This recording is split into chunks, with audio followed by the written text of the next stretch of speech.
Well, hey everybody. I know you guys were expecting a debate tonight. It was supposed to be in Negation of P and Kent Hovind, but unfortunately Kent had some technical problems with his computers that's supposed to have been resolved in the next day or two, and so it's going to be rescheduled to August 1st, 5:30 Pacific, and that would be 7:30 Central, I believe. So we will just have to have the debate then. So we're going to do something else today. I got a notification, one of the many hundreds and hundreds, if not thousands, I get per day, that the FDA had actually issued a warning, finally, to Creation Today, which was Eric Hovind's business venture, which they sell a B-17, which is basically what Miglin, also known as Laetrile, which was what the brand name was back in I think the 70s or 80s. And they used to try to sell this Laetrile as a cure for cancer, especially breast cancer. And a lot of people died from not getting actual professional help, not getting proper medical attention. And so the FDA actually issued a warning. I did check it out. It is on the FDA page. It seems legit. They had about 15 days to respond, and from what I understand now, they haven't responded yet because the stuff's still on their website. So I want to have a hangout what you guys think about what this FDA warning entails. What's the ramifications? What would be the worst and best case scenario for Creation Today? Is there fines involved? Is it legal, civilly, or criminally? Which one is it? By the way, I want to welcome Isaiah Sloan in the live chat, my dear old friend who graduated from boot camp just recently. Thank you for your service, Isaiah. You are the man. I'm very proud of you. You'd rather it have been booty camp. He likes the booty camp. Yeah, don't get shot, my friend. I'll feel really bad, and I'll be going mourning for at least a day. So yeah, that's the military. The booty red. Yeah, there's booty camp is a whole different thing. That was like a DVD that was put out in like the 90s or something. Yeah, I think he got the two confused. Oh, no way, yeah, really? When he was signing on the dotted line, it's not what he signed up for originally, I don't think. Yeah, sorry about that, Isaiah. Yeah. He's like, this is definitely not what I thought it was going to be. There would be leather chaps involved. Oh, he might like that. No shaft. So anyways, you guys want to see the actual FDA warning? I'm going to share it for you. Oh, dude, I read that. Oh, did you see it? Okay, I did post it, but let me screen share it. I'm reading it. It sounds like great. Alex Jones, like a wannabe Alex Jones. Yeah. Yeah. I mean, they pretty much laid it out for him. Your advertising, it does this. You're not supposed to do that. Can you guys see in this? trouble if you don't take care of this. Is this legible, or do I got to blow it up a little bit? A little bit. There you go. How about that? But this is actually from the That's FDA. If you go to the FDA Gov, you can actually see that. Oh, he might like that. It is from them. There's numerous issues of warnings from various things. I got a live feed going on. One second. Let me close this out. Okay. Did that stop it? I think so. We go back. Can I go back now? There we go. All right. So this is from the Office of Regulatory Affairs, Office of Human and Animal Food. And it's a warning letter dated June 29th. Again, just brought to my attention today. I didn't recognize the name that brought to me, but I wasn't paying much attention because I was going through all my notifications today, and there was just so many. So whoever sent this, thank you, and I will find out who you are next hangout. But I do read everything that's sent to me if possible. So this is to GodQuest, doing business as DBA. Creation Today, which is Eric Hovind being the president, and basically it says, this is to advise you that during April 2017 the FDA reviewed your website at Creation Today and has determined that you take orders. Or do I got to blow it up a little bit? Is that my? Yeah, that's me. Dang it! Hang on. See, you're dropping out. One sec. I was gonna say. What's that? Go ahead. Would you like someone else to read it as you show it? You want to read it? Yeah. You go ahead and read it. Robotic. Yeah, go ahead. He's gone robotic. Yeah, go ahead and read it. But I'm going to restart this hangout real quick, just my end. Okay. One sec. So you guys, am I robotic right now? Right now you're good. Right now I'm good. You're fine. It's just when I'm screen sharing. You weren't robotic. You were. Why are you shirtless? I was just here, what? Oh, you can screen share. Here, I'll send it to you. That's the, there you go. You can screen share it. Right now. I have it open right now. So here, let me go back to the top. You gotta read it. You gotta read it as G-Man would read it, though. There you go, Steve. Can you see that? Okay. We haven't established G-Man can actually read. By the way, G-Man, that's called satire, comedy, humor. I don't think you can't read. Wheat is I joking. think, yeah, but G-Man. No, G-Man had a whole hangout complaining to Drag that I said we haven't fully established yet whether G-Man can read or not, and he literally thinks that I was saying that he can't read. Now, I don't think he's functionally literate for the most part, but he has some kind of functionality to read, I guess, for the But it's all relative, right? So, anyways, can you read this? And then we'll kind of discuss. Can you guys see that? Okay. It's a little small, but have to do. Yeah. Well, you go ahead and read it if you can read it there, Steve. Well, I have to make sure the outside you feed guys- can read it. Okay. Can you Okay. guys- Hello? Yeah. Hello. Oh, I was seeing if you guys could hear me or not. Yeah, it's Like, kind of is light Yep. though. Oh, hang on. Let me exit out and I'll come back in. All right. So, can the outside feed? Can they read that? Can you see? Our Can you thousands see of the watchers? letter? No, that's way too small. I can't. I'm looking at the Okay. outside feed right I'm now. gonna There's put a no link way. in the description so people could see it too. You know, if they want Yeah, to. you know what? Yeah, you know what? The link is in the description. They're gonna have to go find it themselves. Go ahead and read it off, though. They don't have to be able to see it. You want me to read it? Okay. Sure. Okay, it says, Dear Mr. Hovind, this is to advise you that during April 2017, the Food and Drug Administration, FDA, reviewed your website at www.creationtoday.org and has determined that you take orders there for your products B-17, I can't pronounce amygdalin. that. Amygdalin and bitter raw apricot seeds by Apricot Power. FDA has also reviewed the book World Without Cancer, The Story of Vitamin B17, which you sell as part of your Wellness and B17 package, along with your products B17 Amygdalin and bitter raw apricot seeds by Apricot Power. The claims on your website and in the book establish that the products are drugs under Section 201G bracket 1 bracket B of the Federal Drug and Cosmetic Act, or Federal Food, Drug, and Cosmetic Act. The act that says bracket 21 USC 321 bracket G1B. That's they're citing the actual law. Because the established. I lost my. They cited a bunch here. The drugs are under the section of the Federal Act because they are intended for use in the cure, mitigation, treatment, or prevention of disease. As explained further below, introducing or delivering these products or introduction into interstate commerce for such uses violates the Act. You can find the Act and FDA regulations through links on the FDA's homepage and then the FDA.gov. And they give a link there.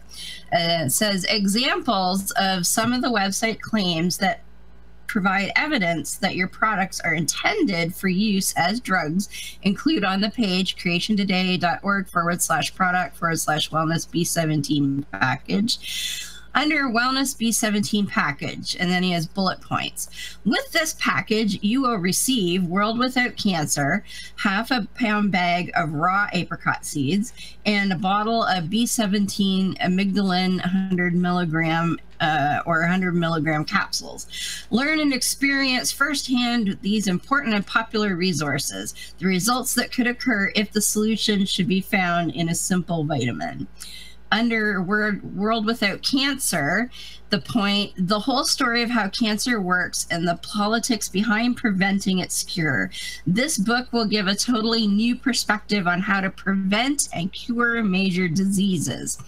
In addition, along with offering your B17 amygdalin and bitter raw apricot seeds by Apricot Power for sale through your website at creationtoday.org, your website offers for sale the book World Without Cancer, The Story of Vitamin B17, which includes claims relating to B17, vitamin B17, and ingredient in your products, B17 amygdalin and bitter raw apricot seeds by Apricot Power. World Without Cancer, The Story of Vitamin B17, further establishes the intended use of your B17 amygdalin and bitter raw apricot seeds by Apricot Power products as drugs. Okay, hang on right there. Hang on right there. Yep. let's go ahead and talk about it, because it does explain what they mean by intended use, being the objective intent of the person legally responsible for the labeling of drugs. This is, I like the way this is worded so far. It is actually making a case that even if they didn't come out and say this cures cancer, because they're selling it with this book, there's some kind of implied relationship between World Without Cancer and B-17, because they're selling it as a packaged thing. And I like the way this is worded. I think the FDA has a great case on this, because it is clear to anybody who ever goes to their page that this is their intent, clearly. And I think that is what they're going to go after them for. Now, here's the question. Is what kind of legal ramifications do the FDA have on this? Obviously, they could shut them down, but could be fines. Could there be criminal sanctions? Again, I don't know the law on this at all, so please fill me in on this. What you think? We got Cal's here. He's an expert on everything. Cal? No, Yeah. I'm not. I'm not even Oh, close. this isn't Flat Earth. Sorry, wrong hangout, Cal. Go away. Nah, I don't care. I'm just here for the shits and giggles. That's it. That's all we expect you for. Shits and Okay. giggles. Heavy, you went all robotic again. Heavy, you want to weigh in? Yeah. Oh, I he's gonna think reload. he's F5. He's F5ing. So Jackie I was says, actually I about wish to I could say- join this conversation because I actually just found out recently about B-17 from a Jeff Holiday video. Really? This has been around for quite some time. What happened was, when we first saw this on Creation Day today, I actually had said, I don't know how long they can get away with this, because it isn't illegal to sell B-17. It is illegal to sell it across state lines, and it's illegal to sell it as a cure for cancer. Okay? Again, back in the day, and I remember this, when they were having the brand name Laetrile, there was a huge amount of people dying. I mean, people were getting remissions. Their cancer was coming back from remission.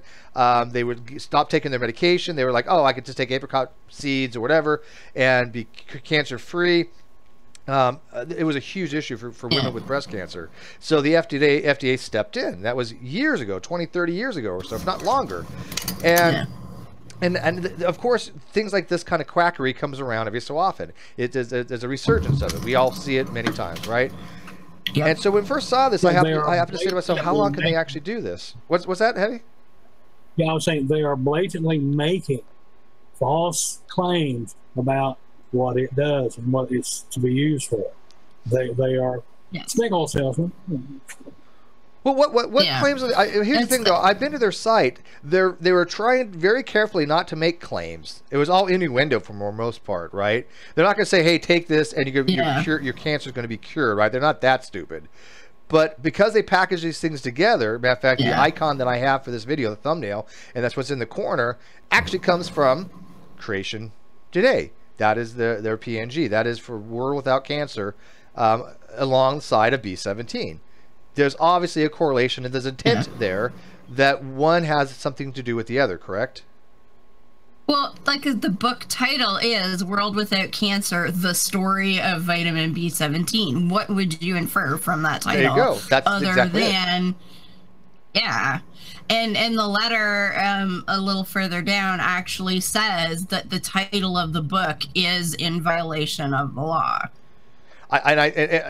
I think so too, because it is implying that this B-17 has something to do with cancer and has something to do with treating cancer, curing cancer, and that is completely against law. It says in the letter, it says the back cover of the book that, quote, that substance is vitamin B-17 in its purified form developed for cancer therapy, end quote.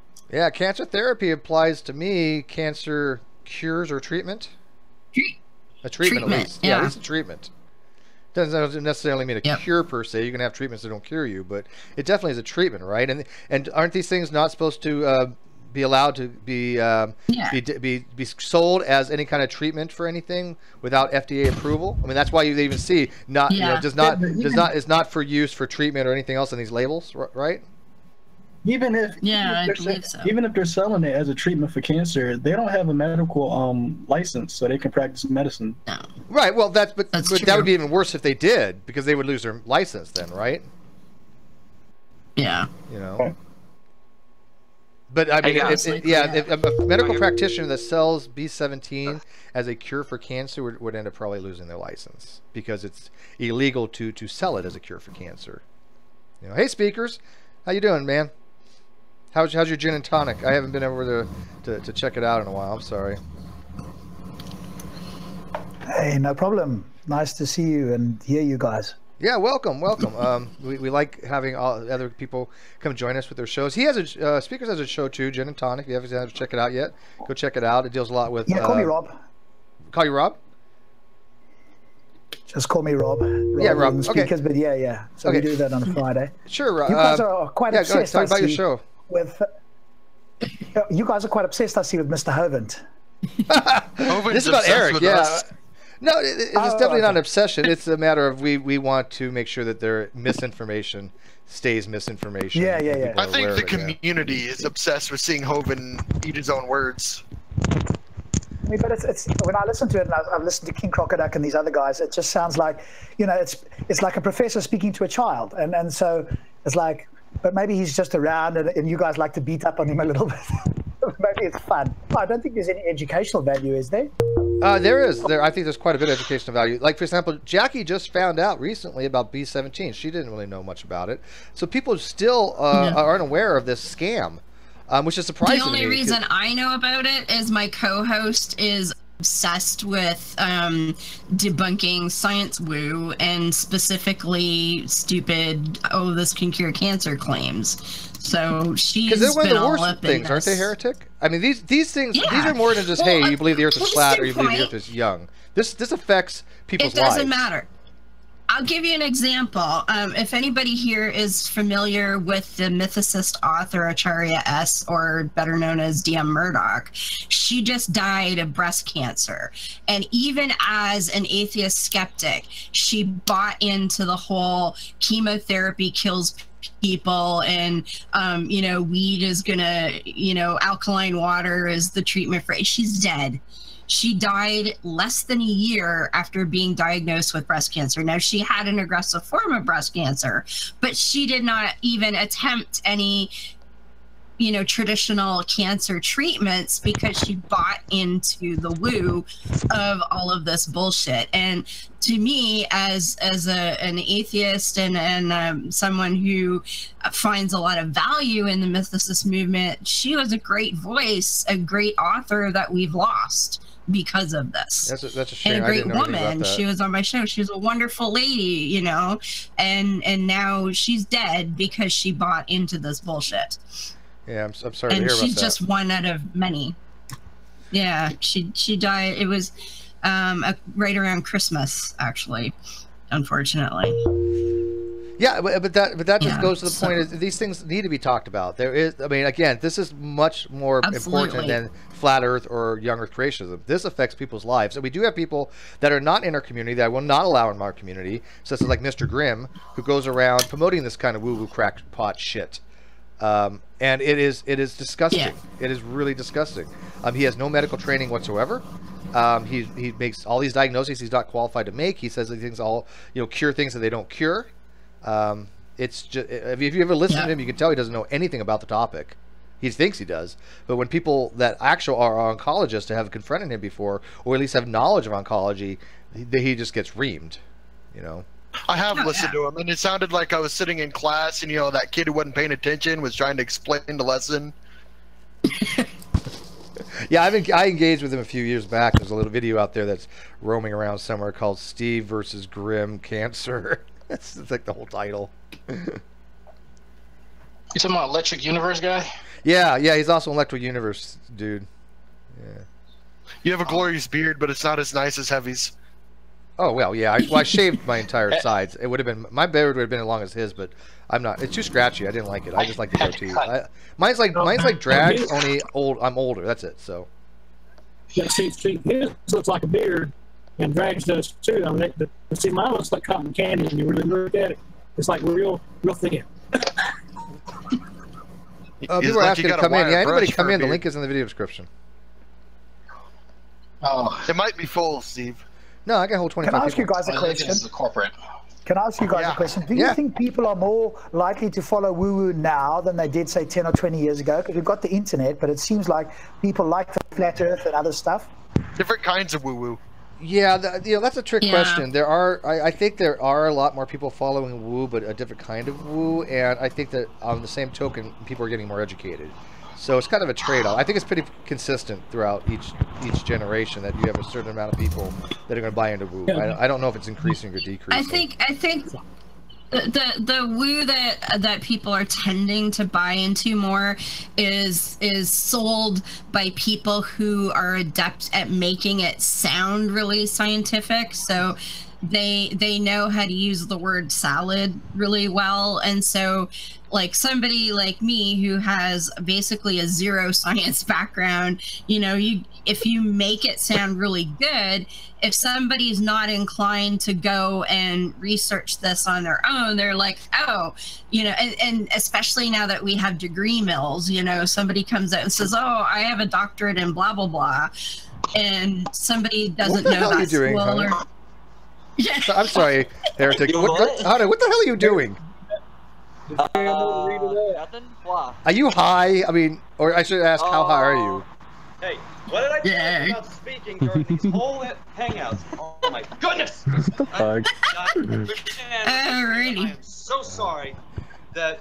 There's no excuse for Hunter. Interrupt everything. You know what, God. Hunter? Jesus forgave you, so we don't have to. Okay? Yeah, there you go. Yeah, y'all see, I'm with CA right now. Actually, I was trying to show Is that CA? Is that really? You know what? I was like, God, that looks familiar. Holy shit! Look at this guy. CA's over there. Yeah. That's awesome. You guys, over you guys are adorable together. I swear to God, if you guys weren't gay, I'm telling you, you'd make the best couple. Me, General, and him have gotten into that little contract thing. So I'm jealous, actually. I'm sorry, dude. I'm telling you, guys are wasting your life. Screw this Christian stuff. Just go to the bar and get some nookie, man. You guys could pick up some fine women right now. I'm telling you.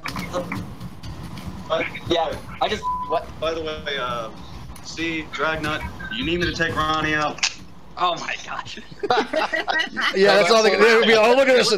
Well, you know what? The candidates of the atheists want to kill him. There's 2 Christians here now that are like, and by the way, it's a fake gun. If you're worried, people, fake. We saw there was orange tips, so don't get all freaking freaked out, people. I could see through it. What are you talking about, yeah, Steve? it's transparent.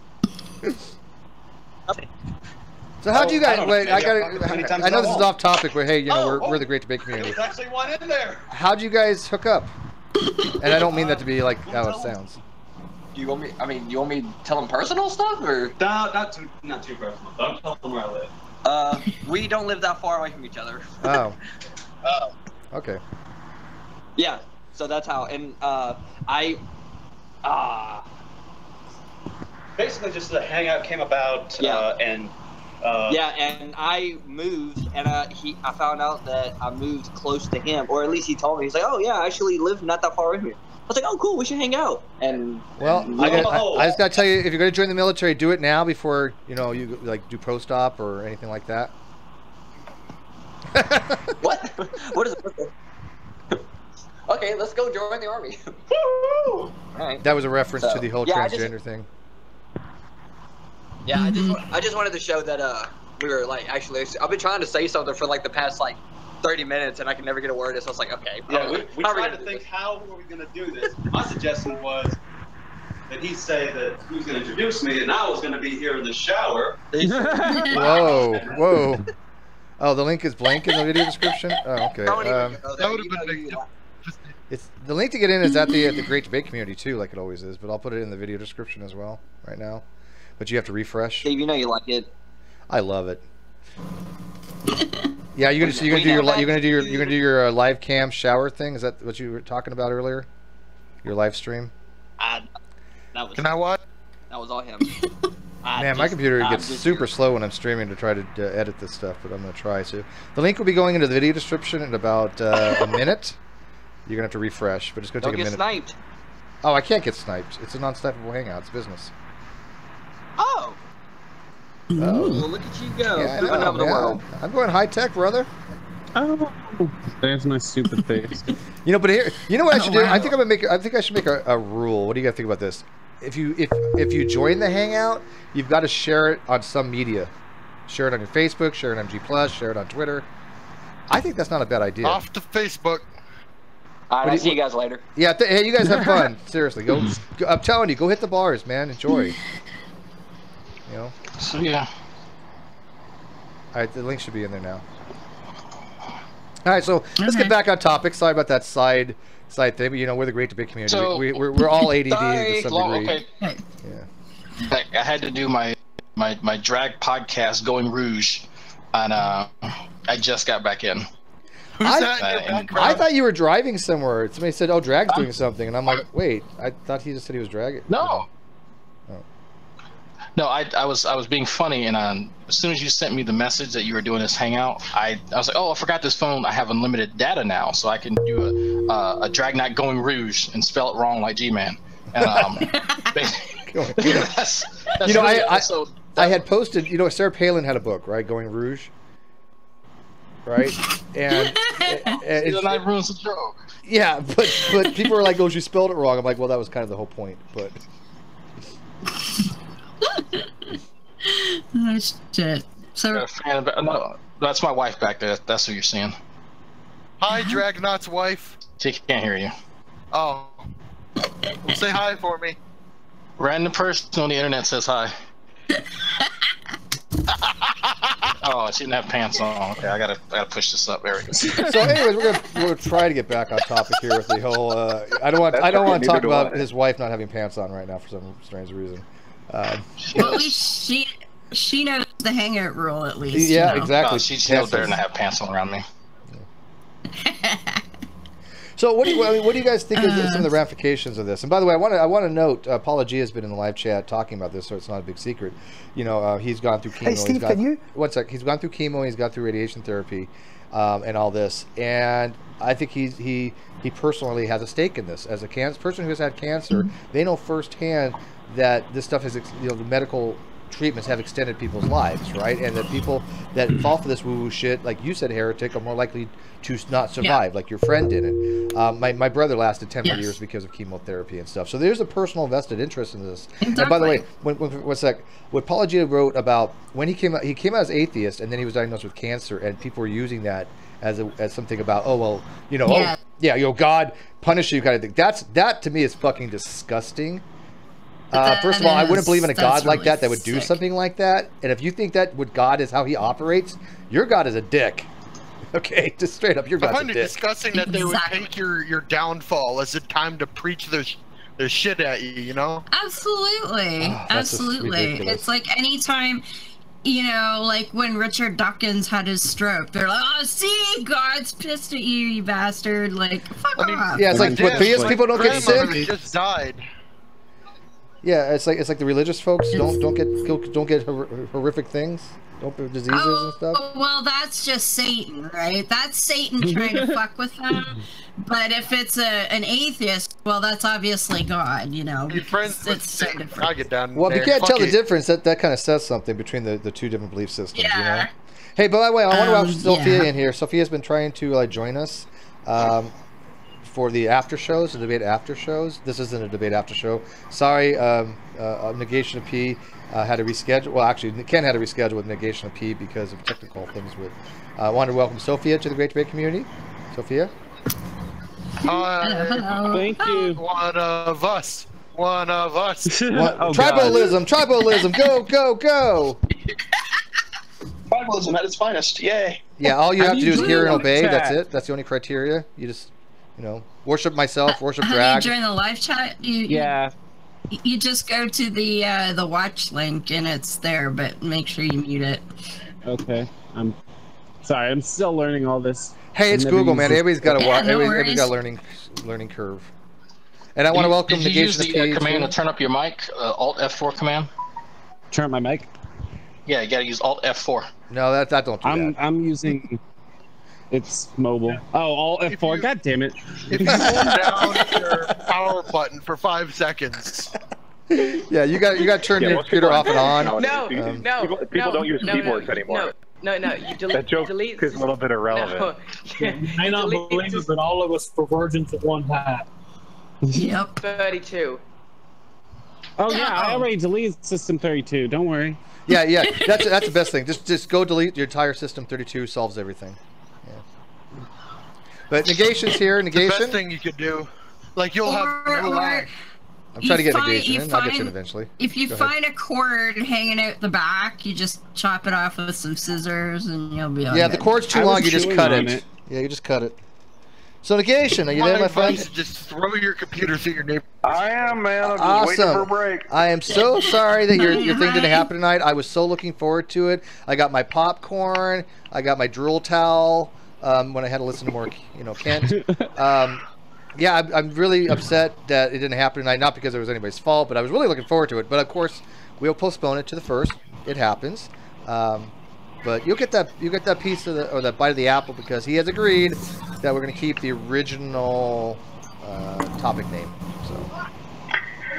Yeah, I mean, I can handle a couple of days. I'm just wondering. It seems. I mean, again, I don't want to. Hopefully, if he's watching, I don't mean anything by this, Kent. It just seems a little strange that we spoke on the phone this morning and everything was great and fine, but you mandated that I would call this morning before you agree to it, and then I'm here. I'm just not catching everything that's being. Hang on, Thurs. Go ahead, Ned. And then all of a sudden, you have technical problems. I mean, it just. Did he tell you what they were? I mean, I don't. No. Okay. He just said that his. I mean, I think I got the grade. We can do tomorrow, and now it's going to be until next Monday or Tuesday or whenever they want to do it again. August 1st, yeah. It does seem kind of strange. But... That's some serious tech problems for somebody who I'm guessing doesn't have a very complicated system. Seriously, his computer just doesn't evolve, didn't you know? Yeah, seriously, right? So he's on a Commodore 64, you're telling me. A VIC-20. I mean, yeah, when you had to open like 30 fucking tabs on the start menu to find Minesweeper. Before it didn't even have tabs or a browser or it's not even a web. involved in an 8086 yet. I'm not that seriously. Put it this way. Sorry, Ned. Go ahead. When he wrote me back, he said thanks because I told him no problem. We'll do it Tuesday. He said thanks. According to evolution, complex systems happen automatically, but we can't get that to work with our computer. I fucking hate that. I want to. Complete not much. I was very, very tempted to put you left out the word biological there, Kent. But you know. And by the way, I just gotta drop my OBS because then he'll retreat into his Jesus show. Yeah. By the way, Cyborg Commodore 64 stood for 64K of memory. Yep. Sure did. A VIC-20 was 20K, wasn't it? Yeah. Yep. And that's how I went through university. Hey, my mom's friend's computer is literally pedal powered. Did you say pedal or pedo? I hope you said pedal, not pedo. A bike. God damn it, Steve. Well, there's crank. Yeah, he uses it like a bike pedal, and she'll pedal while on the internet, and it's weird. Gotcha. Her cats will stare at her too. But I'm glad Randy got a hold of you. You're gonna go plug in Ken Hovin's computer. Is that what's gonna? It's gonna be. Well, you just might as well That's be solar probably what he's gonna do. power. Is just unplug it, plug it back in. Next time he says my computer's not evolving, tell him he needs to click the update button. You need to find it. You need to find a compatible computer so they can mate. Oh, never mind. Go, yes. That requires intelligent input, and he's anything but intelligent. Because if you don't have the right species of computer, they can't reproduce, dude. Like, I'm going to go on a limb here and say that Kent isn't that completely dumb. I think he just uses for rhetoric, right? Oh, I disagree. Well, maybe. I don't know. I mean, you might be right. You might be right. It's hard to tell when it's somebody that caliber of stupidity. I get that. Like, what I'm saying is, like, he's at that point where he's willfully ignorant and won't click the update button on purpose. Yeah. Yeah, evolve. If I don't click the button, then he'll retreat into his... Where's the evolve key? Evolve! Oh, I will literally install one for him. I had a Key is right next to TRS-82, the I can something prove like God this. key. Control Alt. And unless you can find a computer that's got like a half tube monitor and a half flat screen, like there's no transitional computers. Wait, can we, do you think we can convince Kent to delete, the System 32s and tell him that'll make his computer evolve on its own? He'll probably Google it. Yeah, and make sure not to spill things in his drink tray, right? Control Alt John 316. Oh shit! So about that letter. So let me ask Negation P here because he's our moral. Commodore 64 stood for 64K of memory. Yep, I gotta fix my own shit. I got background stuff here. 1 sec. Okay, there we go. So Negation, you're the moral guy. What do you think of the morality of somebody like Eric Hovind that sells B-17 as a cure for cancer? What's the ramifications ethically of that? You think? Again, anytime that you're doing this, I'm getting an echo from somebody. Theories. Again, at least in my opinion, every moral ought always is derived from a goal.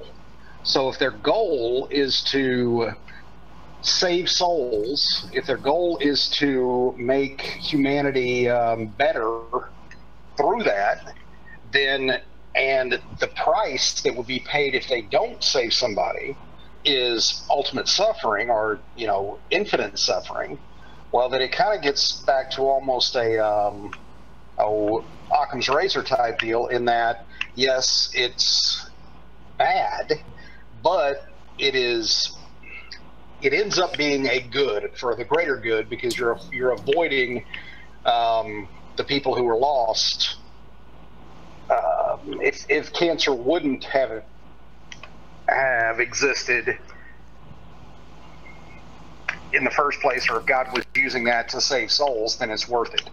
That actually goes back to my argument, and that there is no such thing as evil if God has a plan. Well, yeah, that's true. Because if God deems it to be part of His plan, it's good by the fact that God wants it to be, right?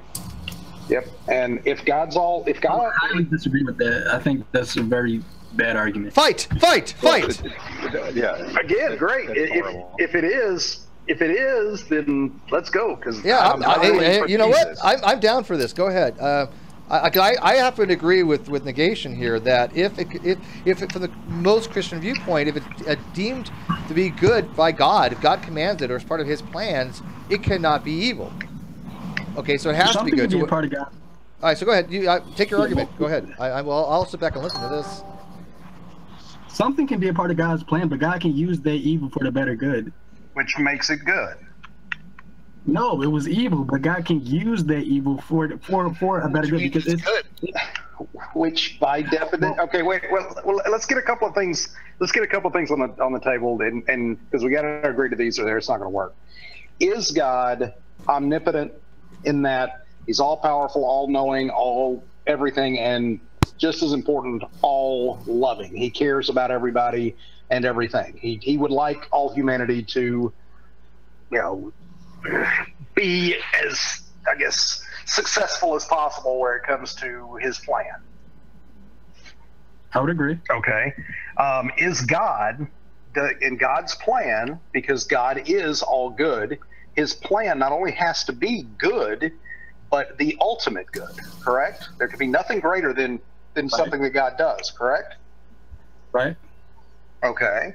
So now that we've got the parameters kind of set, think about what you're saying. You have got an omnipresent being, an omnipowerful being, and an omnibenevolent being that has created a plan that He knows how it's going to play out. He knows the beginning from the end. It specifically says that in the Bible. His will must be done, and it's going to result in the ultimate of all goods. If that, could God have made His plan in any other way? No. Then, what can at that point be evil? If I have constructed a plan which results in the ultimate good, every tool, if you will, that I use to make that plan come to fruition, like lying to cancer patients. Yeah. Exactly. Must, by definition, be part of that greatest good. Oh, you think that's okay? Right. Lying to cancer patients. Hey, real quick, I want to put a shout out to Zach. Hey, Zach, how you doing? Glad you're watching. Tex, who just joined us, good to see you again. Wave hi to everybody. Okay, so where do we stand on this right now? Negation, you're basically arguing that God uses things like cancer for a good purpose? I'm saying that if everything is part of God's will, it has to be part of. I mean, it's not like you can take an omnipresent being and work against his will. But you couldn't apply that to anything that's evil? I mean, any bad thing that happens is good, so there's no evil in the world in that model, though. Exactly. That's exactly the point. That's that's the first horn of Gnome. Okay. Is that the existence of an omni-God, especially an benevolent omni-God, makes morality and evil completely meaningless. There is no such thing as good and evil anymore. Well, there's two types of evils. You're using evil in the sense of natural evil. So no, natural evil most likely doesn't exist, but moral evil, as in somebody doing something for bad reasons, certainly does exist. Like somebody murdering somebody else, that's morally not right. Was that murder part of God's plan? And did God know that was going to happen before it ever happened? It was, yes, the murder was a part of God's plan. Therefore, okay. But sorry, go ahead. Yeah, but I was going to say, in theology, there are different types of wills. And, there's God's permissive will. There's God's ultimate will. It's been a while since I looked into the morality stuff. But the way you're using these words like God's plan and God's will, there's different types of these things, and they're contingent upon certain circumstances. Okay, what I'm not getting is you've agreed that everything that is part of God's plan, which is everything, is good. It has to be, because it's working toward the greatest of all goods. So not only is it good, but it is the ultimate good. And it is the only thing that God could have used, because he's God, to make his plan come to fruition.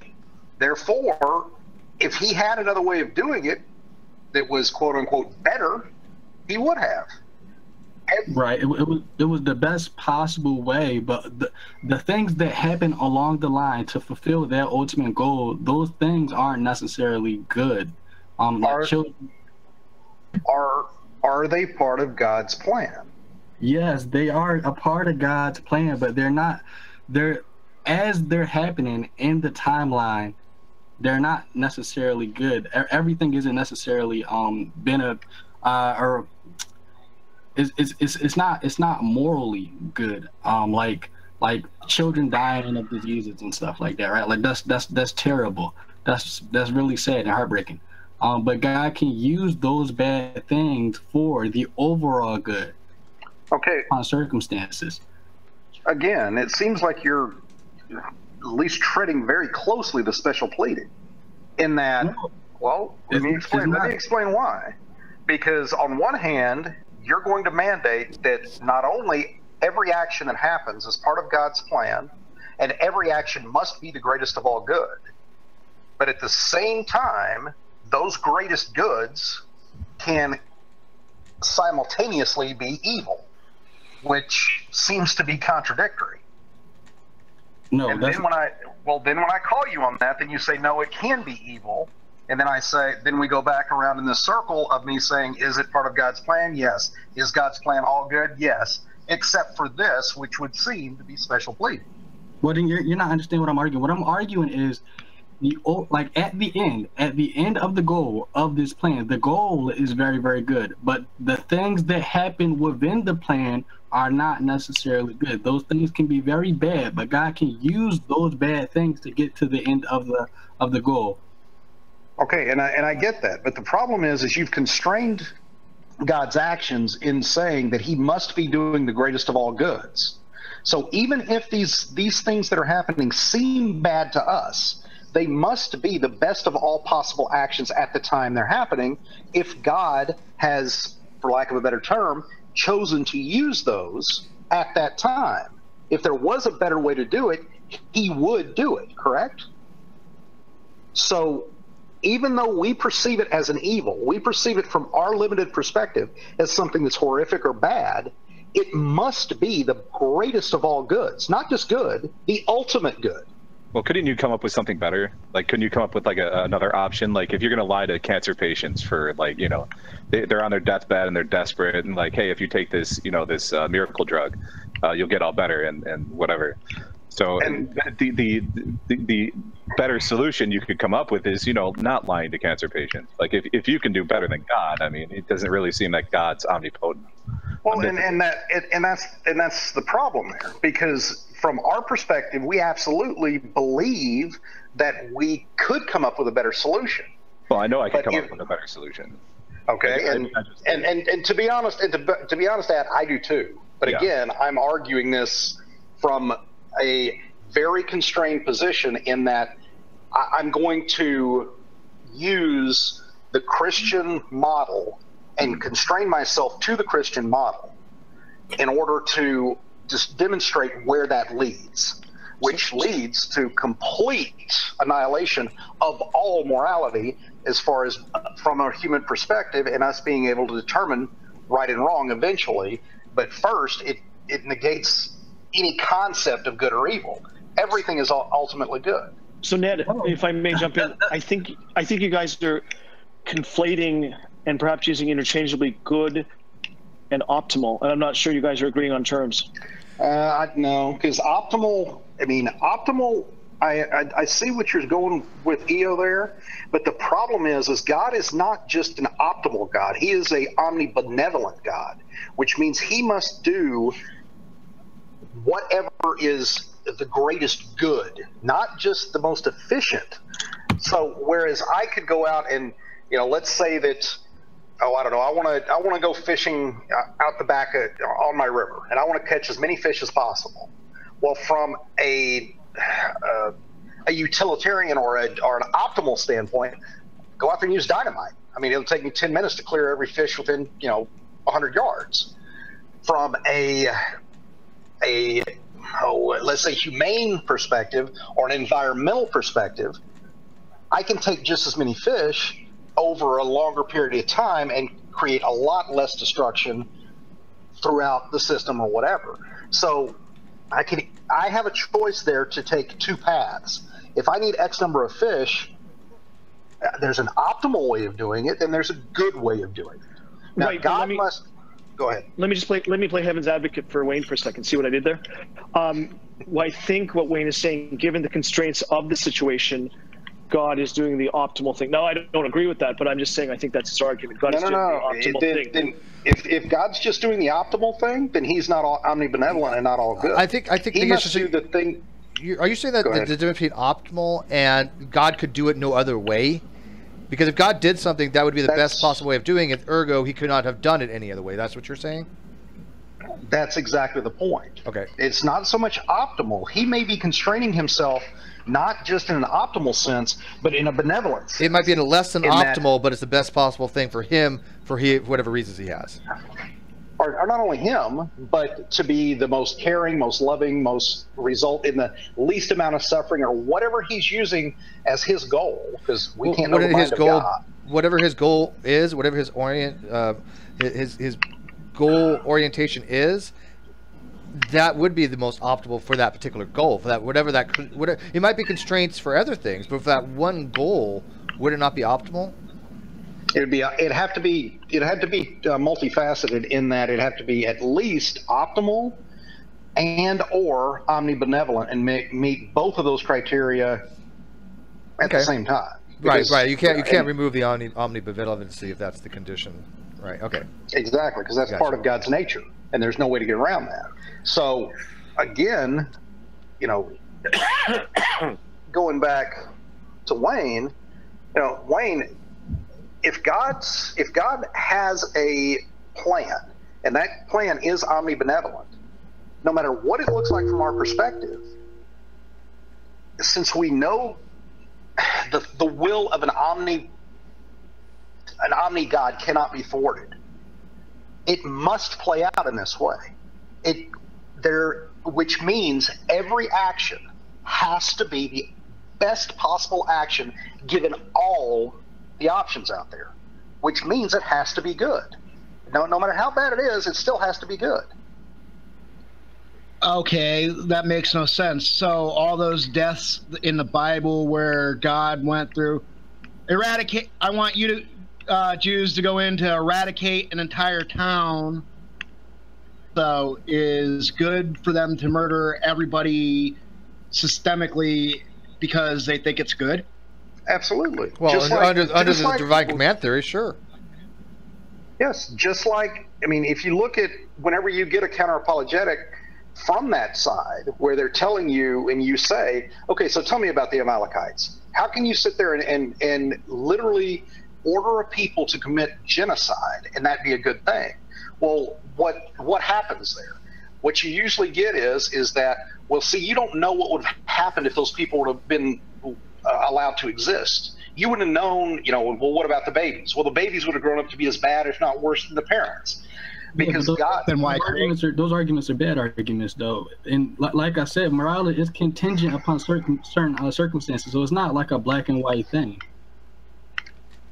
Okay, all right, and maybe I'm missing this. If somebody can fill me into what Wayne, because I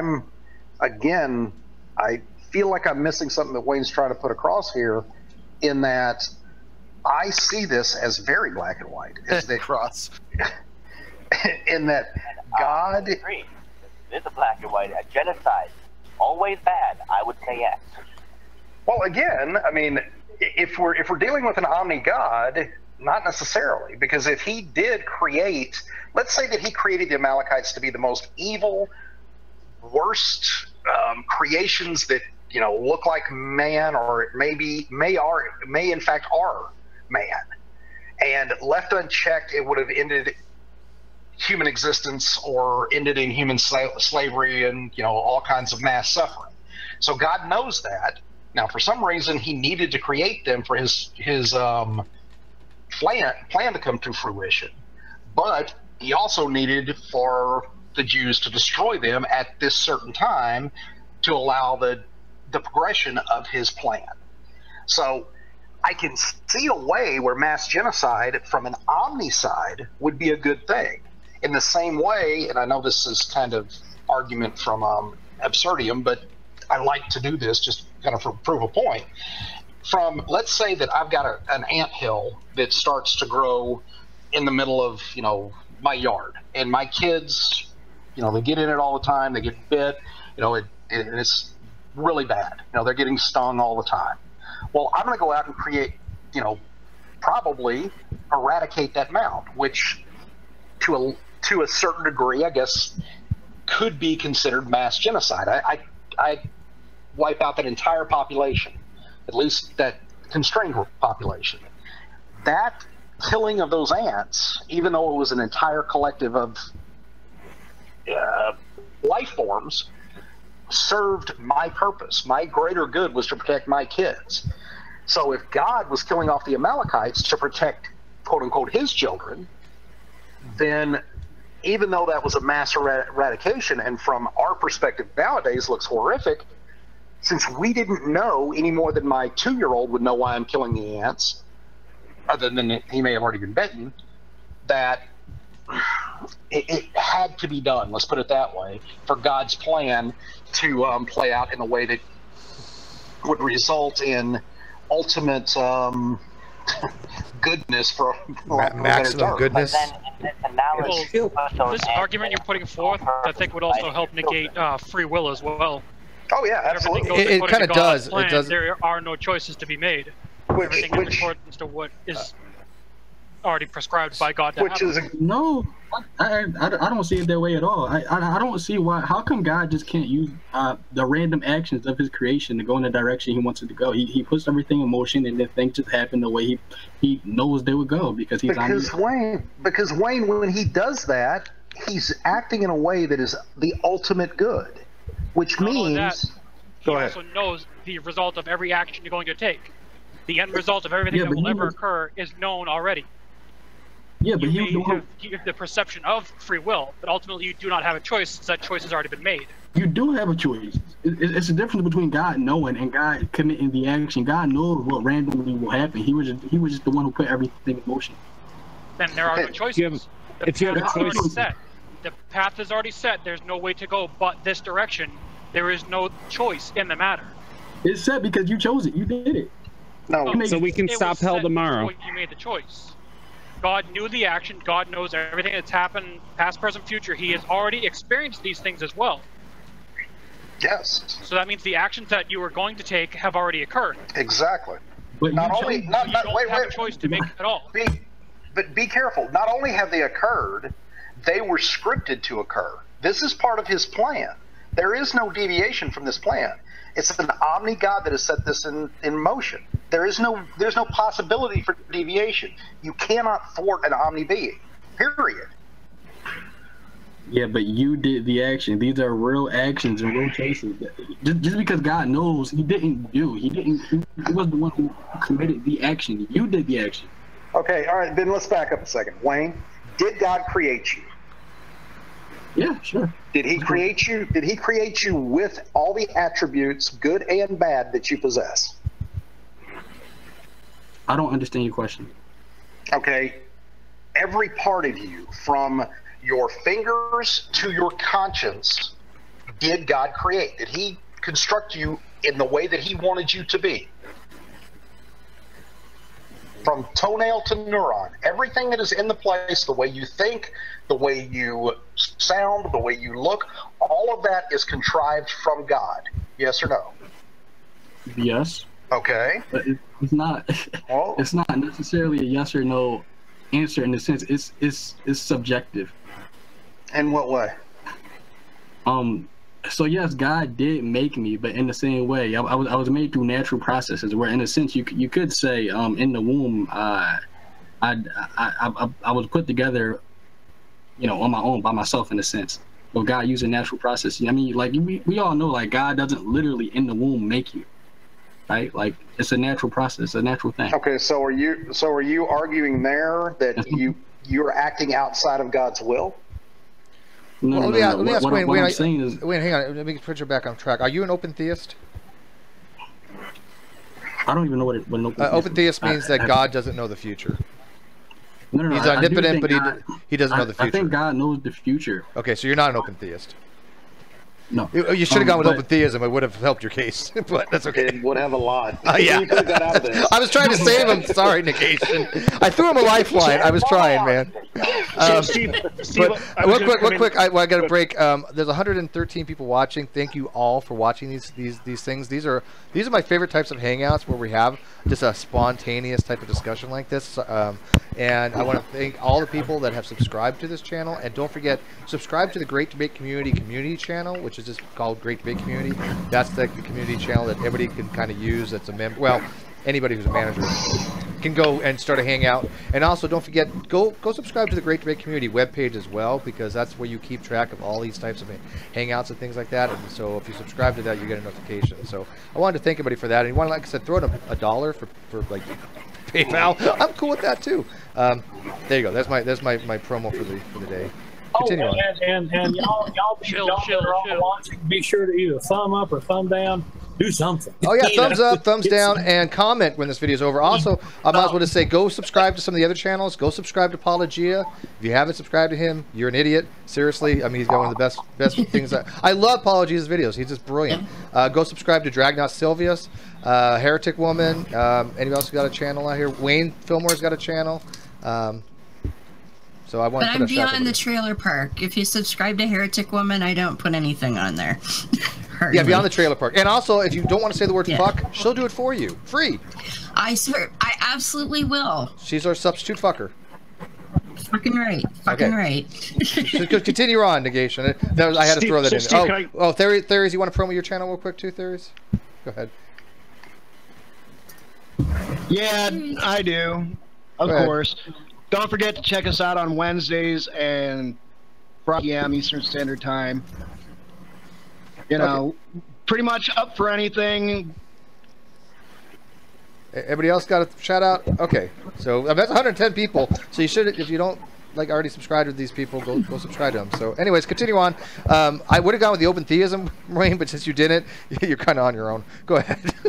So, Steve, can I come back? That would have been a good out. Yeah, go ahead, Eo. Yeah, go ahead, Eo. So, Ned, let's withhold omniscience for a second, and let's say that we have an eighth theory God. You still with me?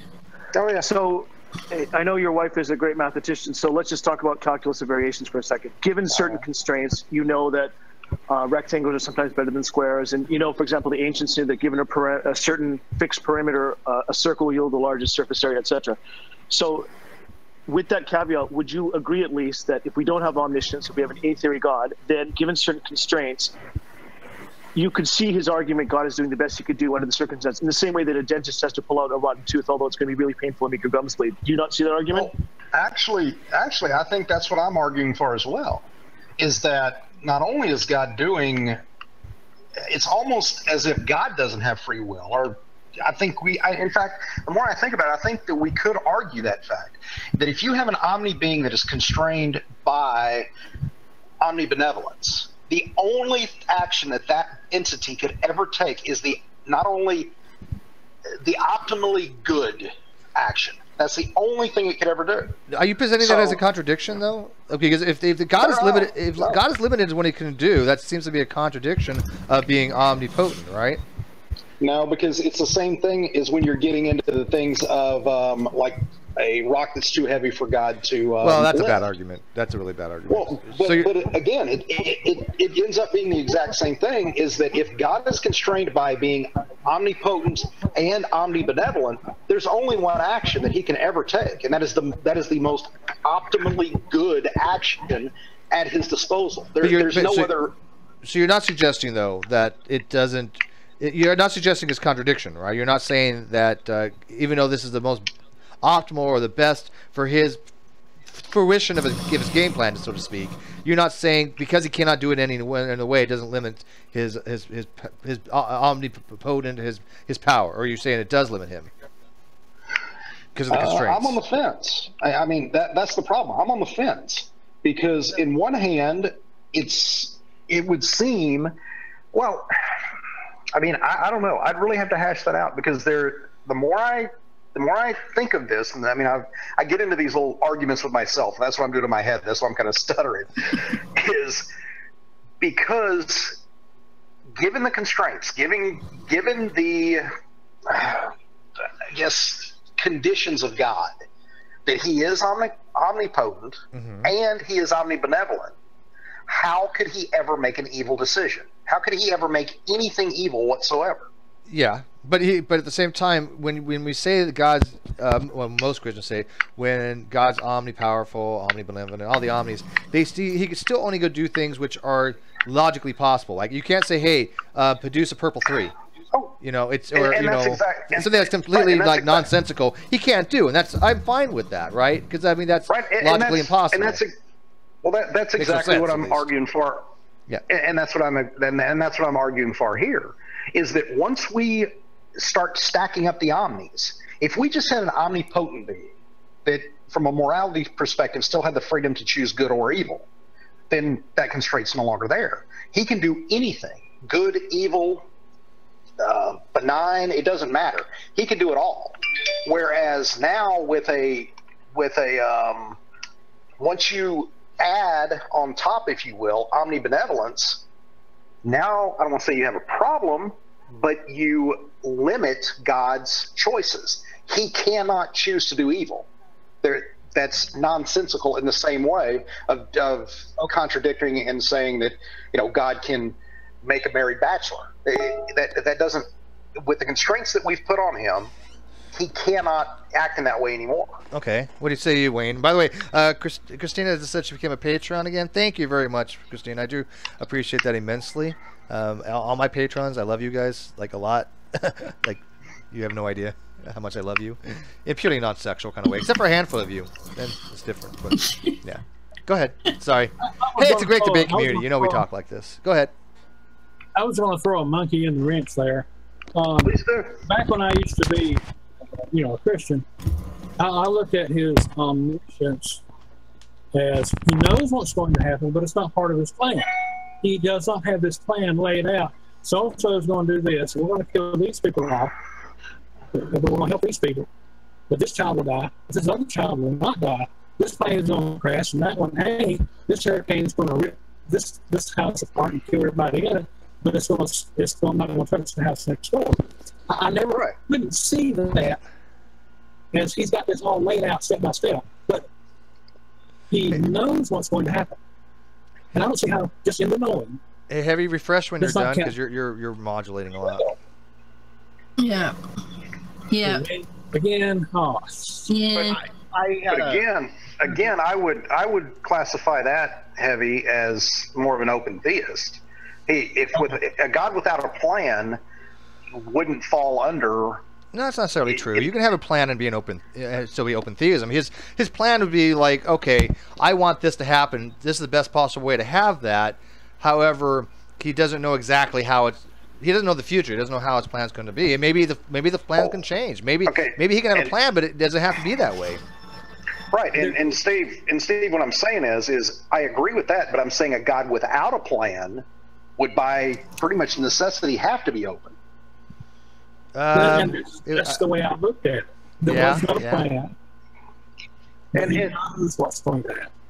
Right, and Heavy, at that point, then I am not arguing against the same God. I'm not arguing against a Christian God, or even, I mean, the way that things that my argument need to have in order to be, I guess, applicable, is going to be an omni-God with a plan. Okay. And, no, actually three. It's got to be an omni-God, omnibenevolent with a plan. Those three criteria have to be met, or that argument doesn't make any sense. Okay. Well,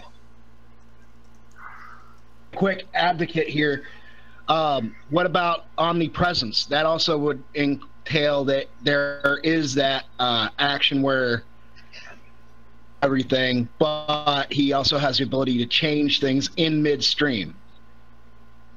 Well, again, if he's got a plan that's the beginning from the end, changing things, number one, that most theists will argue against that. God does not change. God doesn't change his plan.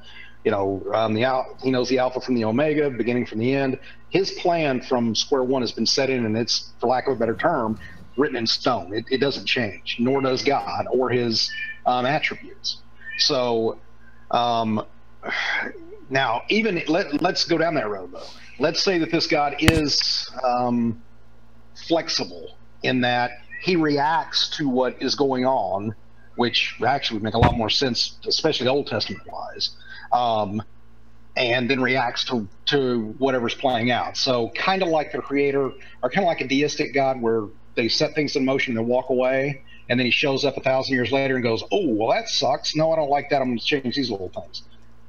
That actually, I don't see how you could have omniscience, and unless, I mean, you can somehow argue that God can choose not to know what's going to happen. I don't know. I mean, so Ned, to be fair to you, sorry, go ahead, Darius. No, you're fine. Go ahead. No, I was just going to say, to be fair to Ned, I think, is everyone familiar with the term Felix Culpa from Catholicism? No, actually, I'm not. It literally means happy blame. It's a way of saying that God did know the end from the beginning, and this was the best way to magnify and glorify himself, and that he knew everything that was going to happen. So to be fair to Ned, I think most of Christendom does believe God. It's a B theory God, basically. Well, how do you have an omnipresent God and then say atheist? You know, a God. I don't think you can. I don't think you could either, because that wouldn't make much sense. And I don't know what it means to say that a God is somehow atemporal, because how do you have a causal relationship between something that is atemporal to cause something happening temporally? I don't know how that would even work. Only thing, I mean, when I envision that, I think of it like an author that has written a book, and the book plays out in its own internal timeline, but then after review, that author goes back and goes, you know what, I don't like that chapter. I'm gonna change things there. Because I love that. I write books, and that's a great analogy. That's awesome. Yeah, he doesn't go back and change things. Well, and actually, I think that's more beat theory, wouldn't it be? Because of beat theory, everything's already played out. right? There is no difference between a future, past, present. This is basically what your reference is, right? Well, I mean, an author does the same thing. In reality, there's no. I mean, think of it like this. Let's say, I don't know, whoever your favorite author is. Like me, I really like Orson Scott Card.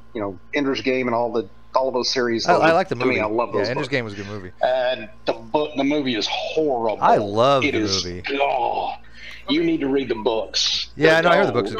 It's required reading for military, for like officer camp. Butchered. Let's say if God is omnipresent in reality, what's to say He isn't omnipresent in time? Y'all hear me? I gotta go, Bennett. Let's set up a debate for this sometime, maybe in a couple weeks from now. If Ken Hovind doesn't want to debate you on this, I'll definitely debate you. Okay, that sounds great, man. On that topic of B theory, what's to say God isn't omnipresent in time as well as reality? Well, again, what did that mean? I mean, like Jameis Steelblood in the Outside Live chat says God is outside time. That's where my atheism kicks in, right? Or my theological cognitism. Right. I don't know what the hell that means to say it's outside time. I was just about to say that. I just like playing devil's advocate. I'm sorry. Yeah, I mean, I understand if somebody says, "Look, okay, you're in a black hole." I get the whole how time dilation works. I understand how singularities are a little bit, but that's not even outside time. There's still a time aspect. It's distorted. It's completely like shredded to shit. But to say this completely outside of time, I don't know what that means. Well, that's why I'm trying to use the author analogy, because let's say, I don't know, like Ender's Game. From the beginning of just Ender's Game alone, from the beginning of Ender's Game to the end, there is an internal timeline to that book.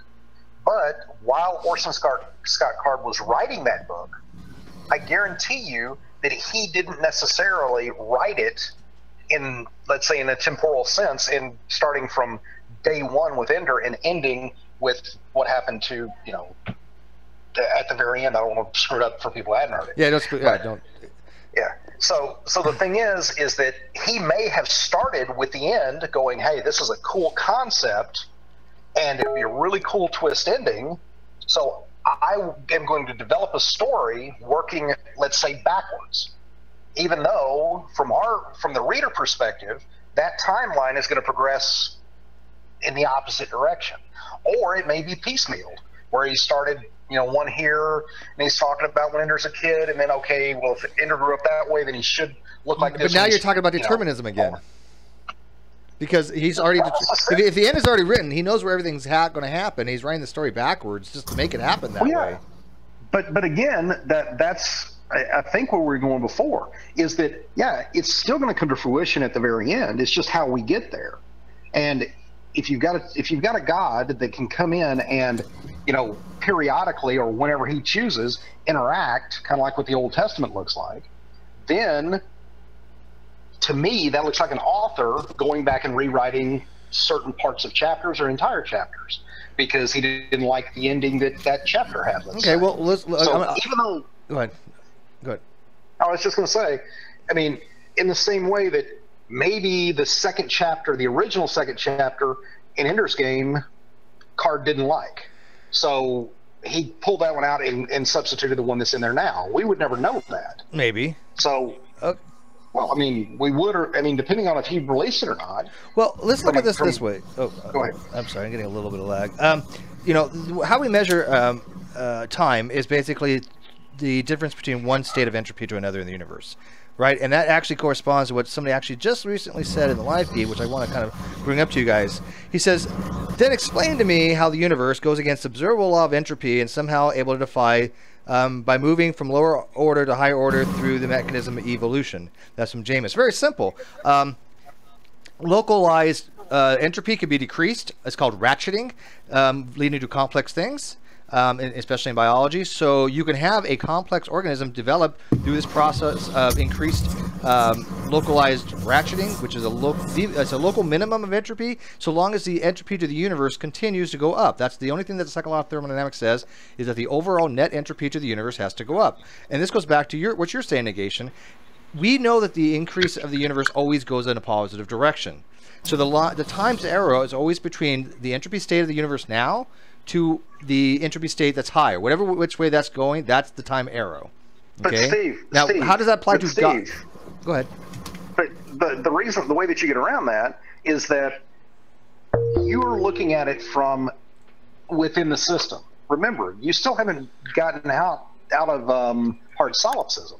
All of this could be a computer construct. Oh, I think you're all philosophical zombies anyway, so it doesn't really matter.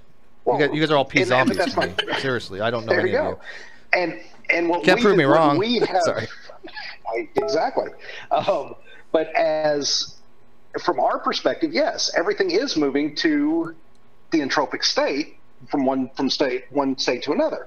But the point is that if there is an outside entity, let's go with simulation theory and say that we are all computer constructs, and all of a sudden the designer, the developer, the programmer, master, whatever you want to call God in this sense. Let's call him Rick Sanchez. There you go, Rick Sanchez. Rick Sanchez. Awesome. Decides that he wants a either more or less entropic state. There's nothing that would constrain him without us even knowing that he has kind of last Tuesdayism type deal, that he could put that in there. Right. I get that, but how is he going to do that from an outside, whatever it means to be out of time? The only way he could do that is from inside the system. No. Well, he could do it from outside our timeline, but possibly, arguably, not outside his own timeline. Yeah. If time works the same way in his dimension as it does in ours, but from our perspective, in the same way the book's timeline is separate from our timeline, there's no, from the creator standpoint, there's no reason that he can't move back and forth through time instantly. I totally agree with that, and that's completely possible. Okay. We're that's B theory, not A theory, though. What's that? Okay. I was just saying. So is Ned basically saying that God, that if you want to look at it, works on a good man can do evil and an evil man can do good? No, I'm saying there is no such thing as an evil man. He's basically saying that. He's basically saying because everything is to the greater good of God's plan, there can be no evil because it's all going to a greater good. It's all his having. It has to be that way. Now, I don't know if I fully agree with that. I see where he's going with it. I totally do. But it's kind of like entropy again. Just because there's a local decrease in entropy doesn't mean there's not a net overall increase to the universe. So maybe that's like evil. There could be local evil. Like something that would be, considered to be evil relative to what we're experiencing, but to the bigger picture, it's not evil. So therefore, that has a bigger net effect. Only from a subjective standpoint of subjective. Right, the entities inside, but from an objective sense, and from where God would be standing, every action must be good. And therefore, if you're going to argue for objective morality, there's no such thing. It can't. There can't. Well, you could argue subjective You could argue subjective morality from God, because I mean we've already established you can have objective morality and it doesn't lead to God, and I think you can also have God that doesn't lead to objective morality. I mean you can make the argument it's all subjective to God if you really wanted to. I think, couldn't you? Well, Ned, I just have a quick question for you. Okay, do you believe that? The Bible says that God hates evil, correct? Okay, I agree with that. Saying that God knows everything, end of story, period. That's apparently what it's. I mean, that's apparently what the Bible tries to teach. Yeah. Why then would He create a being who would become the epitome of evil? He didn't. That's the whole point. If He hates evil and He's doing everything to fight against that, even the entities that we, from our limited perspective, would look at as evil. Let's say that the epitome of evil from our perspective, Satan, whatever. Satan is actually a good character because through Satan's actions, God's ultimate good comes to fruition. Okay, but if God hates evil, why can't, and He's omnipotent, why doesn't He just say, fuck you, evil, you're gone? He does. That's the whole point, is this plan is effectively doing that.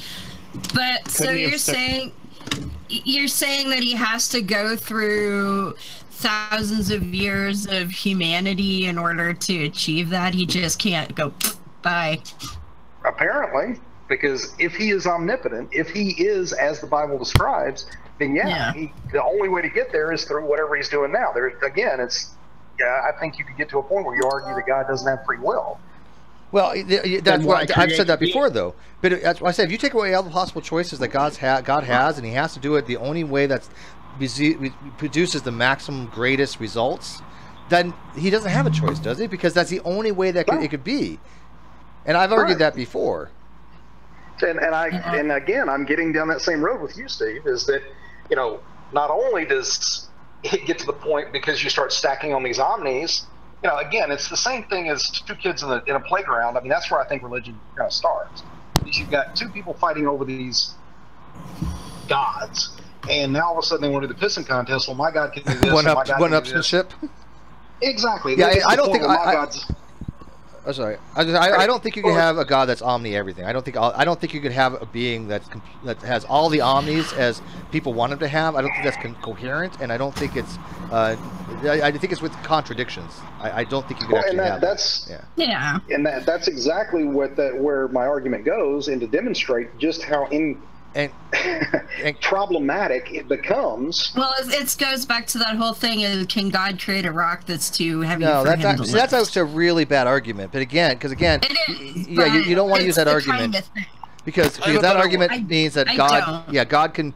You're asking God to do something that's not logically possible, and I don't think any Christian else says that, besides like Darwin's, will ever say God can do anything illogical, right? But I want to point God create a burrito that's too hot for himself to eat. Yeah, again, same principle. But here's the thing. Let me. I know this is kind of like a sidetrack, but again, that's what we do here.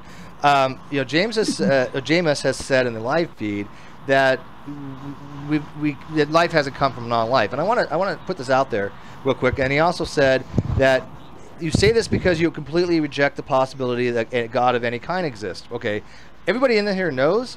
Have I ever rejected that any God cannot exist? Anybody? I don't think. Well, I'll put it this way: as far as I know, no one in this room has done that. Yeah, I certainly haven't. I've already said that would be folly. So I don't know where he gets that from.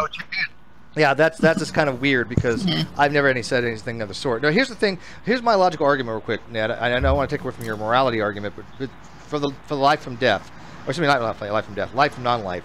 Here, premise one: at some point in the history of the universe, biological life did not exist.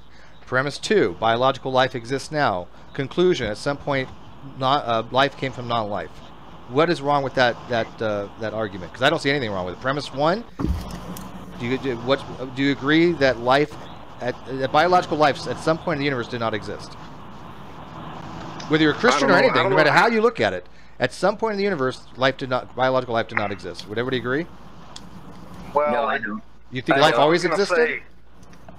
Well, what I was going to say is it's going to be very difficult to prove that from a absolute certainty standpoint. You don't have to prove it as a premise. Again, there are certain states in which the universe exists to a point which life as we know it would not be allowed to exist. Right. I mean, unless you posit that life has always existed eternally, premise one stands. It's sound, is it not? Well, unless you say that God is biological. No, God is not a biological entity.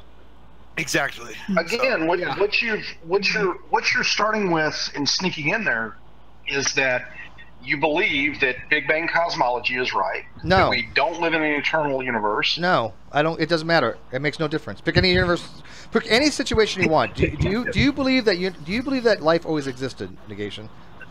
No, I don't. But I'm saying. Okay, so that's a world. Wait a second. That's a world of difference between being able to demonstrate that that's the case. We don't have to demonstrate. It's a premise. Define life. Hang on. Someone define life when you say. Hang on. You don't have to demonstrate a premise. You either accept the premise or you reject. Hang on, Tex. Human life. What? Tex, you only have to accept or reject the premise. If I say at some point in time in the universe, but I'm asking for a clarity. Wait. I'm just asking for some clarity here because we keep saying life. What do you mean by life? Human being life? No, any kind of living organism. By all the traits of what we consider to be a living organism. Life. Reproduction, excrement, reproduction, those things. Yeah. The essence of life. No, life as in something that excretes, something that reproduces, something that has mobility, something that has can interact with the stimuli. There's like 5 to 8 different things that we call metabolization. We all know basic biology, so we all know what we mean by life.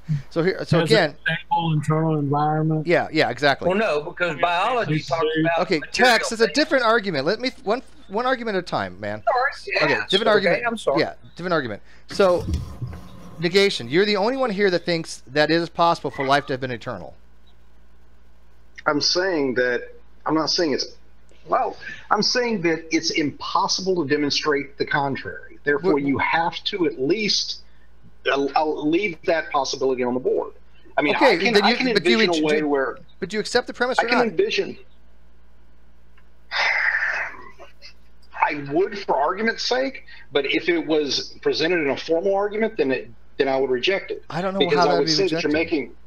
Because you're making a positive claim there. That's not a positive claim. It's a premise. I am saying that the universe, according to the premise, at some point at the time, the universe did not contain life. The only way that would not be true is if the universe always contained life. And if you want to accept that, that's fine. That's true. But that is true. The universe has always contained life. Okay, I don't accept that. But negation, how about this? If you reject that the universe always had life, would not premise 1 be true? Clearly it would be, right? Well, yeah, if you agree, I mean, well, yeah, if I agree 2 + 2 is 5, then it's true. Well, no. I mean, just on semantics. But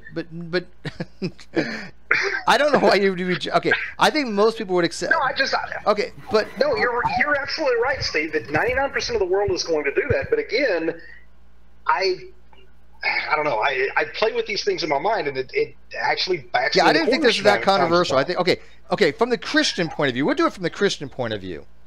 According to Christianity, at some point in time, the universe didn't have life. Correct? No.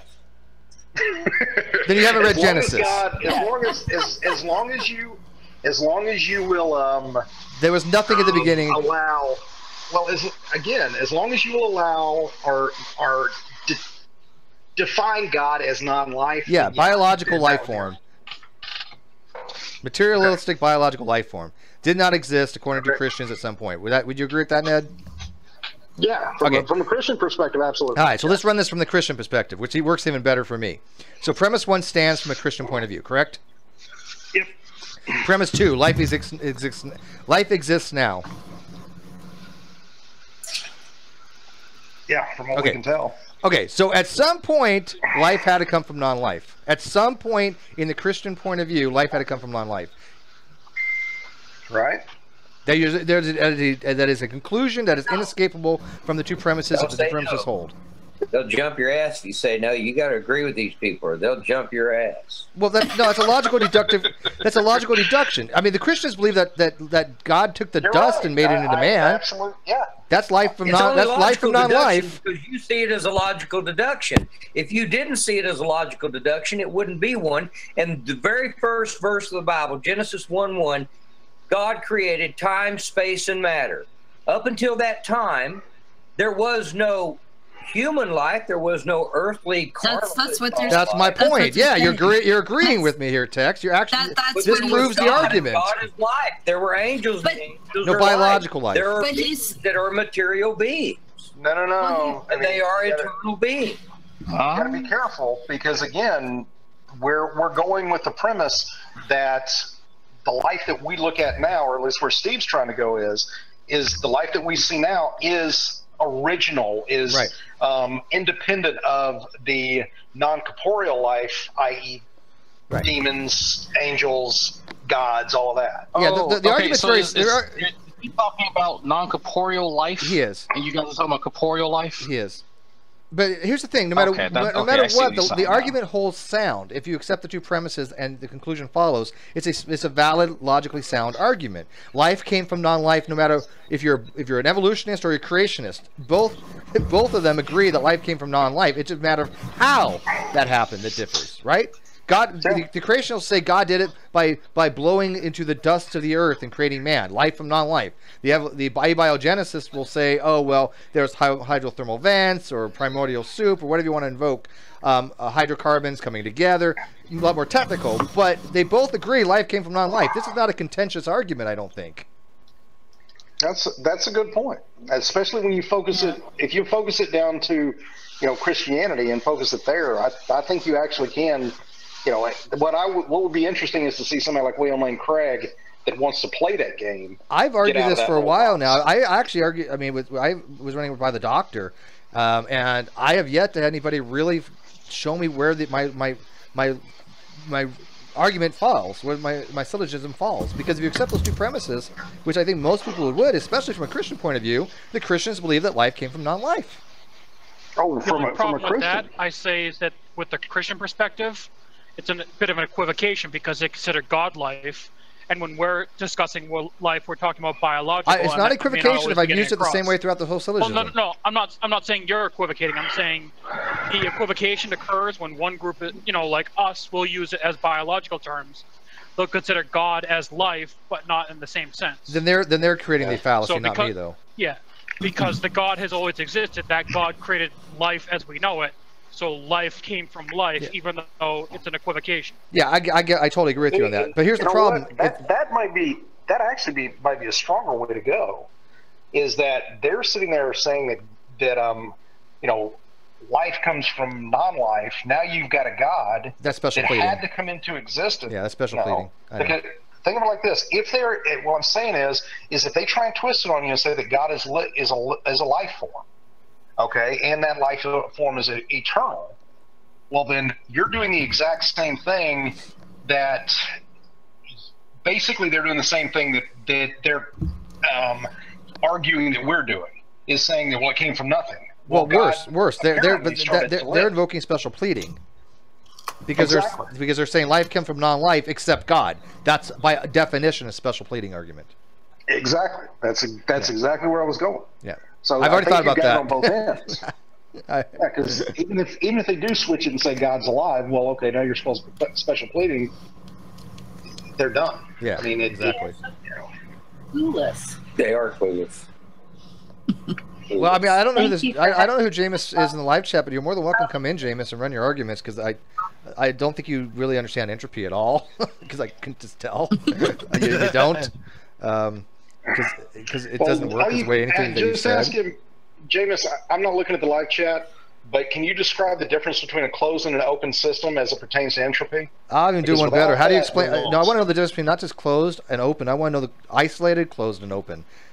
There's three different things, and I want to know the differences because I don't think many people can tell me the differences. I know the differences, but I don't think many people could. I really don't. Let me ask you a question. Do you think that everyone who calls themselves a Christian is in fact a Christian? No. Well, technically, okay. Yes and no. Yes and no. That's a trick question. If they call themselves a Christian, wait on it. It's not a trick question. I'm just curious. Well, no, it's not a trick question, but it's not as easily answered. I think that if anybody calls themselves a Christian, I'm going to call them a Christian. I don't care. Right? How do you discern from a Christian, so someone who says that they're a Christian, and if they're really a Christian? That's what I'm asking you. Do I think there's Christians that call themselves Christian that don't act Christian? Yes. From a nominal Christian. Well, that kind of claim to follow Jesus. They're a Christian. Yeah. Yep. Yeah, that's fine. If they say, look, I follow Jesus' teaching, I believe he's a supernatural being, Son of God or God, I'm like, you're a Christian. Anything else, I don't care. You can believe you can believe that Satan actually created the earth. You can believe anything you want. If that I have a very, very small window of core things that I think Christians all fall into. Anybody who wants to say otherwise, I don't really care. Right? I just don't. I think that if you believe God and say or Jesus came from God or God, you're a Christian. Now, do you act that way sometimes? Do I think there's a lot of Christians that don't follow his actual teachings? Yeah, a lot. Did that help? If the Jesus is in the Mormon Church and they say he is this person, and then the Catholics, Jesus in their church, they're both Christians, yes. They say Jesus like this. They're two different Jesus. As long as they how do you know which one's following Jesus? Well, that's a different question, but they're both still Christians. Yeah. Their opinion of them following is not relevant. Right. Their claim to following is the only thing that matters. I agree with Carrie. Yes. I would consider them all Christians. It doesn't matter to me. Yep. So Jesus is Jesus in every different church denomination. Yeah, there's 40,000 different denominations. Guess what? They're all different. How would an atheist? Christian. What do you think? If anybody ever read the Bible, let me ask one question, and then I'll just hush. But what do you think that the Bible is talking about when it references Antichrist, the Antichrist? And that's plural. G-Man. And the yeah. Real quick, let me answer this question real quick. Since nobody in the live feed has actually given me the correct answer yet, some good tries. The answer to the question is, an isolated system has no free exchange of mass, energy, and information across the system boundary. A closed system has no mass or energy across the system boundary, and then an open system has a free exchange of mass, energy, and information across the system boundary. So that's the difference. So if you have an isolated system, it's more than just you're isolated from mass and energy. You cannot have any informational exchange across the boundaries of the system. So but a closed system can. A closed system technically can. Now people use them interchangeably. All right, thanks, There's. Thanks. Thanks, buddy. But people do use them interchangeably. So when you look on, if you look on the internet, and you see closed, they might mean isolated. It's a really nuanced thing. But technically speaking, information is involved more than just mass and energy. But a lot of times you'll find people saying closed system and isolated system interchangeably. But there is a small difference. But there you go. And where the isolated system came from is before Hawking radiation, because people were thinking that black holes were because of the information paradox. Yes. Exactly. Yeah, exactly true. Matter of fact, there's only one true isolated system. You know what that is? God. God. That's a good answer. No, the universe. The universe. The universe is the only true isolated system. We can't know that. What about M theory? Well, M theory would actually includes the universe, because if you think about a multiverse, when we talk about the universe, we're talking about everything as a whole, or even just our system. If it's isolated, there is no exchange between us and another universe except for what's called dark flow, and I don't think dark flow is actually an exchange. I think dark flow is a effect. Well, but the thing is that would still, I mean, number one, we can't know, because I mean, the cold spot in the CMB, CMB, that could possibly, CMB, exactly. It's not that another could universe. Possibly be okay, but some people do. I know, that's what I'm saying is until we can. Sorry. Sorry, negation. I know where you're going with all this. I'm just jumping ahead. Sorry. I'm just saying that as much as we want to say that, and I mean, I guess it's all semantic, because when I say universe, I look at our bubble, because I am an M theorist. I do adhere to that as our system, kind of like, for lack of a better term, which is a horrible deal, but our little planet is, at least before we started learning things, would be kind of considered like the flat earthers. Everything revolves around it. It's its own little, almost snow globe that everything's stuck within. So I envision our bubble universe like that, and then the cosmos would be the next scale up for whatever that would include, with all of the different universes, bubble universes, if you will, with inside those, which is kind of what the M theory is. So an exchange of energy and or information between those universes, I don't see why that would be impossible. Because they're isolated from each other. Again, even with dark flow, I think it's just an interaction. They think it could be a gravitational force. They think what's happening with the cold spot, well, one of the theories out there is that the cold spot is due to a gravitational effect from another universe that's near ours, or superpositioned under us, right? We could be overlaying another universe, right? Right. So that could be causing that, or that could be actually causing dark matter as well. That's another theory for dark matter, is that there was superposition under things. Which could be an exchange of energy and or information. I mean, if nothing else, we're getting information from the existence of that other galaxy, not galaxy. It would be information. I don't think there's an exchange of energy between the systems. But we don't know that. Again, if it's dark energy and dark matter, it is.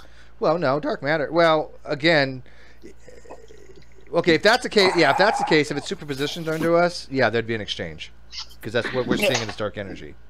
And that's what I'm saying, is we can't know that one way or another for sure, at least not yet. Right. Okay, I agree with that. But how about this? If I use the term universe to include all the multiverse, then you're obviously out of gas. Unless we found a third level. We're not aware of. No, because I would just include that in the universe. No, because the third level. Yeah. Reality. We would call it reality. There you go. Reality. There. Thank you. Reality. This reality. This possible universe. So effectively, what you're saying, Steve, is turtles all the way down. Turtles all the way down, baby. Somebody in the live again. James keeps on saying we've never observed macroevolution. I don't know why people say that. We have numerous examples of macroevolution. That's one of the dumbest arguments creationists have. Evolution in a lab with germ cells. Yeah, we've seen macroevolution with wheat germ or wheat grasses in a single population cycle in a single generation. Learning to, Jameis, why don't you do me a favor and look up what corn originally looked like? Yeah, I mean we've seen. Banana. Well, hang on. I mean, I did my debate with Wayne. Wayne's not here right now, but I did my debate with Wayne on macroevolution. He's no longer a younger creationist because I showed him macroevolution is real. Ring speciation, allopathic speciation is real. He looked into it on his own and went, holy shit, this is real. I don't think Jameis has ever done that because anybody who's ever looked into this stuff can find overwhelming evidence of macroevolution. We've seen it. We've observed it. We've seen it in the lab, for God's sake. Go look up. Word is one. Yeah, all you have to do is go look up nylon-eating bacteria and figure out where that came from if it wasn't macroevolution. You mean nylon? I mean, honestly, they got these germ cells in a lab and they produced it with this food. Like they gave it this food, and over time they started growing tails to get around to that food before the other germs. Yeah. Well, I mean, I would take that as I think Linsky's 20-year E. coli experiment was a good indication of macroevolution because it developed a new metabolic pathway and conjoined it to an existing one. I think that's what we would expect. Then you have the Italian wall lizard. Bill Ludlow gave a real good example of micro and macroevolution when he was going up against Ken Hovind. He had like 5 or 6 skulls lined up, chronologically, and he went like the first 2 in the line. He said, okay, this is an example of microevolution. Then he pointed to the first one and the one on the other end, that's macroevolution. Right. Yeah, but you That's true too. What's that? Sorry, your mic is really low. I didn't know you were talking. Can you hear me? Yeah. Are you inside of a tin can? He stole my line, so don't let him talk. Because that's what I was going to come back with. What do you say? No, I'm too fast. Yeah. I'm actually, I don't have a regular mic, so I had to, use this old radio thing. I'm pressing the button to talk to you. I kind of had to break a piece off in order to get it. Are you talking to us with a CV? I can hear him, but let him talk. Wow. And then I'll get back to Jameis because Jameis is just throwing out ridiculous stuff in live chat that he's I think he's just running the gamut of all the he really is. Arguments against evolution because he just mentioned thermodynamics. I'll get back to you in a sec. He just literally said that there's no violation of the second law and that evolution violates the law, second law of thermodynamics. No, it doesn't. That's absurd. You have to be a dumbass who's never taken a single course in physics to think that evolution violates the second law of thermodynamics. It's complete crap. It's that stupid. Ask him this: how many laws of thermodynamics are there, and can you list all of them? Yeah, I can. Oh, I know the answer. Really? If you could tell, okay, I know most people come up with like the main 3. Josh, don't say it. Don't say it. Well, be quiet, man. I put it in the side chat. Yes, I don't have the side chat open. Oh. But I know the laws of thermodynamics. Guarantee he's not going to mention that one, Ned. I know that's exactly the one that everybody has no clue on. Which You're one? Absolutely right. Which number? The one on the side. The one on the side. Oh, you're gonna make me open can't the side. See it. I'll send it to you on Facebook. Open the side. I didn't learn about it until I went to physics too. Hang on, I gotta go all the way down in the side here. And which is down. Strange because you would think physics 1 would actually. that's the one I'm thinking. And that's the easiest one of all of them. That is like the simplest law. That's common sense. I wasn't taught that until my second semester in really? Physics, so there may be. Yeah. Well, because it's basically it's commutative, right? It's basic or transitive. It's basically just it's common sense, but yeah, that's actually the actual law. Sure, that's the one that people forget the most. Well, most people don't even know it exists. Like, damn it, Dragnot was saying. Yeah. Talk to what's his name, Pillbox. Pillbox doesn't know because he keeps saying 3.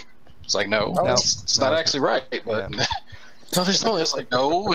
There's actually another one. There's another one, big guy. I can't find the fourth one. Well, you're right. You're not going to find number 4. Yeah, there's not the fourth law of thermodynamics. That's true. Yeah, there are 4, but it's not the fourth law. Yeah. I mean, I haven't heard the chirality argument in a while. That one kind of, I had to ask him. You remember Lance Renew, my marine biologist buddy? I had to ask him about that. He's like, "What the fuck are they talking about?" I was like, "I don't know." Yeah. What you're gonna have to tell me what that one is. I've never heard of a chirality argument. Yeah. So you have molecules that are left and right-handed, and most of the molecules I think are right-handed, if I'm not mistaken. Leno, nice dextro. Jameis has completely sidestepped the question anyway. He's just, you've seen what you want to see. It's science. It's basic science, man. Sorry, Jameis. This is not complicated stuff. Well, I gotta look this up. I can't. It's all most. Well, of the yeah, because you had to study right-handed. chirality and entomeres, right? No, that's actually in Chem 2 and Organic Chem. The only reason I know about chirality is because someone tried to use it as an argument because they copy and pasted it from AIG or whatever. Did you ever? What was the name of the show? I just was watching it. Oh my god! And they have actually they have left-handed amino acid creatures, and they eat a different food source. And I can't remember what the hell show it was, but I was like, I know what the hell they're talking about. But they had L food and D food, and I can't remember what the hell it was.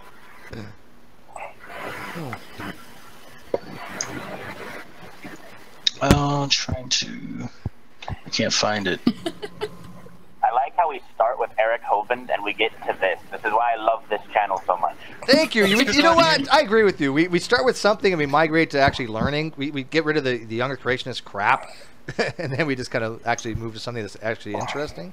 But Although, just getting back to that quick, I was very pleased to see that the FDA finally got on his ass about that. I am too, and I still like to know what's going to become of it. He hasn't taken it down. It's still up there after 15 days. Again, I think there could be legal ramifications, not just of a financial thing, but actually criminal. Well, what was it? They were still able to sell it, but not across state lines. Yeah, you can't sell it across state lines. He just got out of prison. No, this is Eric. This is Eric. Oh, I'm sorry. Yeah, we're back to Eric. Apology. We're letting you know. Then truly be his father's son, now wouldn't it? Yeah, I was going to say they should have done it at the same time. They could have served their time together. I mean, I'm not saying Eric's going to go to jail, but I mean, it sure the hell wouldn't surprise me. Again, I don't know the legal ramifications. If anybody does, if they've had any dealings with the FDA or anything like this, please let us know. Well, I have no idea. Here's a question. Is Eric into the sovereign citizen shit the way his dad is? No, I don't think so. Okay, I don't know.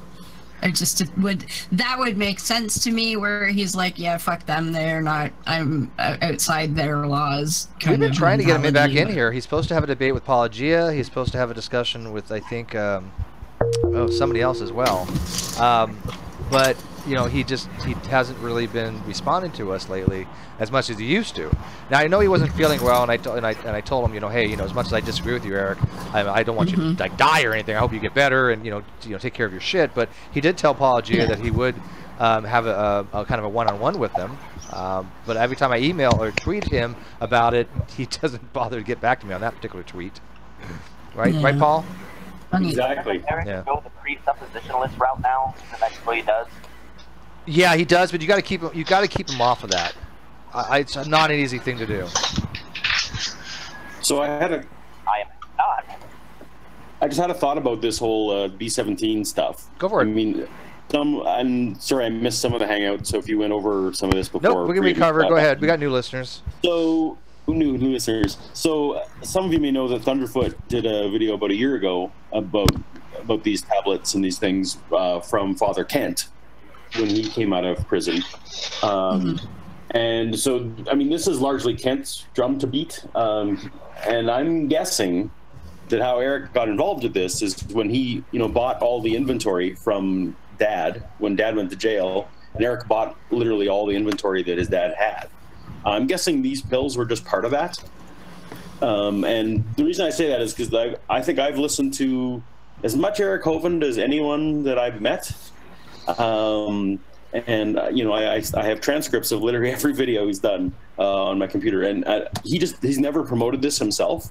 I think this is all holdover stuff from his dad. And I think you might be very much right on that. Yeah. Far be it from me to defend Eric. Like I'm working on a video now that is not defending Eric, but you know, I do think that this is sort of an oversight of stuff he inherited, and that as soon as he pays attention to it, he just posted a video about an hour ago, a live video about him. You know, he's wrapped up in his movie stuff right now. Anyway, as soon as he figures this out, I'm sure he'll just dump it, because this inventory probably cost him nothing. It's not something he's ever personally plugged. It's despicable, and as a cancer patient myself, as some of you know, I've seen people prey on, you know, when I was on the cancer ward,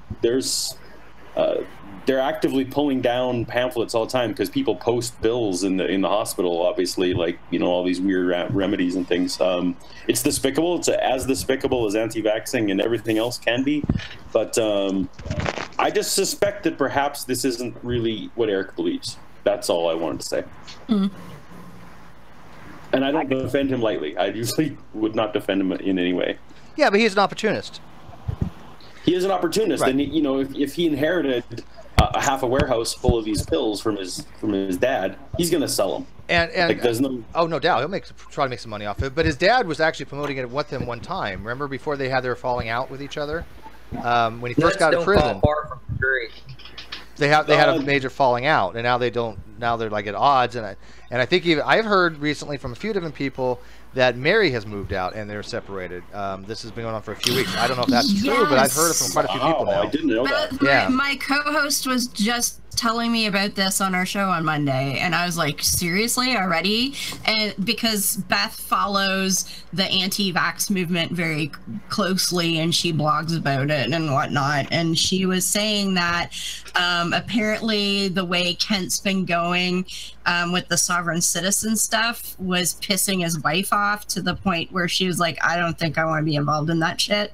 And so that's could be where, like, she hadn't had a chance to verify any of that stuff yet, but that's what it was. So when an anti-vaxxer thinks you're on Monday, when an anti-vaxxer thinks you're crazier than that tells you something, right? Exactly. That would be the telltale sign. Oh God. Yeah. Oh God. It's pretty scary. I need to investigate that, because that is super interesting. Yeah, will you check that out? Because I've heard it from multiple sources, Paul. But unlike this, I did my due diligence on this. When I found out about this whole FDA warning, I went to the site, I checked it out. It's legit. You can actually see all the warnings they've issued in that period of time, and you can actually see they did issue one from Creation.com. This is from the FDA, so this is legit. I don't know about hearsay stories such as Mary Tokel leaving Kent. That obviously I have no way of validating except through somebody who actually knows him personally. And I do know that people that do, but I haven't asked him about it. You know. Yeah. I know Kent has been plugging this whole, you know, cyanide stuff, peach seed, B-17 stuff, even up to a month ago.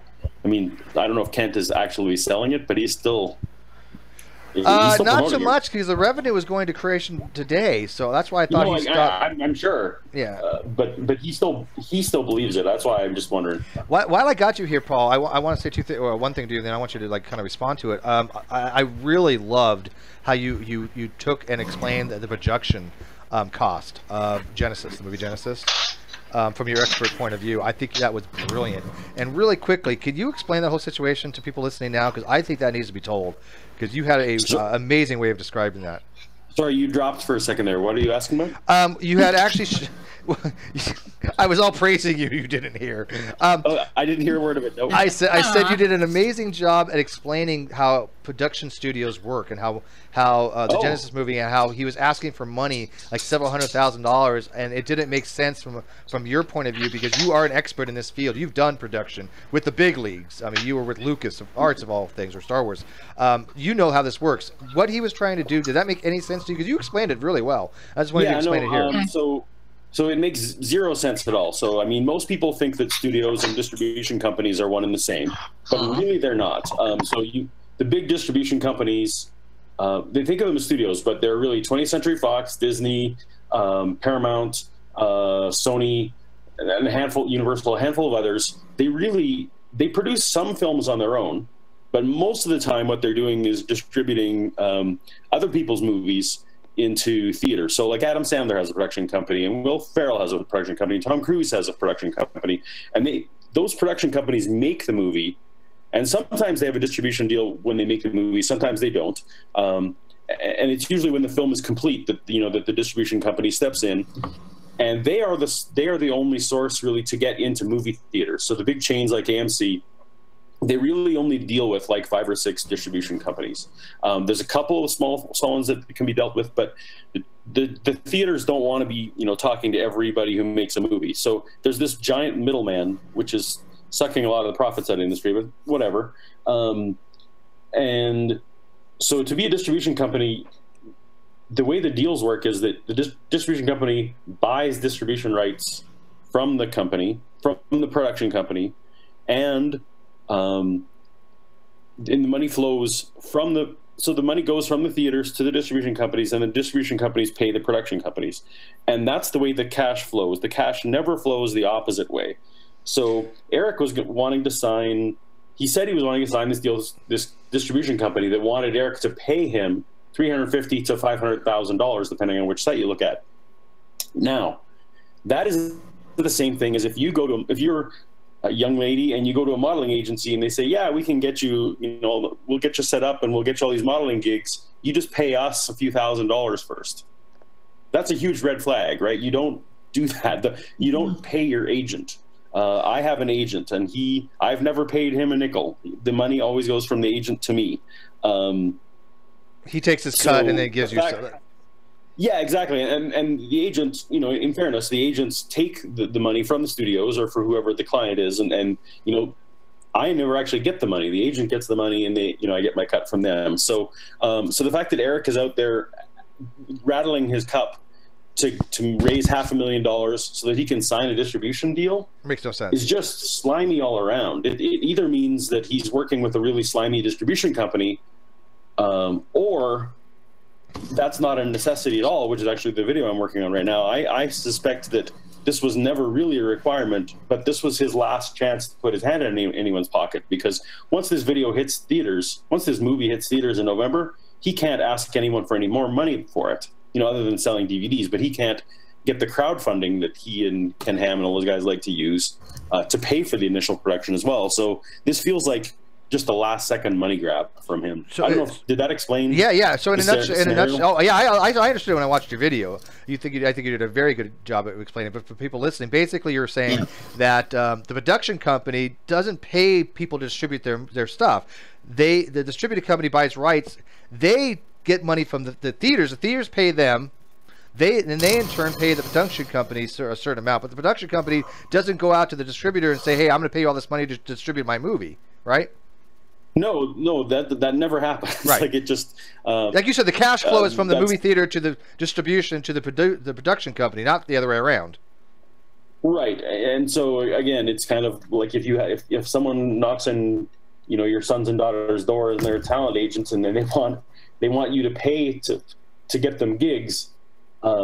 There's something wrong with that, because the gig should be paying for the service. It would be more like a real estate agent said, "Yeah, I'll sell your house, but pay me $1,000 up front." It's like, well, that's not the way this business works. And what's worse is just not the way this business works. The crowdfunding, the way he's getting money, he's not. Correct me if I'm wrong, but he's not accountable to give them any accounting where the money goes, is he? Absolutely not. And in fact, he split it over. So he's been making this movie for 6 years, and he's used everything from GoFundMe to just direct PayPal. Like, he's spread out the fundraising over a bunch of different things. Mm-hmm. And I think perhaps, again, to alleviate some red flags or any yellow flags that anyone might throw. But no, and he actually, flagrantly says he wants people to tithe, like that they consider this their tithe, their church giving, like that they're giving it to him. Oh, that's just so wrong. They're not being even promised a DVD copy of this thing, right? They're not, like, at least on Kickstarter, usually you get a DVD at the end. They're going to see nothing for their dollars. Wow, that's slimy. I don't mean to butt in, but go ahead. Speaking of me, whatever happened to Bert Poole? Bert Poole, he's been busy doing projects. I mean, I haven't seen him in Hangouts or anything. No, because he took down his channel for a while. He said he was going to take a break from everything, and he needed to focus on Pixar and stuff. Thank you. Yeah, he'll be back around. He won't forget about us. But no, thank you, Paul. Like I said, I love the way you explain that, and I think you're absolutely right. Obviously, I think Eric is making a last-ditch money grab. His tactics are just deplorable to me. But I think most theists that are in a religious church thing and they're asking for donations, I think most of them are dishonest. I understand a lot of them are local churches. I'm not talking about your small little church in the middle of nowhere. They ask for tithing to keep things going. I get that, right? But these big mega churches, I think it's all a scam. Yeah. Every one of them. Well, they don't need millions of dollars for that shit. Heretic Lady, do you remember a couple days ago we were talking and I told you that the Freemasons in the 19th century using the Great Arm had started every single denomination that exists on the earth today, and they also bought into the ones that were existing at that time, such as the Catholic Church, which actually was the money behind this whole thing anyway. Wait, what? Jesuits. Oh, Drag, you haven't met Tex yet, have you? Drag, have you met Tex? Oh, please, Drag, meet Tex. How would they have started like the Seventh-day Adventists when that didn't Ellen G. White start that 100 years ago? Actually, Ellen G. White was pro. Oh, I'm sorry. Go ahead. Let's not go there. I've been dealing with flat earthers all day. Yeah, Tex is a flat earther, by the way, guys. So wait, strap in. He's flat Earth too? Oh yeah. Full on, baby, full on. You didn't listen to my rum and coke night the other night? It's best rum and coke. Tex, I gotta tell you, that was the best rum and coke night I've had. You know what that was awesome. Did you want to hear? Did you want to hear about Ellen G. White? Sure, yeah, we do. Yes, we do. Ellen G. White was actually a protege of William Miller. William Miller was a Freemason. He was very much a Freemason. She was his protege. He actually prophesied, and all of them did this. Every one of those 4,000 denominations. There was the Baptist, the Pentecostal, the Seventh-day Adventist, Jehovah's Witness, Mormons. The list goes on and on. Nazarenes, Church of God, Church of Christ. I told you guys this the other night. But anyway, the fact of the matter is the churches today here on earth, 100% of them, and there are, you're right, some small local community and home churches that are not 501c3 tax break churches.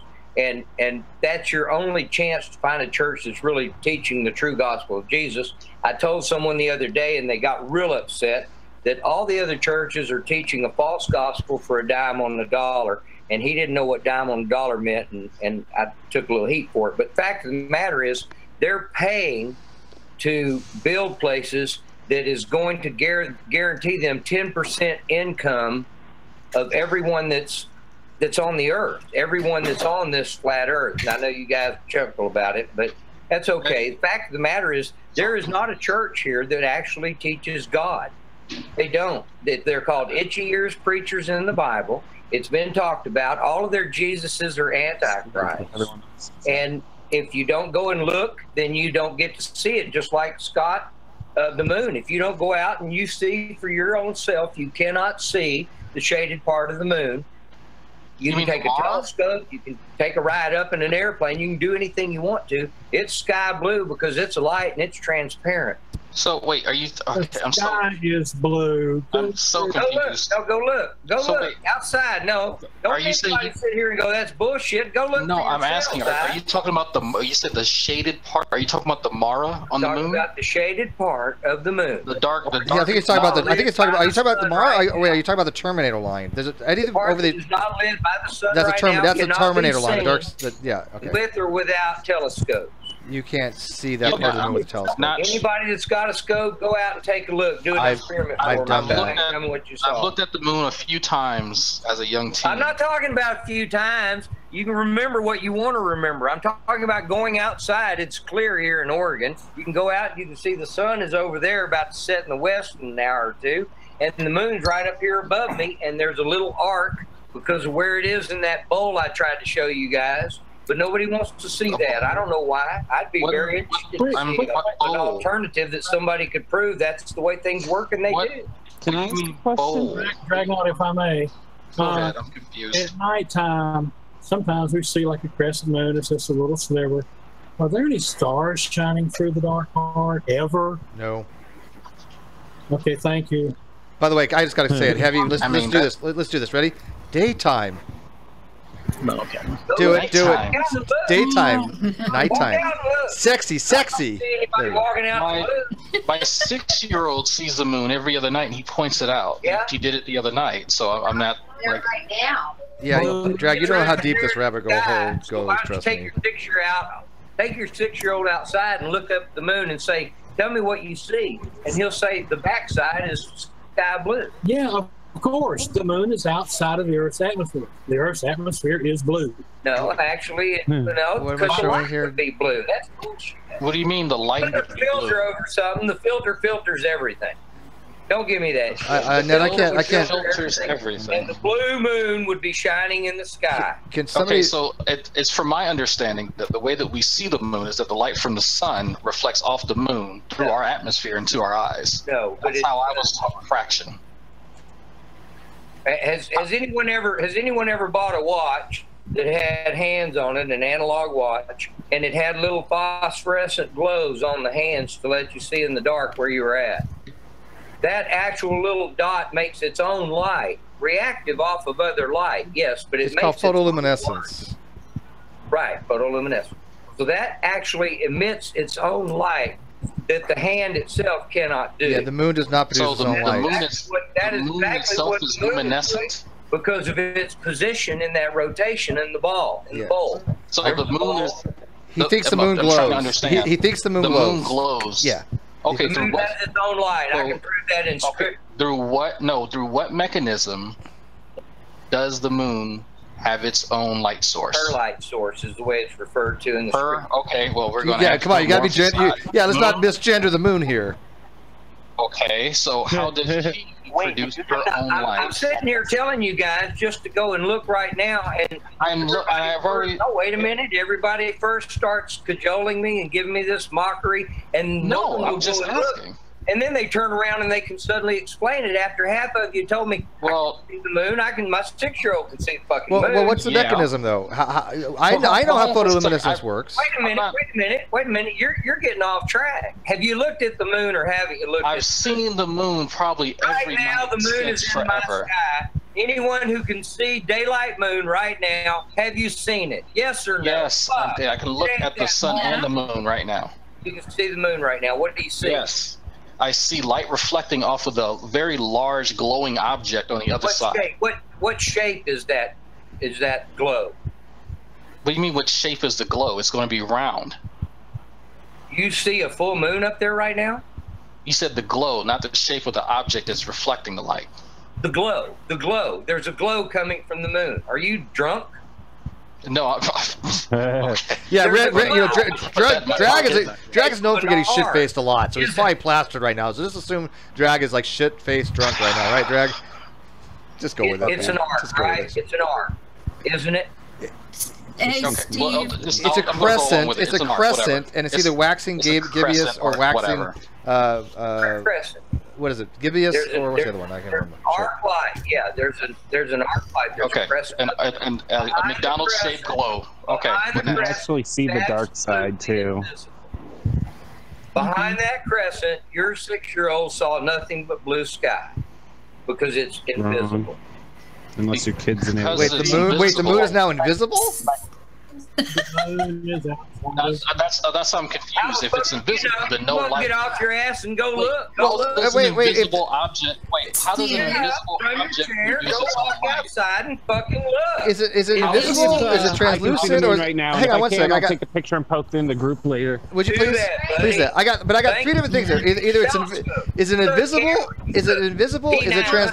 Oh my God! Is it invisible? Is it translucent? Or is it luminescent? Tex, which one is it? There's 3 different things.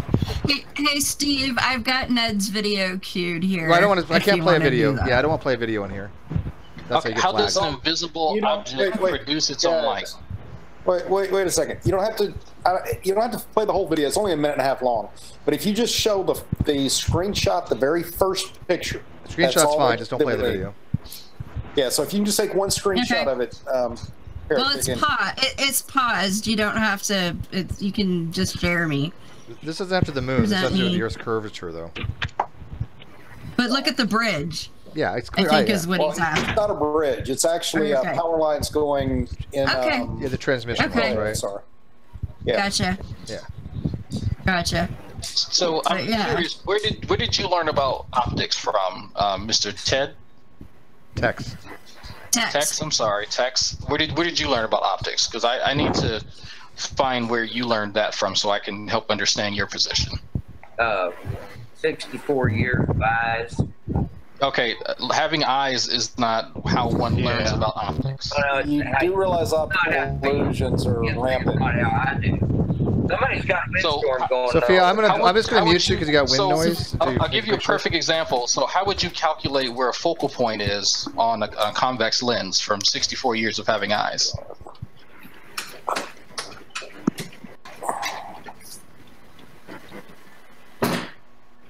I'm sorry, I was. What was the question? How would you calculate where a focal point is on a convex lens from having 64 years of possessing eyes? I wouldn't worry about where it's at. I don't care where that's at. So how are you determining where a light source is coming from or anything about light if you don't even know how a focal point works, like a simple mirror? Because my eyes work. Like I said, I understand that. Oh, wait a second. Let's stop right there. No, your eyes don't. I can fool your eyes, and I can fool your eyes in a myriad of ways, both with false color, false perspective. No, but you can't tell me I'm not seeing what I'm seeing. We're not looking at your false perspectives. We're looking at the moon, people. And the problem is your interpretation. I could hire a couple of my best buddies to come over and do tricks for you that blow your mind. So I understand there's optical illusions. I've got that story. But we're talking today, everyone right now, about an invisible, transparent moon that cannot be seen with the human eye, whether you're looking because of the atmosphere. Okay, wait, hang on. Concave, convex, or biconvex. So wait a minute. Okay, so and how do you have here's how you can explain it. Sorry, Steve. Go ahead. Go ahead. I was just saying, how do you have a total solar eclipse then? If it's if the sun is if the sun is translucent, how can it block the sun out? Yeah. It's clearly a solid object. The solar eclipse is coming up in August. It's going to be a total solar eclipse. I just got through explaining to you that it's reacting to the sun in a very similar fashion to the way that watch hand reacts to having had light upon it, and it is giving a light source of its own. But it doesn't. It blocks out the sun. Relative to its position in the bowl, as it is, where it's turning slower than the moon the sun that's turning with it.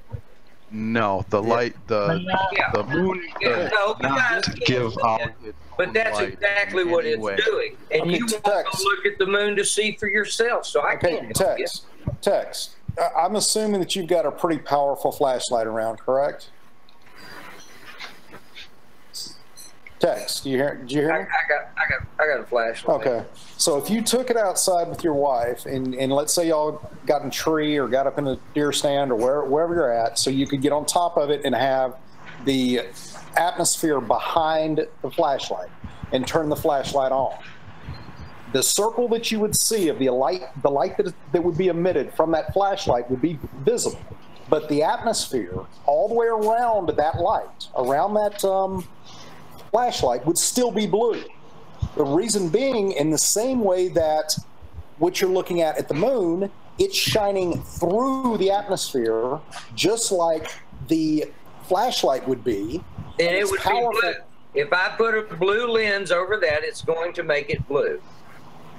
And again, not if it, no, because the same, that listen to me, let me finish, and I'll try to explain it to you. Show me that. I want you to show me. I'm trying to, because you've seen it before. You've seen this before. Your eyes have showed you this before, Tex. Let me finish. I'm not talking about my eyes. I'm talking about you showing me an observable, repeatable. Oh my God.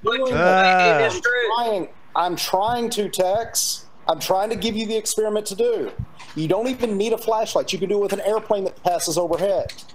When the photons are strong enough and they're coming through the atmosphere, your eyes are going to perceive that as white light because it hasn't been refracted enough. So the whole thing that you're talking about, this moon, because it's white, has to be in front of it, is completely negated. It has been there's enough refraction or enough reflected light from the sun that is bright enough that we perceive it as white light because it floods all of the cones and the rods in the back of our eyes, just like the pinpoint of light coming from the flashlight would do. It's still going through the same atmosphere, but we still see it as white. Okay, now I listened carefully to what you said. I listened very carefully. I did not interrupt you. But here's the situation. When you look at something and you see something, it may or may not be the same thing I look at and I see.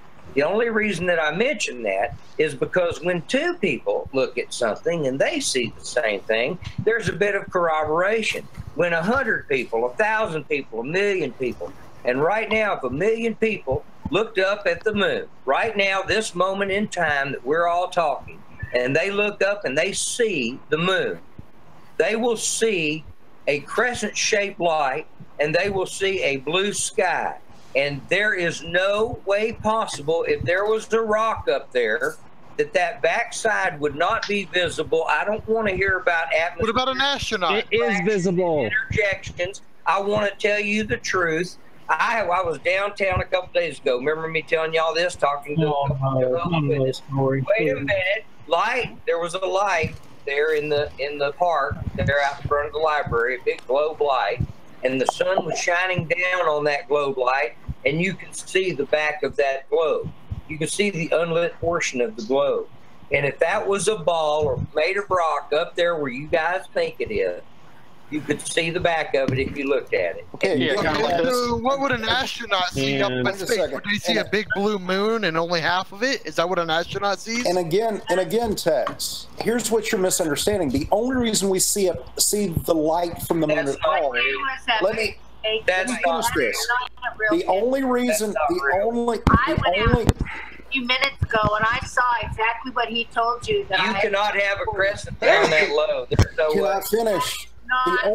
The only reason you're seeing the moon at all is because it's bright enough to penetrate the atmosphere and get to our eyes. There's not enough reflected light, if any reflected light, from the dark side of the moon to project itself through the atmosphere. Let me ask effectively, wait a second. Whoa, let me finish something. What you've effectively done is demonstrated that the moon is not inside the bowl. Because if it was inside the bowl, you're absolutely right. In the same way that if I was to put up a half-illuminated flashlight in front of the wall, I'm going to see the other half of the light because the wall behind it is going to give me contrast. It's not shining through the atmosphere to get here. Stop. Look at the picture on that we're looking at the screen. Do you see it? Yep, I see it. Okay, now everyone, no. Let me ask a question, guys. Is what you're looking at right now an intrinsic circle? Is that a perfectly circle? That is a blue circle laid over a white circle. You can see it. That's not, if you measure from blue to blue, that is not even. And that is a circle laid over another circle. The moon isn't a perfect circle. Oh, I know. It's a pear shape too. Shit. Oh God. Can I borrow? Can I tell you what's going on here though? Okay. Do you know what's called earth shine? I'm telling you. Do you know what's called earth shine? Earth shine is light that's reflected from us that's being reflected back to the moon. The reason you can see the degree of moon you can see here is because light's hitting the earth, it's being reflected off the earth and bouncing off the moon back to us. That's what called earth shine is what you're seeing. Actually, hold on, Steve. Text. How do we see? How do we see things? That is not a telescopic picture, is it? It's a regular ass picture. I'm curious. How do we see? Like I said, everyone go out and tell me that's what. Okay, but Tex, I'm giving you. Wait, hang on, Drag. Tex. Hold on for a second. I understand you want people to go out. Okay, Tex, we got that. Okay, one sec, how does our vision work? Drag. Hang on. Forget the vision. Tex. I just gave you why we're seeing what we're seeing. How do you respond for that? That is the reason. That's called earth shine. It's a well-known phenomenon. It's not what's up there right now. If that was the case, if earth light was reflecting on the darker side of the moon, that's not the dark side of the moon. And I would be able to see it, and I cannot. Why would you think that's the dark side of the moon? and I saw it myself. That is not the same moon that's up there. You guys are lying. You are lying. So there's multiple rocks floating around Earth right now. So wait. So somebody lied and then put this definition up here just to lie to you. All you got to do Get for up off your ass yourself, and go look. go look. Okay. Your eyes won't see what you put on that. So phone. you're not but understanding a that's- word I'm telling you. That's great. I want to find out something because I think this is very important. Tex, how does our vision operate? We walk outside from where we're sitting and we look up at the moon and we see it's invisible. That's how it works. Okay, no. If you're just looking at a cup on your table, no. just in You get general. up and you go look and you don't see what's on the screen right now. I'm not talking about this. I'm not talking about. We've already explained what we're seeing. This is Earthshine. Again, what's the point? It's not a real picture. I'm honestly curious if you actually know how our vision works. Just a basic explanation. If you have a cup on your table, how does your eyes see that cup? And just FYI, if you're on the moon right now looking at the Earth, you would see a glowing Earth. It would be full illumination. That's why so much light's being reflected back from the Earth to the moon, back to us. I'm curious, Steve, hold on for a second. I want to know if he actually knows how our vision actually works. No, he has no idea. Had an authentic one. Because this is I think this is important. If you don't know how our vision works, how can you tell us what we're supposed to be seeing? I'm not telling you anything about what you're supposed to be seeing. Well, you just described the experiment that we could all do. So I am very clearly asking you to get up and to go out and look. And when you see what you're looking at on this screen, it does not look this way. Hey, so you're basing it doesn't this always happen. So you're basing this. And then when it doesn't look this way, you turn around and make some excuse about some light refraction, or start asking technical questions about my irises and shit.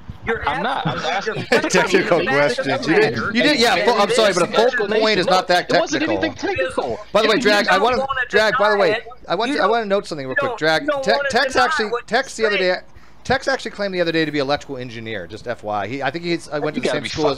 Yeah, him and Mr. Intelligent Design think that basically they have knowledge they don't possess, and we've already determined that he doesn't know anything about electrical engineering. Tex, one you question. claim to be an engineer.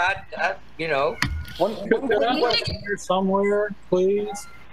Yeah, heavy's Anybody claim to be an engineer? Anybody claim to be a Christian?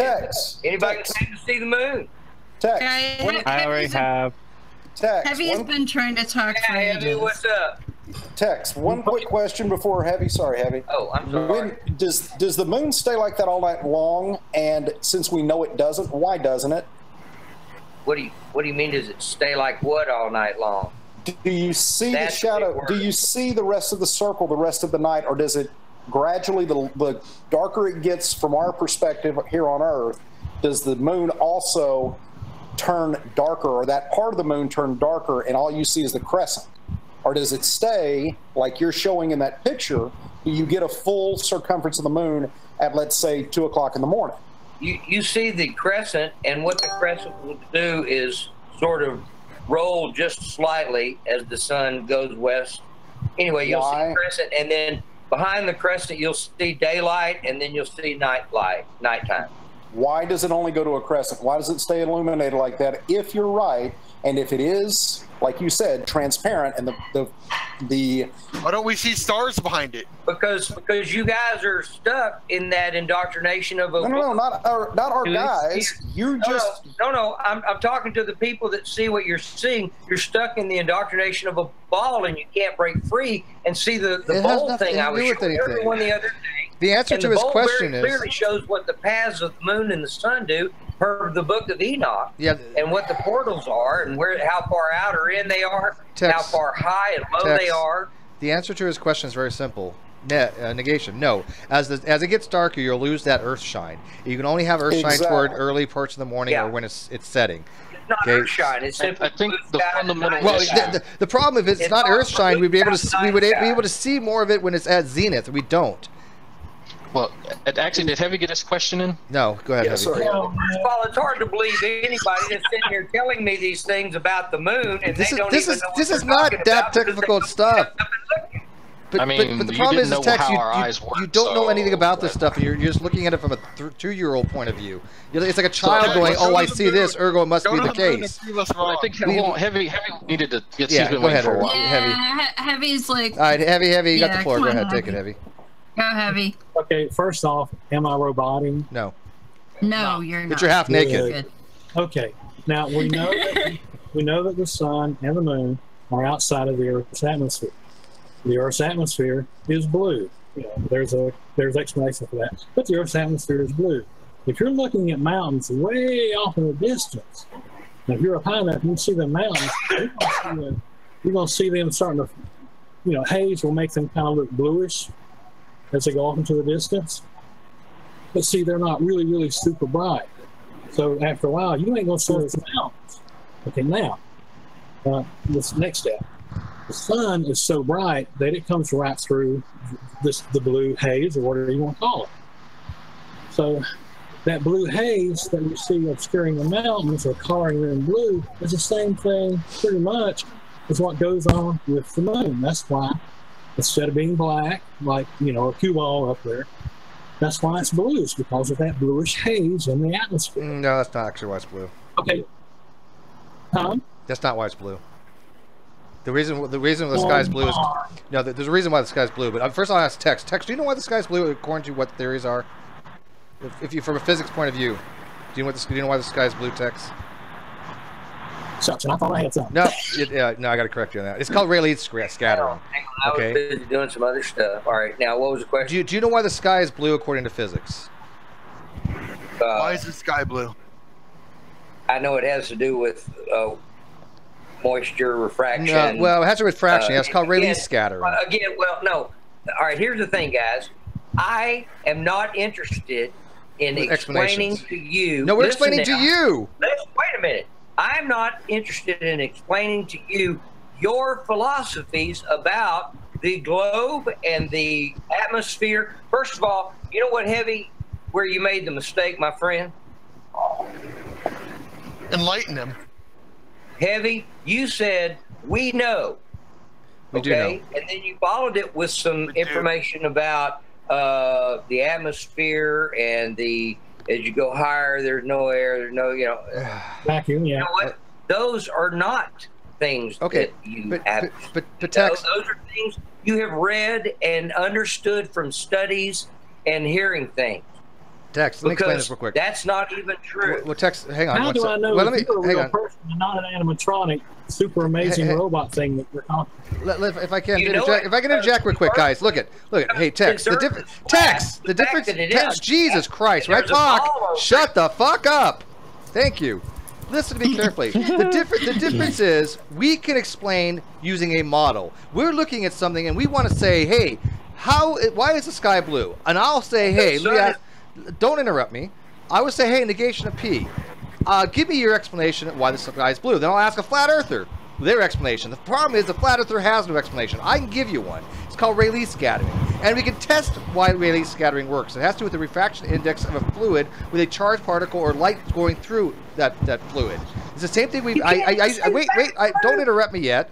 We could actually even verify this, what's called Cherenkov radiation, which was in my field of a nuclear reactor. And Cherenkov radiation is one of the very first things we learn in nuclear power school. It's what happens in a fluid like water, moderator, when you have a charged particle traveling faster than the medium's velocity of light. So in other words, you have light propagating through that medium, slowing down, and you have a charged particle, like an electron, and it produces this bluish glow. That bluish glow... And that's the first thing you learn? It's called Cherenkov radiation. It's the same principle for Rayleigh scattering. That is validation using physics. So that is the explanation that anybody who has ever studied this stuff will give you here, for the most part. Now, from a flat earther, I want to see the physics. I want to know about the physics of why the sky is blue from a flat earth point of view.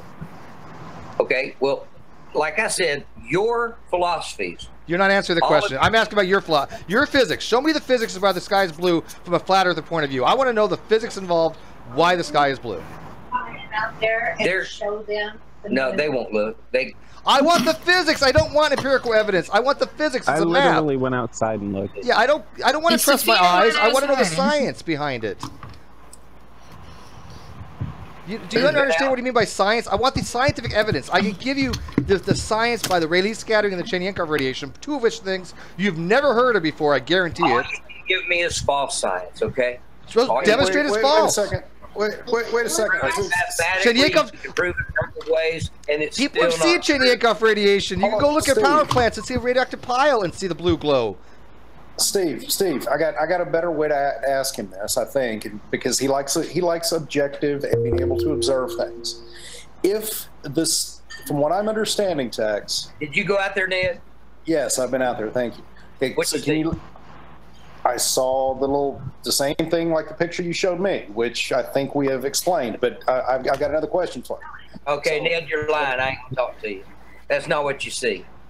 Okay, when I went out there, I'm amazed that your God enables you. How can you define what someone else sees? That's what I'm saying. He can read my mind. Take pictures. Everyone should just take pictures. Do you have cameras in everyone's eyes on Earth? Okay, hold on. Let's not get down this rabbit hole because I've got something I wanted to explain. Yeah, go ahead. I'm assuming that you're going to say that the reason the sky is blue is because the firmament is behind on the other side of, if you want to put it that way, inside this bowl of where the moon and the sun is. There you go with another uneducated assumption. Okay. A redneck that doesn't know basic science telling somebody they're uneducated. The irony. Yeah. See, this is why this is what happens when when you have children, right? And children want to learn stuff. They can either go to somebody that knows what they're talking about, that explain it, or they go to rednecks. This is why they don't go to rednecks. Yeah, but wait a second, Steve. If I'm wrong, wrong in that assumption, I'm more than willing to admit my error. But he is entertaining. Is that I know, but the problem is you already said you saw what was on that picture. I do have to be right back. Negation, you've got negation. Take over for me. Will you please honestly and say you saw the shaded part of the moon right now? Will you please listen to me for a second? It's not visible. You turn right around and defend that over the fact that it's got a. Please listen, Tex. And you are delusional. Oh God. Okay. So I'm delusional. Thank you. So if I'm wrong in my assumptions because you wouldn't give us an explanation, can you please give me the explanation of why the sky is blue? Is it because the firmament's blue? I mean, what causes the blueness? The actual fabric, the material that the firmament is made of. Okay, that's what. Okay. React. You want to hear or you don't? I'm sorry. I thought you were done. Oh, well, I'm sorry. I'm having to picture so you'll understand it, because again, it's very difficult to have a conversation with someone and they're so inundated with one particular vision. Okay, we know that, Tex. So please, so do your best. That the molten looking glass material, whatever that means, I can't tell you. Like I said the other day, guys, the Masons know. They're aware of what that material is, and they can't get through it. But that's Is the sun and moon inside or outside that molten glass? The sun and the moon and the stars are in the firmament. They're in that bowl. I was showing the kids the other night. I had a bowl sitting upside down, and I was using a little pen light. Great. What are you smoking out of that bowl? Okay, wait. Right. Heavy. Let me get there because I'm trying to make a point. Okay, so if they're inside the bowl, can you explain to me why the moon changes colors? Why the sun changes? Evie, I'm smoking out of this bowl, okay? Okay, can I, again, let's try to stay on topic here, Tex. I know that ADD is running rampant here, but can we stay on topic? Well, I just went outside to get something. I didn't even see the moon. So what causes the blood moon, basically? Why is at sunrise and sunset, the moon and sun, why do they change colors? Why are they orange, red, instead of always being white and yellow? Why, oh sensei?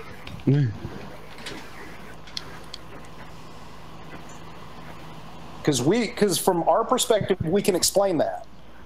I'm trying. Why?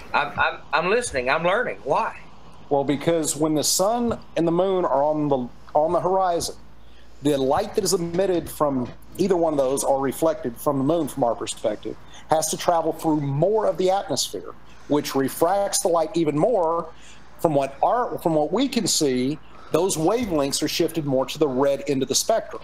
Whereas when the sun is overhead, it's going through less of the atmosphere, which refracts it less, which means that we perceive it as the blue end of the spectrum. That's how we explain it. But that would mean, by definition, both the moon and the stars would have to be outside the atmosphere, outside of everything, not inside. Correct. So since you're saying it's inside, how do you account for the change of color?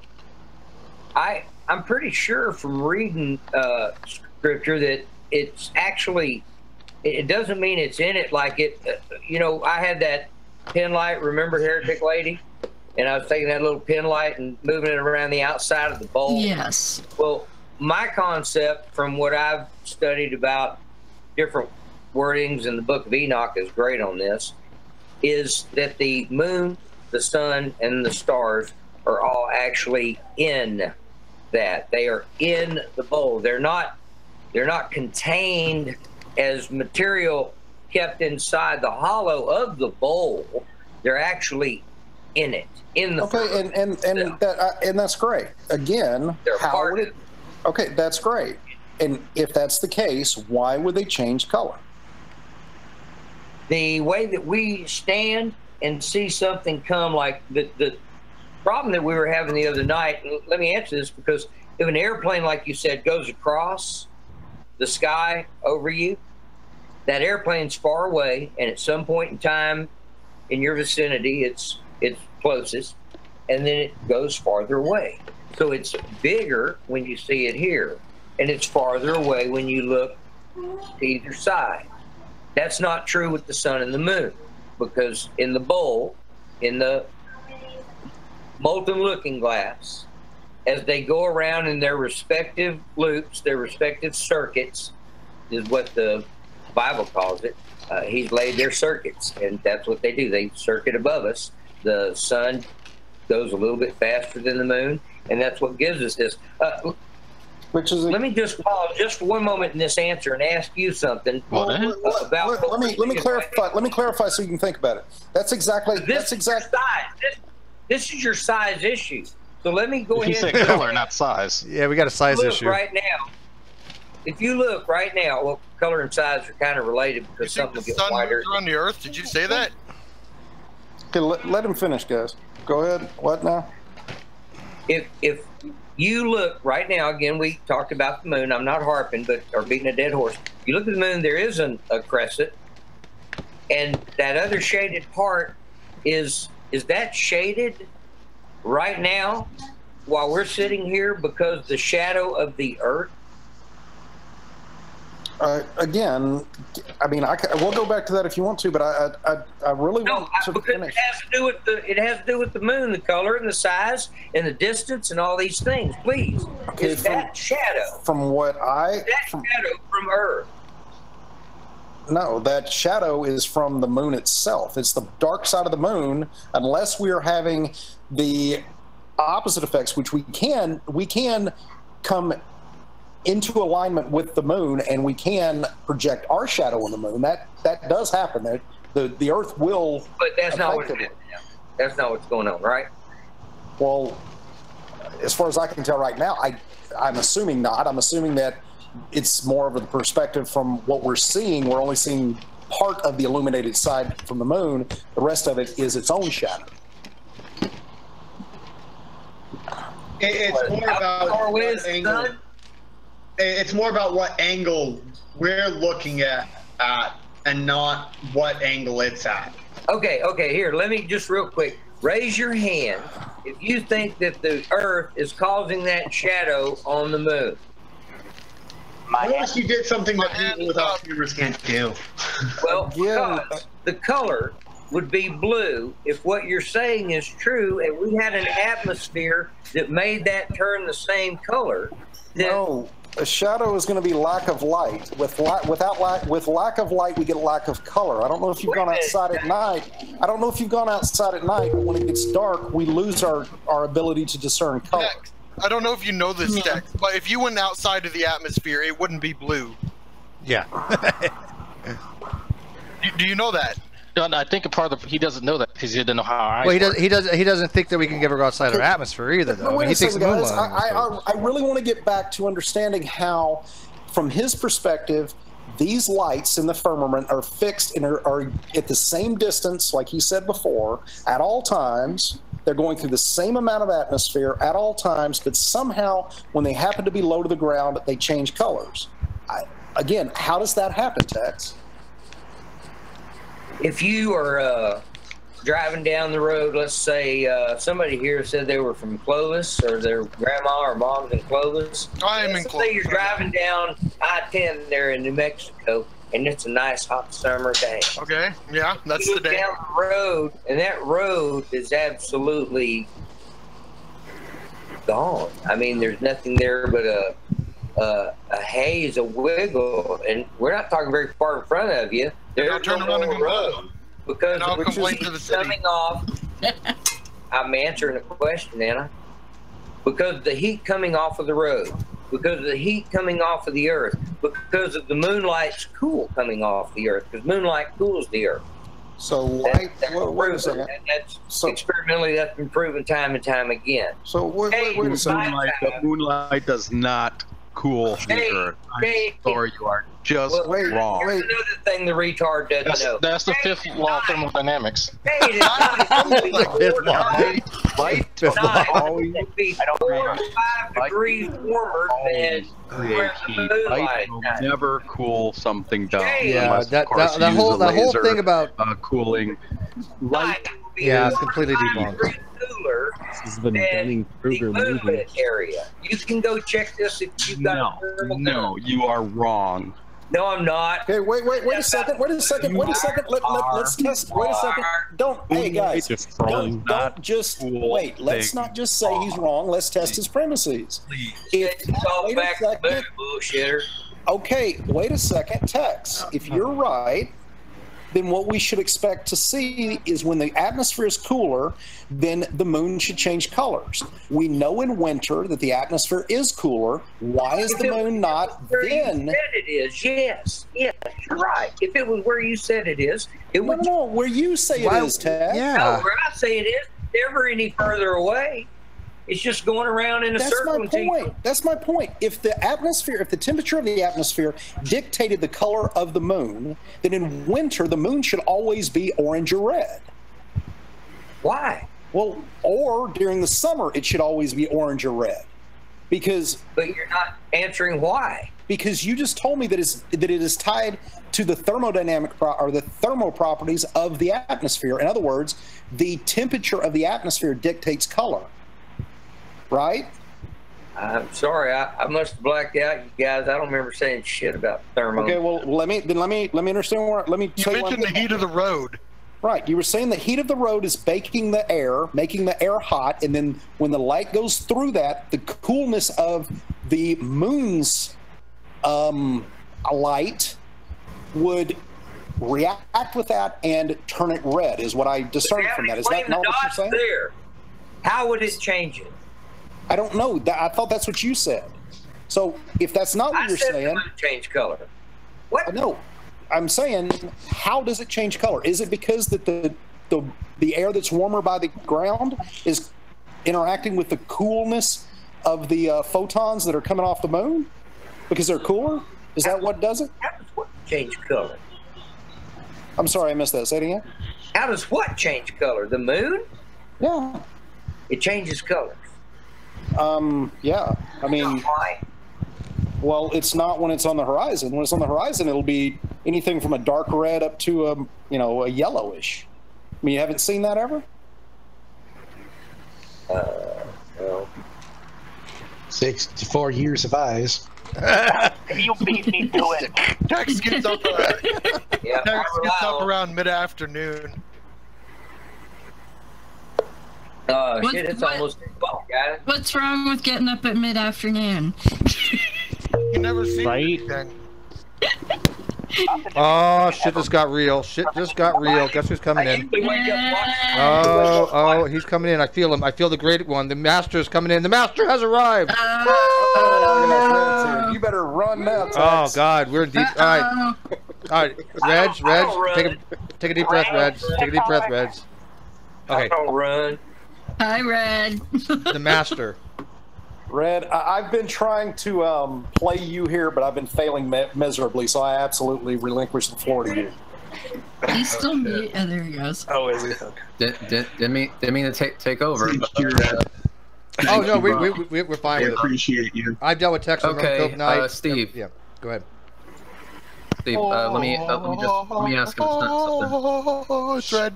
Shh, go ahead, Red. Never do that again. Anyway. That was creepy. This, my friend, is the comments that are pending approval. Sex Falcon 9 landing. Is this you, dude? That is him. Is this you where you're trolling the ever-living shit out of my video 1 month ago? Is this you? Taxi's talking to you. Tex, is this you? We already know the answer, but you can actually say it yourself. Is this you? Is this you right here? Is also this you where you're calling everyone a fucking shill and a failed punk or whatnot? Is that you? You've scared him already, Reds. Wow. That's the most quiet. I don't run from fire. Yeah, this is the most quiet I've seen Tex in days. He's ever been in his life. Smart move, Tex. If I were you, I wouldn't say a word. And then we'll watch. Reds leaves. Pretty quiet when we inquired about his engineering degree. Well, because we already showed he didn't have one. Yeah, there is that. Oh, I step away for 1 minute. Fucking Reds comes in, and fucking Tex shut the fuck up real quick. Real quick. Turn it back off and everything. Tex, when you were complaining about everyone not respecting you, what about these comments? Everybody relax, okay? I'm right in the middle of making some taco burgers. Everybody calm down. Oh, okay. Well, okay, taco burgers. Gotta wait for that. I understand. That's cool. Oh yeah, I understand that. Gotta wait for taco burgers. I want a taco burger. That sounds delicious. No shit, right? I think we all should get some taco burgers. I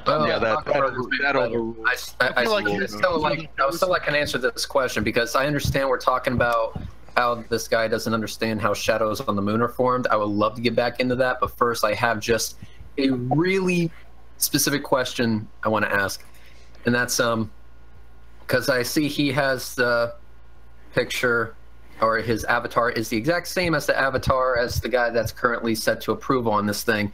Now, the reason why I didn't approve these comments, which I will go ahead and do, approve, and approve some more, is because I wanted him to verify it for me.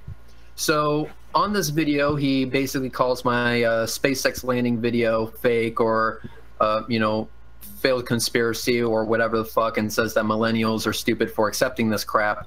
Well, first, I want to actually have him prove that it is crap and how he was able to determine how my video is fake.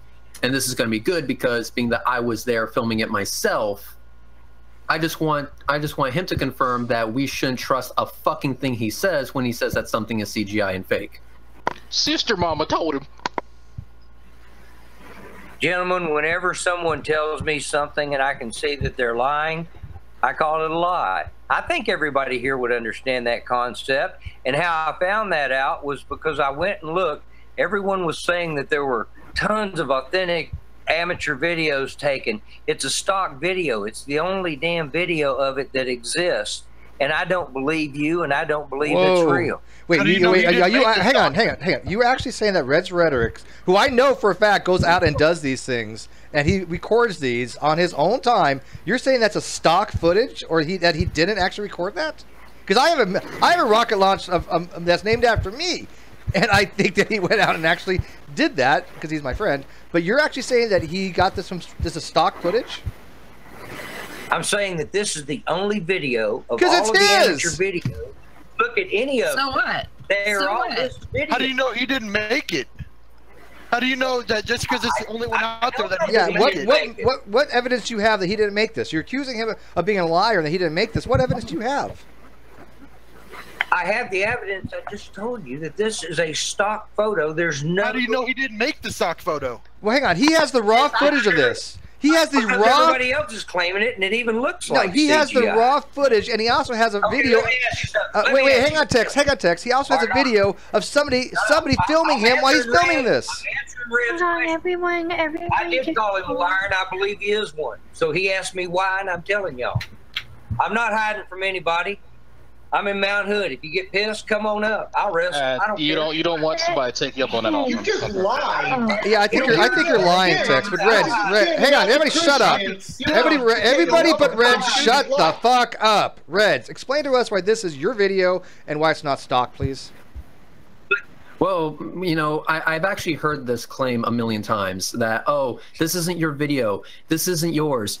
Dude, did you know I have the raw, unedited video in my possession and you hear my fucking voice on it? Not only that, but with that, hang on, I'm not done yet. I'm not done yet. You can put a voice on anything. Make a point. I said not done yet. Shut the fuck up and wait until I'm done. So, anyway, as I was saying, my voice is on it. Not only that, but there's another guy called Astronomy Live. He's actually a good friend of mine. His image, him actually being there, is on the stock video or the unedited video. So that means that my friend is in the video, the unedited portion, which I'm more than happy to show you, proving that it was actually filmed, you know, by us, our little group that we have here in the GDC. He's actually a good member of it. Yeah. And so you're going to have to explain to me how my voice is on it. My friend is actually in the fucking video. I have the raw uncut video here. Not only that, I not only have this one, but I have like, what, 25 other launches that total 350 gigs worth of video and pictures.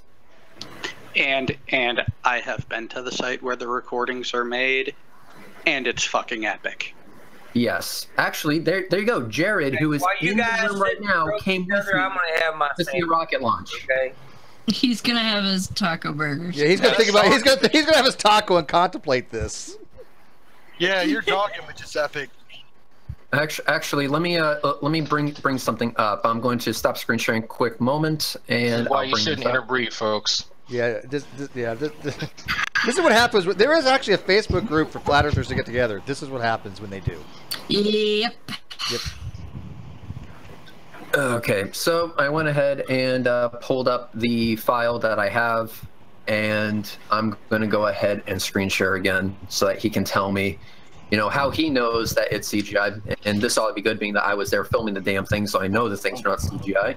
Aren't some of them? What did you record live? Okay, so here's how I do. Here we go. Okay, so all of these right here,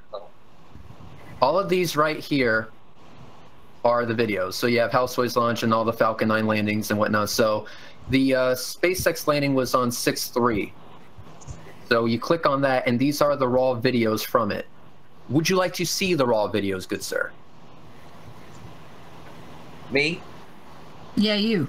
Because I want to show you that these are actually my videos. I'm not gonna have some already pre-cut shit, dude. I'm gonna have actual videos, the actual uncut raw videos. SpaceX is fake. You can show me any fake shit you want to. It's fake. But you got to demonstrate that it's fake. You got to show us why it's fake. So show him the video, and then. You think that you're not going to be held to some consequence for that, and that's fine. That's your prerogative. Text, show us why they're fake. Give us the evidence. Show your word means nothing to us. How do we know? How do we tell they're fake? How do we know that a video? How do we? Okay, then we're going to go back. Go back to the moon. Anybody who has watched the SpaceX landing will notice. Anyone, and this is including yours, Red, that it comes down. You can see it. There it is, and then all of a sudden, Taco Burger's in the way, and look, there it is, standing there on the launch pad. Yeah. As someone who actually has, as someone, oh, sorry. It's not real. It's not real. Go ahead, Jackie. As someone who actually has a degree in digital media and is trained to make stuff, stuff, like what your claim is, I don't see any reason to confirmation bias. What? Yeah, Jackie, you're breaking up. I know, but like I actually have to. Oh, hi, Jackie. Have you heard any of what she said? Jackie, you're breaking up really bad. We can't hear you. I heard something about photos. I have a degree in this stuff. Reload, Jackie. She's Reload. trying to say she has a degree in. She has a degree in graphic, like. Let me type. Yeah, video manipulation, like he's talking about. So she should know if she sees something that was manipulated. And I want to know what Texas evidence is. He just said because reasons. He has given us no scientific reason, no video editing, no. Okay, this is what we would actually see. He's given us nothing but you're wrong. I'm curious for a second. So Tex, what should we see when a rocket lands to show that it is authentic and not computer generated? Can you guys hear me? And I gotta tell you right now, Yes. I don't think Red Yes. has the skill to do CGI. No offense, Red. We hear you, Jackie. Okay, I have a degree in digital media. I was trained specifically to create stuff like this. My eye is very trained to pick up on look fake or manufactured. So my degree specifically is in digital media with a concentration in animation and visual effects, and I am a 3D modeler. And in evaluating this footage, in my professional opinion, this does not look fake. Okay. Now, Red, graphics. This is LZ1. And Tex, what do you have We to just say had about the fact that there I don't understand you guys. You say we've asked you for proof, and you haven't given one bit of proof, and then We nobody had a professional evaluate it. Well, yeah, but give him a chance to, guys. Go ahead. Go ahead, Tex. I want him to get what he's going to say. Yeah, me too. Everybody's got their P900,000 cameras, and they're looking at LZ1, and there's no trees, there's no nothing. LZ1's sitting here, and here, if you want to show me something real from SpaceX, then when that rocket comes down, I'll watch that rocket go just like that. So you're saying that it should come down? It has never. I'm sorry. I'm saying that it has never, ever, ever happened. Yours goes behind trees. The three that they show before that are all somehow the camera's shaking or does something right, and then suddenly it's sitting there. Well, that's great, but you can't say that that's uncut, unedited, because it isn't.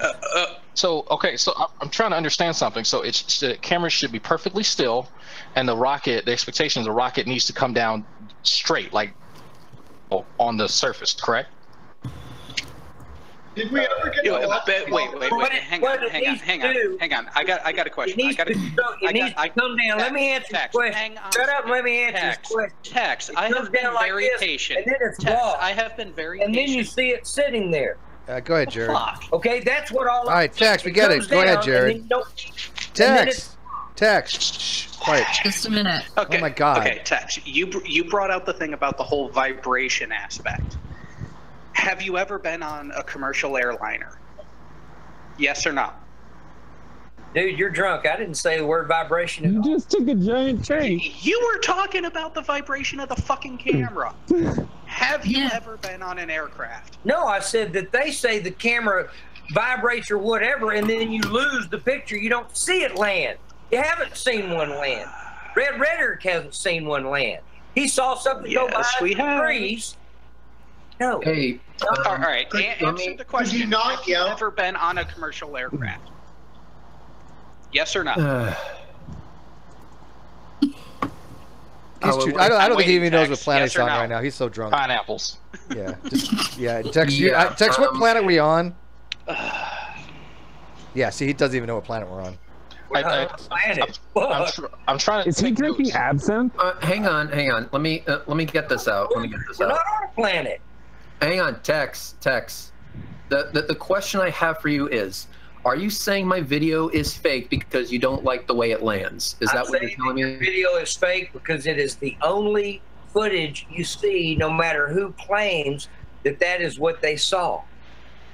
Oh, so hang on. So if I were to give you links to like, oh, I don't know, 17 different eyewitness videos shot with their own cameras, some of them with a fucking cell phone, unfortunately, would that change your mind? Sure. Okay, and then after that, would you actually admit that, hey, my footage is not the only one, and therefore is not fake? Sure. All right, perfect. And I would apologize to you for directly calling you a liar. I'm cool with that. Excuse me. I just want to say something, Tex. I just went out and did a search on SpaceX landing, and I found a video of the whole landing. Not edited. It shows everything. It shows the rock coming right down. It shows it landing. It shows everything. There's no blackout or nothing. I'm here right now. Are you going to say that this video doesn't exist? Are you going to be an asshole? Or are you just going to show it? I tell you what. I'm not being an asshole. Be an asshole. Or you just going to show me the video. If you show me the video, what I'll have to do. Okay, hang on one sec. I don't know if I can even. One sec, guys. There's a video right here. There you go. How was that one? Stop! Cool. Listen to me. I don't want videos played because that's how I get flagged. However, if you give me a second, I'll change it so I can't be showing that, and then you can show the video. For God's sake, Sorry, I don't know all y'all's rules here. Yeah. Anybody wants a taco burger? It's more like YouTube's rule. I want a taco burger. Like YouTube's like, hey, that's not your video. Screw you. Why is it not? I've got maybe 13, 14 videos tops, and most of them are just joke stuff. Okay, I just turned that window off. Tell jokes? So now you can play the video, and I can't get flagged because I just turned that part of the video off. So all you guys are going to see on the live chat is the live feed. Sorry, guys. Icons. So go ahead. Okay. Now you can play the video. Play it again. What happens if you get flagged? What does that mean? It just You can means get the channel shut down. Yeah, the video gets taken down. I lose revenue either way. Anyway, 3 people answered. There we go. What does it mean? I lose revenue. All right, so there's the landing legs. Yep. And there's the landing on LZ1. Damn, that's sexy. Ooh, I want to watch that again. Actually, can I do one? I'm not kidding. I really want to see that again. And here's another one. Oh, that is fucking awesome. Ooh. Sorry if you guys live chat, you guys can't see this, but Look at that. Go to Sci News and watch this. This That is one didn't pretty even awesome. come down perfectly straight. Did you see it wobble when it hit? Good job, humans. Where's it at? Show me. Yeah, I know people are saying fair use. Well, I've had fair use on the actually come back faces and of the demonetize my video, so I don't want to even take the chance. I've had 3 videos now that came back demonetized by showing clips. Not going to happen. So at what point is it CGI?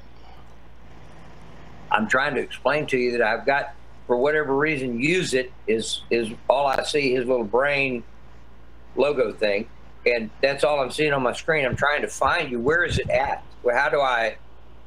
The name of the video. People are asking for the name of the video. It's SpaceX. It's SpaceX CRS 11 Falcon 9 landing close up 3rd June 2017 by Sci News. Heavy. Somebody please the link in the live chat, please. You click on the brain guy that says use it. Oh, there it is. Text. Unclick that. Unhighlight it, and you'll be able to see. I just went to live chat. Okay. Or here it is. All right, I'm gonna turn down my volume on this one. Yeah. Look at that. Wow. Did you see it wobble when it landed? That, Also, it didn't land perfect. Hey, I'm gonna kind of get in here because, believe it or not, there's actually a bit of footage that you guys did not see on the video that I posted. Yeah, I love how everybody tells me I'm not going to get flagged, and then every time people I got every time somebody told me I'm not going to get flagged, I got flagged. So I don't want to take any chances. And make sure not to spill things. Yeah, and by the way, the only reason I can say that Steve's not going to get flagged is because this is my fucking this video. One I won't. This I won't. Yeah, this one. My videos, I'll tell them to get flagged. No, I can't. Hang on. I can't get flagged. I can't get flagged on Red's video. Okay, that's not how Content ID works. But there's something called Content ID where it matches what you have to what's on file, and then they get the revenue for it. I saw it. Okay. Yeah. By the way, moderator, managers to the Great Debate Community page. I read that letter. Heretic. Let me ask Heretic. These are yes, moral. I'm trying to listen. For 64. Yeah, I know. Stood for 64K. Yes. Make sure that you don't play videos either in the Great Debate Community one either. And nobody's, except if their own. Like Red's, that's his personal video that he shot. That's fine, because you can't get flagged on that. But don't play. Don't talk. Did anybody talk you into saying, "Oh, well, you know, it's fair use"? Don't even take the chance, because I can tell you right now how many times I've lost videos because of that. And if they flag you, you lose money on it, or what? Yeah. Yes, I can't monetize the video. So you see I'm the not video. trying to pry or anything, but what kind of money do you make on it? Right now, it's not that bad for my because I have a lot more people watching my videos now because I've had a lot of influx. I'm getting a few thousand views a day, and I make a couple bucks off every 1,000 views, so it adds up over a month. Yeah, yeah. So if I can make $100 a month off ad revenue, that goes to my rent. Hey, Red. What? I don't believe it for a minute. See. So here's the thing. Now, what's the reason? What's the reason why? What's the reason that you have an issue with the videos that you saw? Well, when you have certain things, example. When you have certain things that you use for your discernment, the factors are different depending on what's going on. Is it somebody talking to you? Is somebody showing you something? Is it a magician doing a trick? Whatever the given venue. Okay, so he has no scientific reason for his thing. This is bullshit. Discernment factors. Yeah. And my discernment factor on this, first and foremost, is God made the earth flat and still. Space is a make-believe. Oh, there you go. Now we have it. So and it doesn't matter what evidence you show him. You see all these things. So let me get in on this. Hang on, Drag. Let me get in on this. Look, because I do not live in this world, Red. Dude, I don't live in that function of sphere. My sight is totally different than yours. We get that. Go ahead. You can prove to me that the Bible does not comport with reality on a different day. I want to show you another video. All right. Well, you asked the question. Show me. Okay. So first things first, I want you to confirm that you're actually able to see my screen, being that I'm sharing it with everybody. You're right here.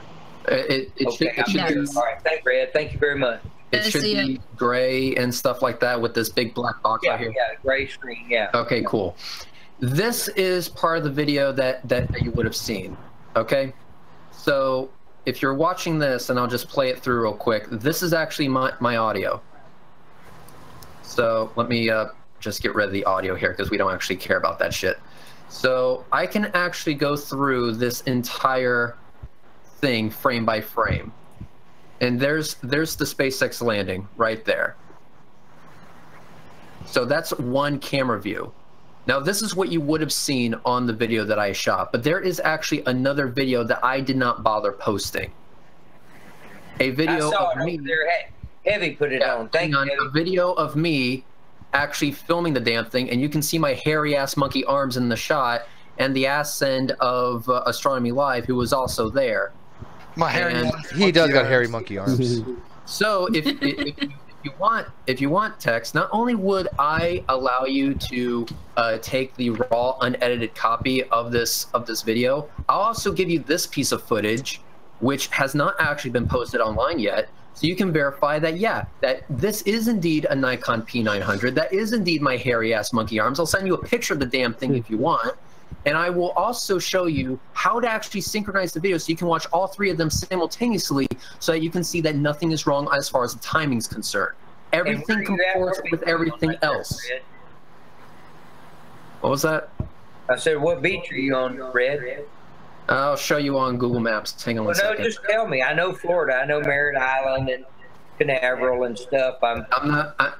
Well, the beach actually doesn't have a name, but if you want to know, the closest I can get to is Port Canaveral. See, Tex, here's the thing: when reality conflicts with your beliefs have to change. That's what a rational person does. They change their beliefs when they are confronted with reality. This is reality. This is what Reds does. He's very good at it. He's well known for doing these things, and people go with him from the community to do these with him. There's not some great conspiracy. He doesn't work for NASA. He doesn't get paid to fuck with people. He does this because he wants to debunk flat Earth. These are real videos. Are you a Freemason, Red? Fuck's no, sake. I'm not. And even if I was, why the fuck would that matter? Okay, never mind. Does my P900 all of a sudden not work because I belong to... whatever the fuck it is. No, he's trying to find some ulterior motive. Right, he doesn't want to 'cause accept he can't reality, deal and with these are all these. This is his brain going, "Holy shit! I've got evidence. My brain can't handle this because I'm so convinced that I'm right." And he won't stop to think to himself, "Here's a bunch of people, most of which have education, most of which have educations, and people that know what they're doing, like Reds, who knows what he's doing in these things. Instead of evaluating them properly, your brain won't allow you to, Tex, and that's the problem between you and an actual person who's a critical thinker." I'm curious about something for a second. Tex, when anyone's evaluating anything, whether it be, a photo, whether it be food, whether it be a computer, do you think there's a certain level of requisite knowledge they should have in that area before they're able to, discern what's real and what's not, and what's good and what's bad? Well, that's a bit ambiguous. Knowledge about, like, if you're talking cooking, you're talking about mixing food and using heat and cooking. Sure, if you, knowledge, esoteric knowledge. If you want to be a food critic, should you have an education in the culinary arts? No. Really? Yeah. You don't think you should understand food, be a critic? That's really interesting. So why would people lean on someone who's uneducated in an area? Oh, this tastes good. I like it. I don't like it. There you go. That's my review. It tastes good or it doesn't. How would you know what you're tasting if you don't know what the different seasonings are? How can you even begin to describe it to somebody else? Like? If I want to know what it tastes like, and I say, "Drag, you're a food critic, describe to me what it is," he's going to use a language that I know what it tastes like by using with seasoning and methods of how it's being cooked and everything. So I have an understanding of what he's eating. If he just says it's good, that doesn't tell me anything. Steve, can I jump in? I have a question for you guys. Really aren't making any sense. I don't understand your question. Yeah, logic. I know reason doesn't make much sense to a flat earther. We know. That's also a very nice camera. Can I No, who wanted to get in first? Hey, no, hang on. Somebody had a question. Somebody had a question. They were very quiet, whoever they were. Was it EO? Steve, can you guys hear me? Barely, but yeah, go ahead, EO. Who's that? Yeah. Okay, I'll speak as loudly as I can. I just have a general question. Is there anything that could falsify what he believes? So, like, if Elon Musk took him up in space, that's my real question, because if there's nothing that could falsify his views, then his views aren't worth anything. Right. So what would falsify your views, Tex? What would show you that the Earth is not flat, and then you go, okay, it's not flat? There's no way you can do that. Then you're not a critical thinker, and your views mean nothing. No, there's just no way that you're not a critical thinker. You mean nothing. Your views mean nothing to anybody, because if you cannot change your views based upon evidence, you are an irrational. You don't have. You are by definition an irrational person. Wait, let me show one thing if I can. Let me show one thing if I can. While you're doing that, Red, let me make one statement real quick. Is there anybody else on this panel that has beliefs that couldn't be demonstrated? I have one. That I cannot. There's no way you could convince me I don't exist, because my existence is a brute fact. Okay. Outside of that, any belief? Then you could change my beliefs. Go ahead. You cannot, take your best shot. In any way, shape, or form that I am not an ugly fuck. That's exactly it. Yeah, that's an object fact. The height of arrogance is not willing to accept that you're wrong. Yeah. Anyway, Tex, let me ask you this. You're probably still looking at my screen. Would you agree that this is, a Nikon P900 on top of a fucking tripod? Just ignore the rest of this shit. Let's just focus on that. Is this a Nikon P900 on top of a fucking tripod? I wouldn't know a P900 from Zion King, okay? Camera. Okay, is this a fucking Zion King? It says F9 on it. It's got P and 900 on it. Question again. I will rephrase the question for you. Would you agree that this is a camera on top of a tripod? I would agree that's a camera on a tripod. All right. Perfect. Now let me go ahead and show you what this camera is pointing at. And while you're doing that, what I'm going to do is I'm going to do a zoom in. So you're actually going to see me do this in real time. And while you're doing that, I got to read this out. I got a super chat. Soldier says, "I do not have enough Costa Rican rum for what Tex is saying. Also, he can buy a cheap camera, a balloon, and send it up. He can see the curvature." There you go. Thanks for that $5. Thank you. Anyway, I love super chat. Okay, so So no, Tex, do you see me? Another do you see me liar. zooming in? Globe liar. Hang on, Tex. Tex, do you see me zooming in on the camera? You can see the back of the moon, except you can't see it because of the blue light in the sky. Tex. Tex, focus. Focus. You're drifting, Tex. You're drifting. Focus. No, I'm going right back to digressing to you guys in the moon. What is this? What are you looking at right now, Tex? And I could care less what kind of camera you have. It doesn't matter if you've got You're right. It doesn't Polaroid. matter, but can you see it's a camera?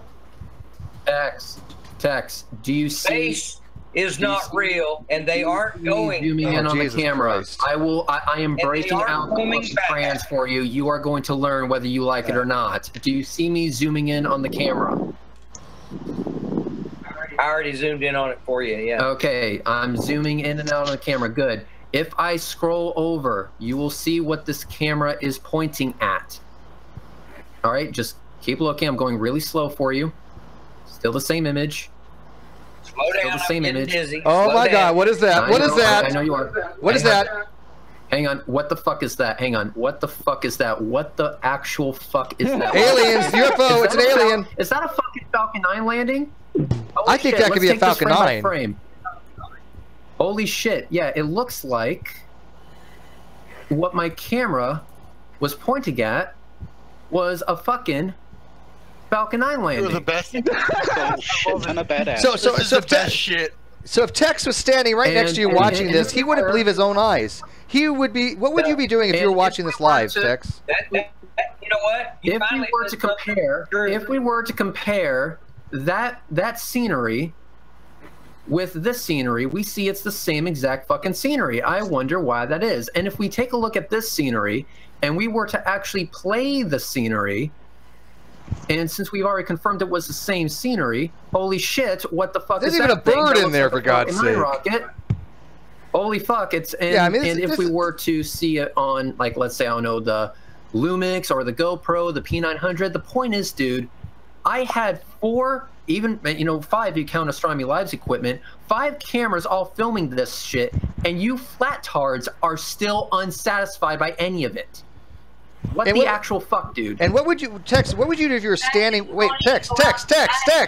What would you do if you're standing right there next to Reds and Astronomy Live watching this thing come down? What would you be thinking?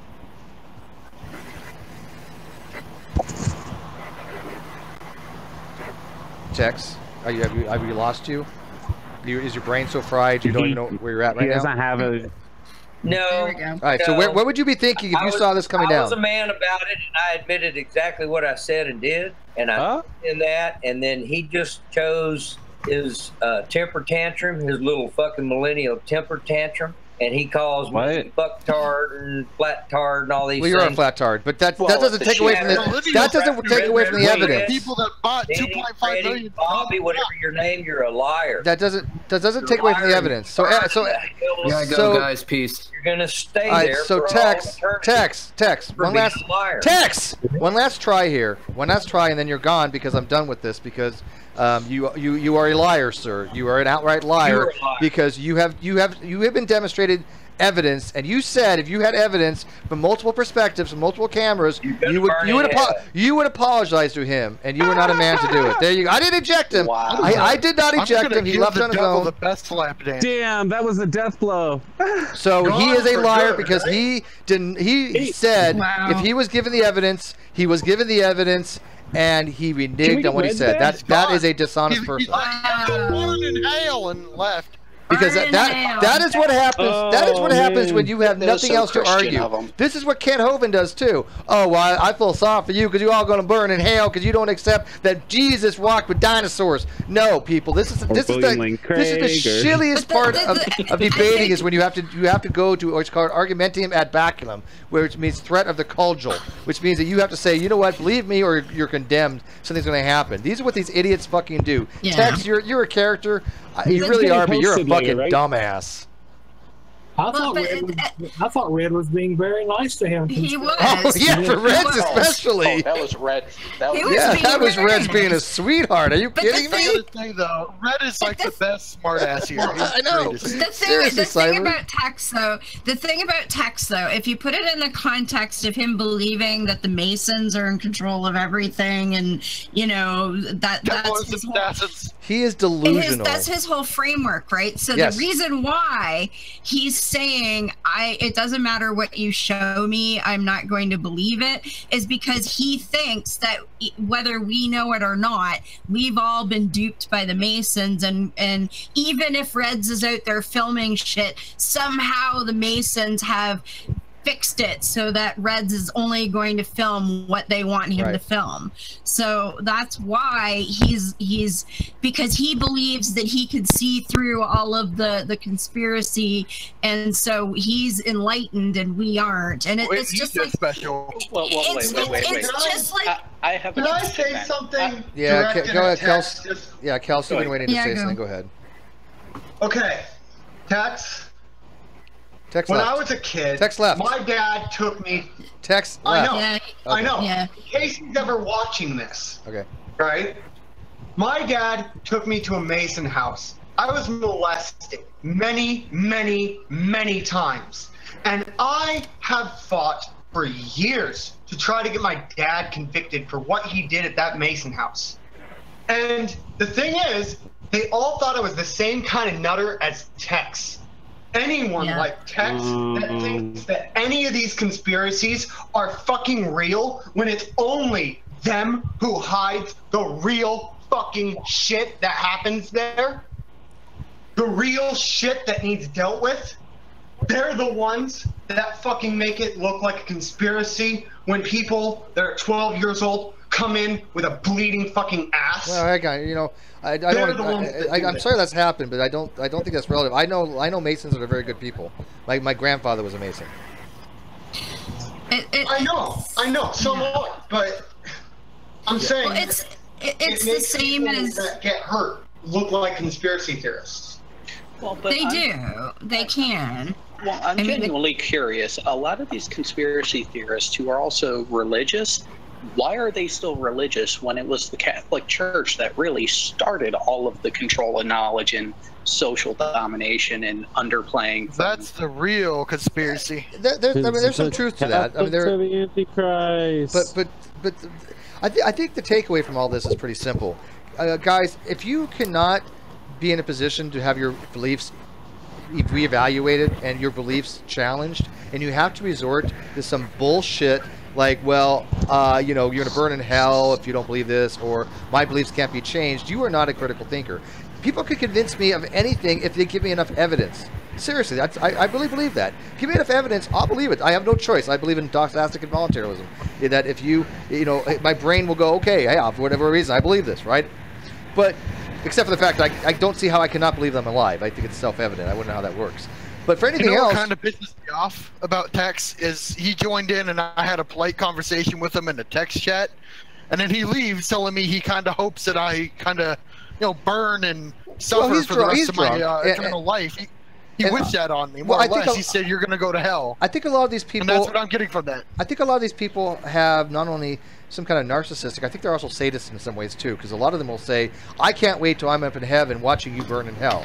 Yes. Who the fuck does that shit? I used to say that when I was a Christian. I'm agnostic and I find that to be disgusting. Yeah, and it's the whole idea that I'm smarter, I'm special, God loves me, and that's why, and because you dissed me being special, I get to watch you roast for eternity because I'm right. They take the fact that we're atheists as an insult. That's what they see that as. Thank God there's another agnostic that's joined us. We're the underrepresented party, agnosticism. Go Hana, it's your birthday.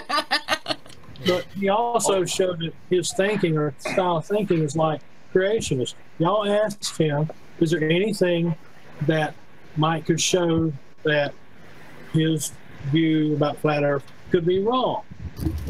Could it be falsified? He said no, nothing. Right. These people are going to believe that if 1 + 1 = 3, the Bible said that, they would believe it. They're not critical thinkers. They don't care. Yeah, yeah. By the way, he has a big victim thing too. Oh, huge! Right, everything time is victim complex. Persecuting me because of my beliefs, and I wasn't at all. I mean, he said something to me about why am I being so mean to him? I didn't say a mean word to him, and it's just like, wow. You're right. Persecution porn. I kind of wonder if he finds men to be aggressive or something, because I've said a lot of the same stuff, and yet he seemed to like me for some reason, and he liked Jackie. But you're not an adversary. But you know what scares me? But like, in I Jackie's was doubting. defense, I can't hear Jackie's voice and not think innocent thoughts. True. We all do. She's innocent to all of us. Trust me. But here's what I think is the most scariest. He just doesn't think this way, but he found a mate that thinks the same way. Yes, because that's creepy to me. How does this happen? How does this happen? How do you find two people that fucked up? I don't know. Meanwhile, I will die without children. I don't know. I have a daughter. My ex and I get along fine. We were out together today. We went to my sister's house to get some stuff. I was with her for 5 years, but I don't. We still don't agree on a lot of things, right? I don't see how you. Where do you go out and find somebody this fucked up? I don't even know where to begin. I did get one real good thing from him. The portals of Enoch. Oh God, portals. He likes the portals.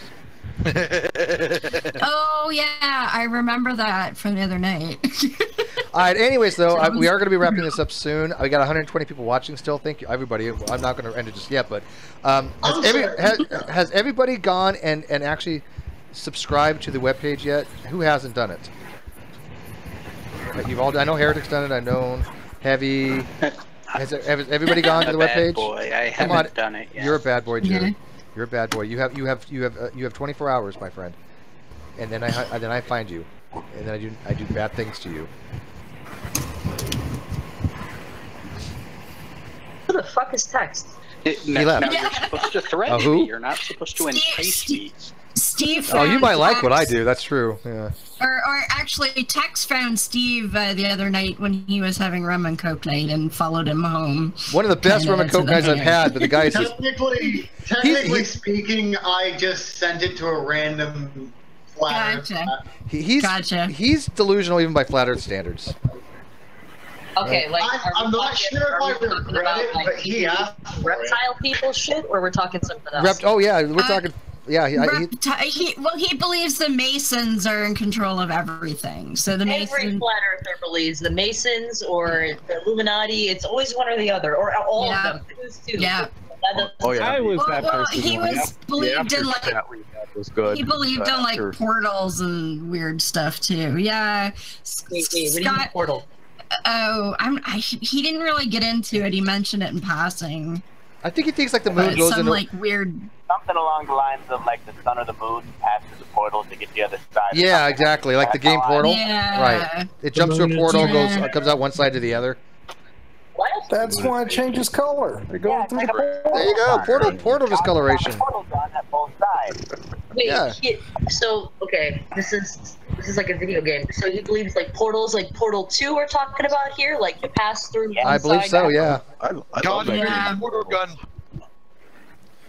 He said the moon is transparent, the moon is translucent, the moon has its own light, the moon is, I mean, just you name it, he's been all over the board. And the moonlight cools things down. Transparent. What is he looking at night? I'll be right back. He doesn't understand Earthshine. All right. It's over here. He doesn't understand Earthshine. He doesn't leave his house at night because scorpions. Wait. What about scorpions? I don't know. I was making fun of him being in Texas. Now the thing about the moon was like he's in Oregon. Like say during the day you see the crescent moon, and in the shadow part it's blue like the rest of the sky. He was saying that's because it's transparent. And there is a time where you can actually see the moon more illuminated because of the reflection of the sun off the Earth. Earth reflects light pretty well. And then that light hits the moon and then reflects back to us, and so we see more of the moon than we should. And it's only during sunset and sun up. It's called Earthshine. It's a well-known phenomenon. But see, these flat earthers don't even know what they don't know. He didn't know what Rayleigh scattering was. He didn't know what Cherenkov radiation was. He didn't know why the sky is blue. He didn't know. He didn't know how our eyes work. He doesn't know how. He didn't know what a focal point was.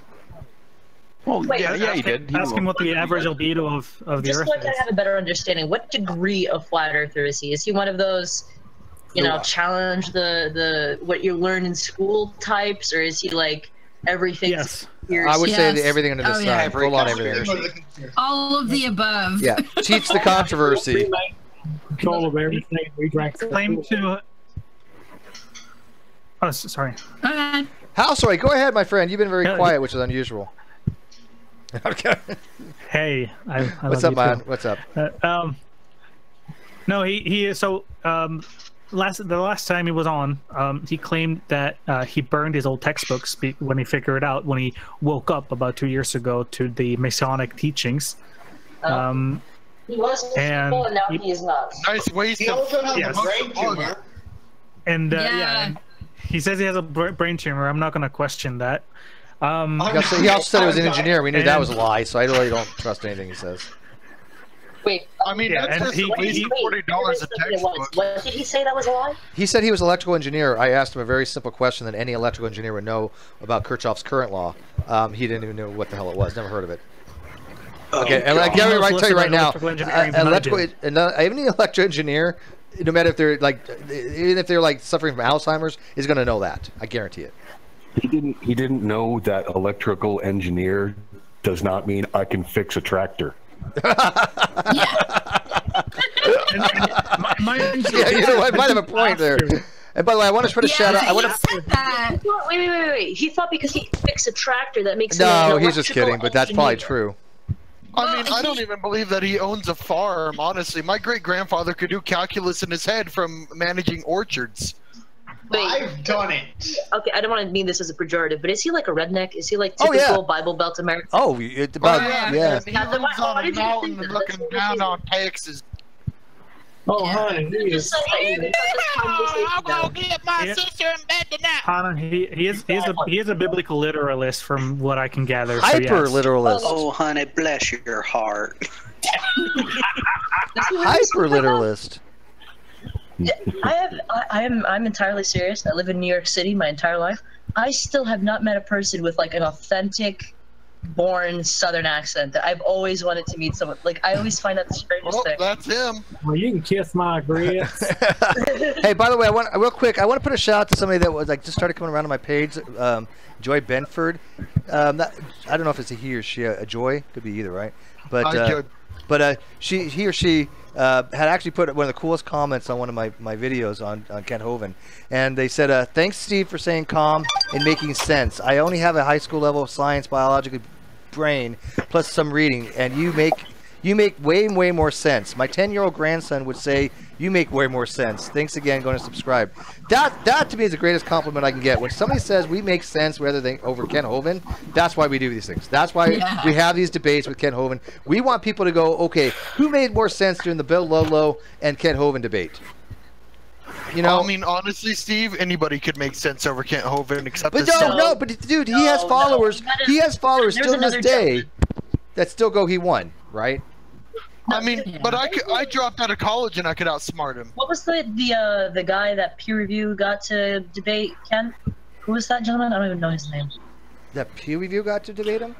I thought you said it was one of Pew's friends that debated Ken Hovind. You talk about the guy that did really poorly? That was Nathan, but that wasn't Pew's friend. Like, I actually thought that someone needed No, to that wasn't Pew's friend. That wasn't Pew's friend. No, that was Nathan. The reason Pew was involved in that, because before the debate I told Pew, you are my witness, this is going to go very, very bad. And that I have nothing to do with this. Talking about that debate. And I did not recommend this guy to do anything to debate. He came to me. I said this is a bad idea. You're not qualified for this, and I wanted Pew to be my witness. And I said this all beforehand because I knew. And what Pew said was, well, how bad could it be? In worst case, it'll be like, entertainment. I'm like, okay, Pew, I'm gonna blame you if this goes sour. That's the only reason Pew's name was involved. Okay, so where did you find that guy? He found me on Facebook.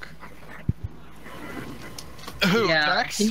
No, Nathan. The guy who debated Kent. That was absolutely. I get hundreds of messages a day between Facebook, Twitter, G+. I have to spend 4 hours a day just going through my messages. Oh my God, Heretic! Heretic, are you blowing your mic? No, the other one. He's blowing his microphone. When you're putting a sock on it, when you're putting a sock on it, please do us a kind favor and turn around. Another super chat, little extra rant for you. Wow. Side note: has Dragnot seen True's little prediction on their debate? Also, where may I see the supposed debate? I don't know which debate he's referring to. But and by the way, no. I will read your comments out without having to do the super chat. If you do like let that buried beneath your channel somewhere in the crevices of all the other shitty videos, just let it die. And I let people know I'm happy with super chat, but do PayPal if you can. I'll read your comment because PayPal doesn't take anything out of it. Super chat takes quite a bit out, and I will read your comment just as fine. But I appreciate every dime. So if people do $1 or $2 from super chat or $1 or $2 to PayPal, it all adds up. This is all going to the great community, so we get things going. But I need people to advertise more. I actually can track, believe it or not, every link that somebody sends out. So if somebody sends out their link on a Facebook, I can find this. I have a software program that does all these analytics, and so I know my video's been shared. What? Oh, I thought you were subscribed. Big Brother is watching. I'm sorry. I've been stuck in my own little world. What, Drag? You're debating Ronnie now? When the fuck is this happening? Yeah, I don't know anything about that. Why the fuck would Ronnie Drag wouldn't debate Ronnie. Nobody's going to debate Ronnie ever. Wait. Could we even call that a debate? No. No, you know what's funny is... If you wanted to be nice and call it a debate. Go ahead, Hannah. Hannah, did you drop out? Hannah, you there? No. I'm lagging. So. Oh, you're lagging. Right I thought so. Yeah. Yeah, nobody's going to debate Veronica anymore. She had her chance. If she can't even stay in the middle of a debate, if she can't even stay, she leaves. Who the hell wants to debate her? She's fishing for people right now. She's trying to build her channel back up. It went to shit. Matter of fact, what's funny, what she doesn't realize is when she made all those videos private, guess what happened, Hannah? What happens when you make your videos private? Well, your user engagement goes down. Naturally, you lose subscribers, you lose views. You lose all that shit. He lost 150,000 views in one day. Of course he did. That's what I don't understand when he's saying, like, he's trying to boast. I was watching, what was it, last night?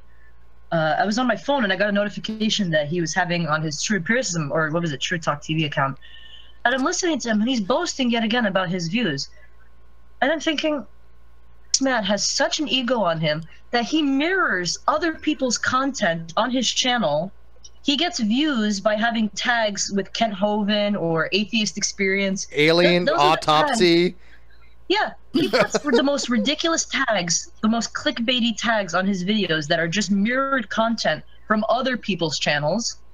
And then he says those are his most watched videos. He has like 2 minutes of commentary and the rest is bullshit. It's really ridiculous. And even the videos that he has, if you go to Social Blade, he gets a handful of views a day. I have been averaging probably about 2,000 views a day in the last 3 months. Go look at Social Blade.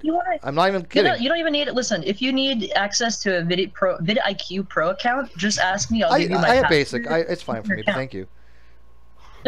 You'll actually see, even if he has his, I can't see how many views he gets, but I can see user engagement. That's people that's like clicking or browsing or doing things. That stuff you can't private. That's public information as far as YouTube's concerned. They could sell that to whoever. And I just so happened to buy that.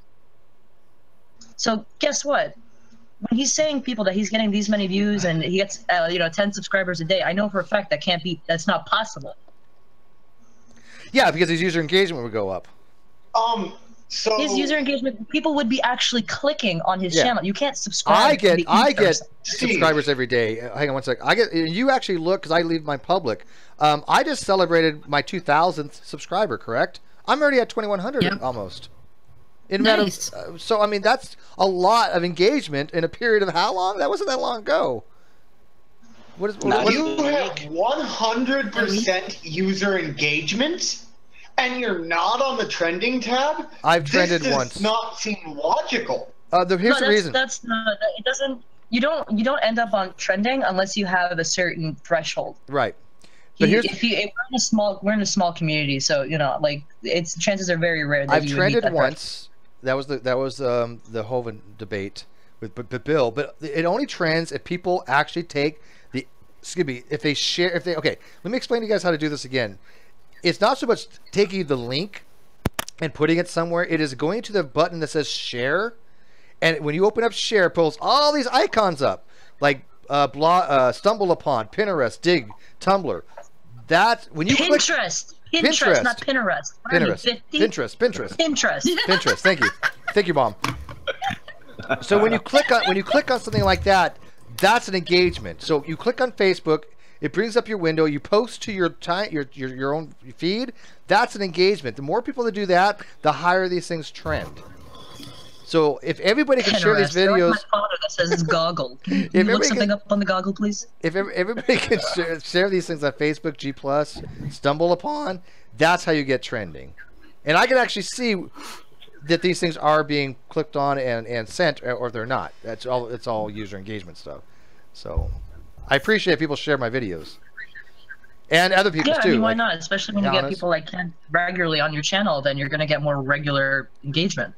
And have you posted your stuff on the webpage yet, Hannah? No, don't ask me to do things complicated right now. Like I'm busy with other stuff. So well, I can post it for you if you want. I don't. Do you want to post it? I would appreciate it, but like I'm not worried about it. If my channel doesn't grow, I really don't. I'm growing a different channel, not this one. So as far as this one's concerned, I just do this for fun. Oh, you're doing the webcam stuff, the Pornhub or no, the Chatterbait? Yeah, okay. Pornhub. Yeah, Chatterbait. Yeah, I highly recommend it. I think that's a great idea. I've been told I have a great ass, so it jiggles. I better use my greatest asset, if you know what I mean.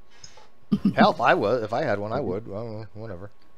Yeah, exactly. See, you know, I gotta just don't do a show with Red at the same time. We don't want to scare people away.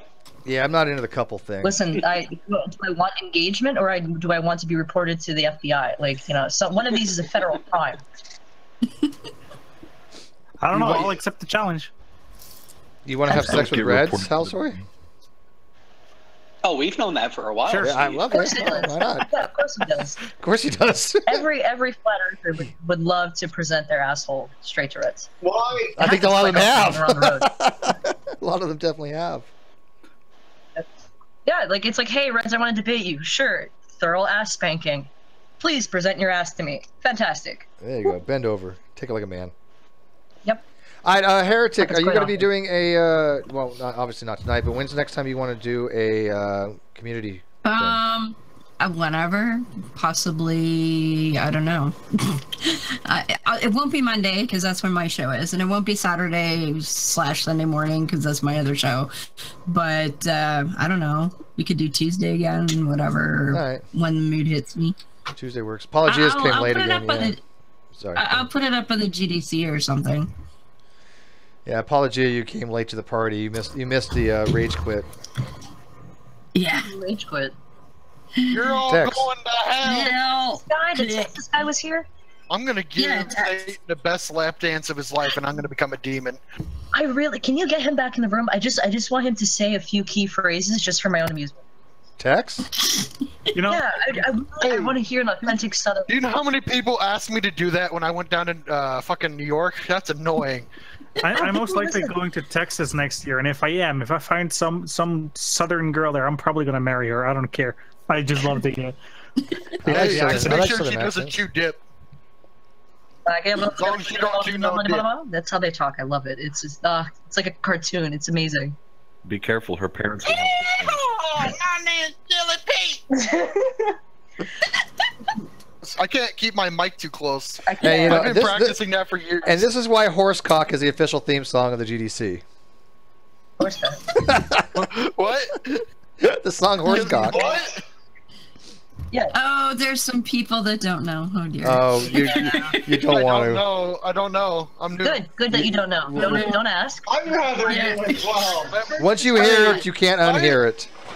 I've been in the furry community for a year. There's nothing you can show me that will okay, well then if you may know of Bad Dragon, in which case that I don't use Bad Dragon. What? The song is related to Bad Dragon. Yeah. Oh, I was gonna say. I don't. Hey, Hannah. I said furry community, and all of a sudden, Bad Dragon's brought up. Hannah, Apologia wants to know about your career. The two are related.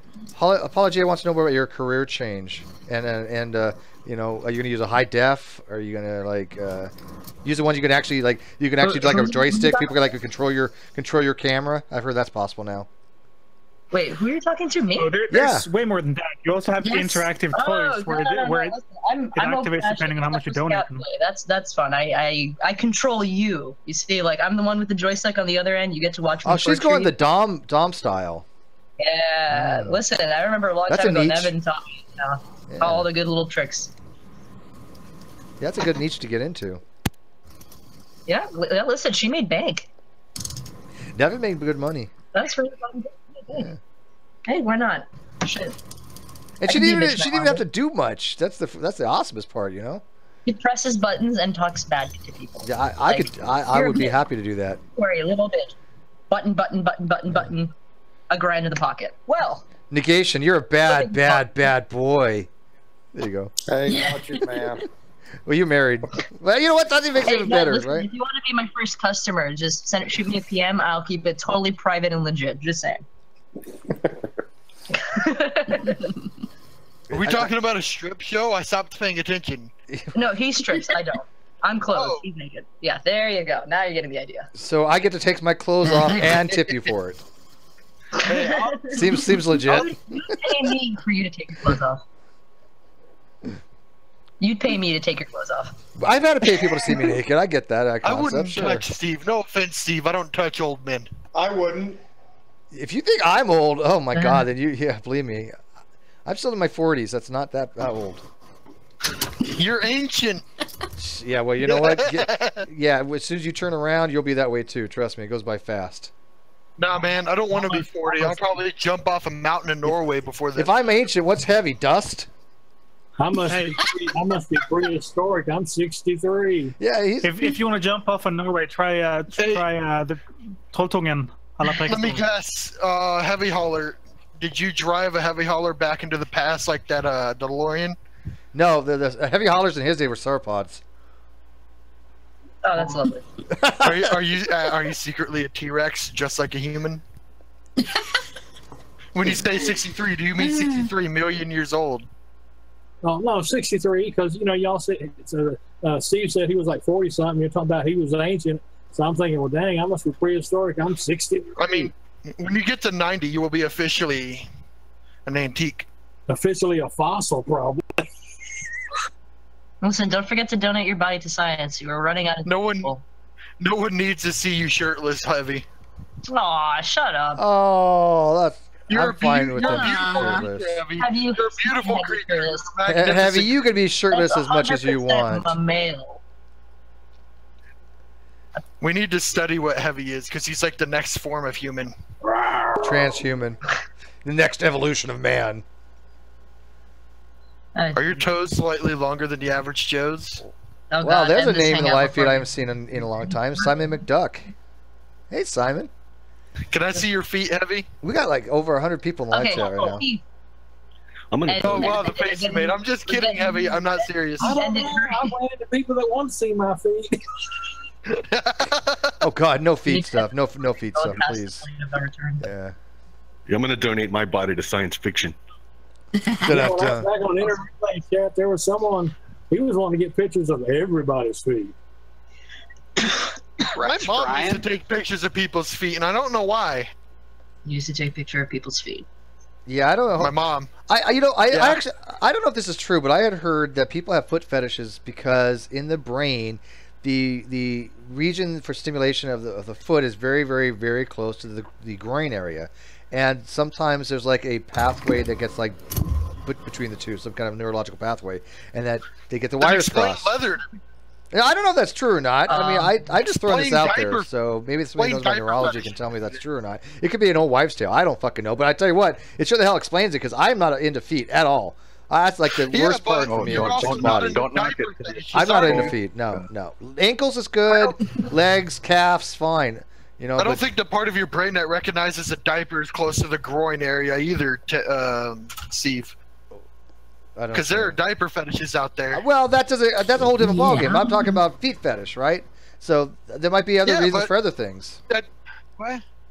Diaper fetishism. That'd be like a is more psychological, not a physical. It's more entwined with role playing. I mean, honestly, I feel like people with honest like diaper fetishes just want to feel like a baby again. Well, that's what it is. Yeah, So they want to be taken care of. They don't get horny looking at a diaper the way a foot fetishist might get horny looking at a pair of shoes, right? I can tell you right now, this hangout went to shit. But that's okay. That's typical what happens. Yeah, it went to shit fast. Scott Spangler shows up, and this is what happens. I can't look at my own phone. Hey, it's my fault for being here.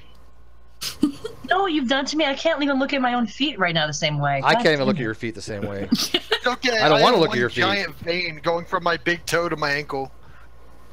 No one would be horny looking at my feet. Yeah. Oh, that's lovely.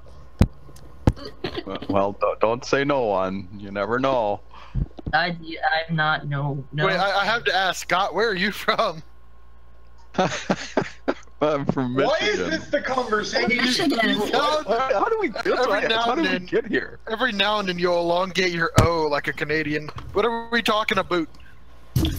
We don't talk that way. I heard him say it once. Are you a Uper? Yes, I am a Uper, yes. Okay, that explains it. You know, it's absolutely horrible if you go to that stretch of land just under Canada here in America, and you get those, like, weird, annoying people. You want to stick a noodle, yeah? God damn the Yeah, I've met some people up here that talk just like the movie, what was it, Escanaba Under the Moonlight. It's horrible. I don't know if you ever watch that movie. It's a good movie, but yeah, I've met some people up here that really have a hard. I have a hard time even understanding them. Well, that's nice. Have you heard like a thick Norwegian accent? It's weird. Yeah, play Skyrim. Accents. They just sound angry all the time, but they're smiling. No, that's because all Norwegians are angry. You haven't seen a dude in full gothic guitarist makeup go to water his flowers. I seen that shit. Awesome. He looked like a Kiss band member, and he's just watering his flowers. That's awesome. That happens in Norway. Put this hangout out. That's fantastic. Take it out, Old Yeller style. They're very antisocial people. Let's say that. Take it out. Well, you know, this wasn't the hangout expected with like negation tonight, but I think it turned out pretty well, right? It did turn out well. It turned out well. This was a fun one. What were you expecting? What were you expecting from me? Well, we didn't have you debate with Kent tonight. Oh, that's what I'm saying. Yeah, it wasn't that's that. true. So, yeah. You can blame Sophia for me being here. He gave me the link. But we'll have his debate on the August 1st, so it's going to happen. Well, and you got to debate Wayne. No, I forgot his name. Wayne. Yeah, a little bit. Oops. I don't know if Wayne understood the argument that you were making, though. Negation. No. The problem with Wayne is like I said, to me it smacked of special pleading because he just kept going back and forth about, well, no, it's not evil, but yes, it is evil, and God's using evil, but that's not evil. It's just like, what? Evil is as evil does. The needs of the many outweigh the needs of the few, or something. Mike, Heavy, just letting you know your mic is crackling again.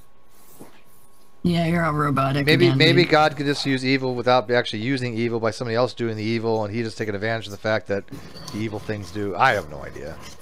He's being mysterious. God works in mysterious ways. Well, it even says right in the fucking Bible, God created evil. So, what's his he game? didn't. Don't lie to me like that. I don't think that's what it says. What?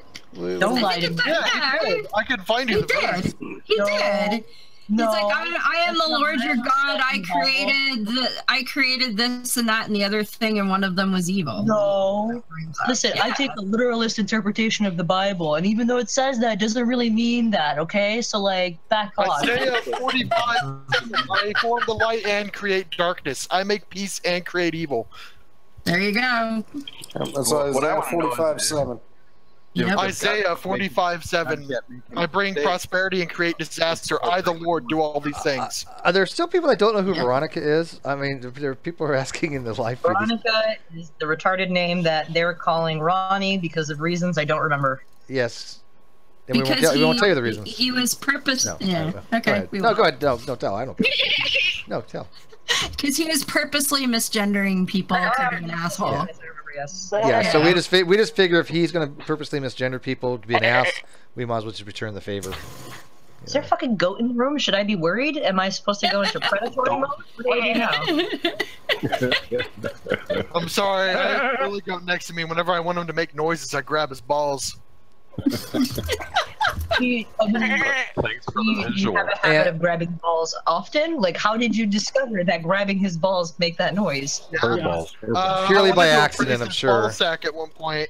Like, how many people do you grab, or how many living beings do you just grab them by the nutsack to see what noise they will make? That's how I talk to my friends. Trump does it to We just hold chicks. each other's nutsacks and understand. Somewhere I need to be aware of. Oh, by the way, we will. I'm trying to make. It's like when you put. It's like in the movies when they put a hand on someone's head to read their mind, but I do that with balls. I'm trying to make this happen. We are going to have a hangout dealing with the whole transgender thing in the military. A lot of people have been wanting to do it, and I think it's an important topic to discuss. The Trump thing? What? The Trump thing. The transgenders in the military. So Yeah, that's probably that going to be. Trump banned them from the military. We might do it tomorrow or the next day. But I Well, think night. that's. Well, we don't usually get into politics. I was but the this- first one to comment on your Facebook thing there, Steve. Oh, well, thank you. Thank you. I'm noticing I'm getting more interactions on my Facebook than usual. Before, the way they did their algorithms sucked, but now it still does, but I'm actually getting more interactions. I'm not sure why, but it's okay. If you haven't subscribed to me on Every Facebook, time you I can, enter Facebook, I get a plug-in blocked notification, and it's like some sort of web your tracker browser. thing, so they can You can set up. do later, Steve. I hack the internet for you any day of the week. I know you would. I like the So fact that that you can hack shit figure for me. out how to create ads that you'd like on your page. Oh, Yeah, look, kitties. But I systematically will go through and tell every last one of them that it's irrelevant to me. Like, until they all go away. What? So that The hopefully ads? will be fucking up their algorithm. Yeah, but Yeah, the they'll still ads. find Like, you something click for on you. it and it's like... Yeah, but it's... Yeah, I don't know. A lot of it doesn't bother me because I'm the kind of person, if you wave an ad in my face, I will never buy your product. So I'm like, noticed, well, I noticed YouTube started asking, would you buy this product? Oh, really? Notice that YouTube also, like, if you, I guess, make like a song remix out of like a movie, they'll like advertise the movie under the video. Oh yeah, they're really good at. When did It's called targeted advertising. But again, we make everybody. Okay. Every content creator makes money off ad revenue. It's the reason why content creators do what they do. Ad revenue is the reason. Let's be realistic. The one video I've actually made is just sort of up there because I felt like it. I'm gonna get a free Adobe Pro and make one video. Fuck it. I got some good ideas for videos. The problem is I don't have the skill set needed to make the video ideas I have come to pass. That's the problem. I mean, I can make okay videos, but Technically speaking, I'm the only one that started on YouTube here that doesn't ever intend on profiting because you can't profit off of smoking pot on YouTube. right. Yeah, you can. Look at the drunken peasants. Oh yeah, good point. Shit, they don't think. Profit. What's that? One cloud? They're not intelligent people. Like they know the shit, but they're not. I wouldn't call them intelligent. They just sit on YouTube, smoke weed, and talk shit to each other. And they're the drunken peasants, and they're probably some of the most well-known atheist channels out there. Also, one of them wears a wrestler mask occasionally, so you know, branding. Yeah, but they don't. Do they actually like really review the weed? No. They did in one episode, yeah. Well, okay, that might be true in one episode. But I'll tell you what, Speaking of Ben, if you look at his face, he has the cheeks of a toddler and the lips of the Queen of England. Yeah, delicious. I happen to like the Geek Room better than the Peasants. They're not as like. I'm gonna check them out. Yeah, the Peasants. I mean, don't get me wrong. I think T.J. Kirk is genius for the way he's marketing. The Drunken Peasants. I've liked Paul's ego. I was gonna hang out with him years ago. He would never ever remember, but it was really awesome. He did a great job in putting Rational Theist in his place. But I like the Geek Room because they I think they provide better interaction. They don't sound as high and wasted. And the comedy, they at least try to make it funny. It's because they've been doing it for years. They know how to cope. It's too toilet humor for me It's not anymore. high and wasted. Don't get me wrong. Just not that bad. Yeah. If you guys haven't gone to the Geek Room, go subscribe to them piss too. thrown on them. Oh. What did you think about that? Anybody got the link to the Geek Room available? Yeah, I guess. What episode are you guys even talking about? What Matt actually went to the Geek Room? Oh, are we talking about the Geek Room, or are you talking about an episode of the Drunken Peasants? I don't know which one that Steve was mentioning. Matt got his ass kicked. Oh, that was actually on G-Man's channel, believe it or not. Yo, that was years ago. That was way back when G-Man actually allowed people in his hangouts without booting them, or just treat like muting their volume and stuff, and allowed conversations to go. It wasn't that bad, to be honest with you. It's kind of like how Veronica was when she first started. They weren't that bad, and we would actually go there and have discussions. And Paul Eagles came in and just shat all over Rational Matt Theist. It was fucking hilarious. Just shat all over him. And I didn't really know who Matt was at the time. I've been here for 4 hours and I'm fucking hungry, so I'm gonna. Yeah, this is gonna be ending soon. But I just gotta say, I didn't know who Matt Theist, the Rational Theist, was. I never heard him before. I think I saw him on one show, and I actually commented. I said, I don't know who this fucker is, but he's a fucking idiot, kind of shit, right? And this was years ago, right? Now what you do? And then I'm like, oh, I know. I think I've seen this guy before, right? And Paul Eagles just came in. And G-Man gave him the entire floor, and he rained on fucking Matt's parade like a motherfucker. It was brilliant. Oh, but that's the channel for. I put the Geek Room's channel in the live feed. Go sub to them if you're not sub to him or them. How did he get in more than 10 words on G-Man's channel? That was back when G-Man let people speak. Oh. Yeah. Paul's ego might be one of the leading factors to why he doesn't let people speak, because he's like, oh shit, this random fucking moron off the internet just came in and shat all over my people.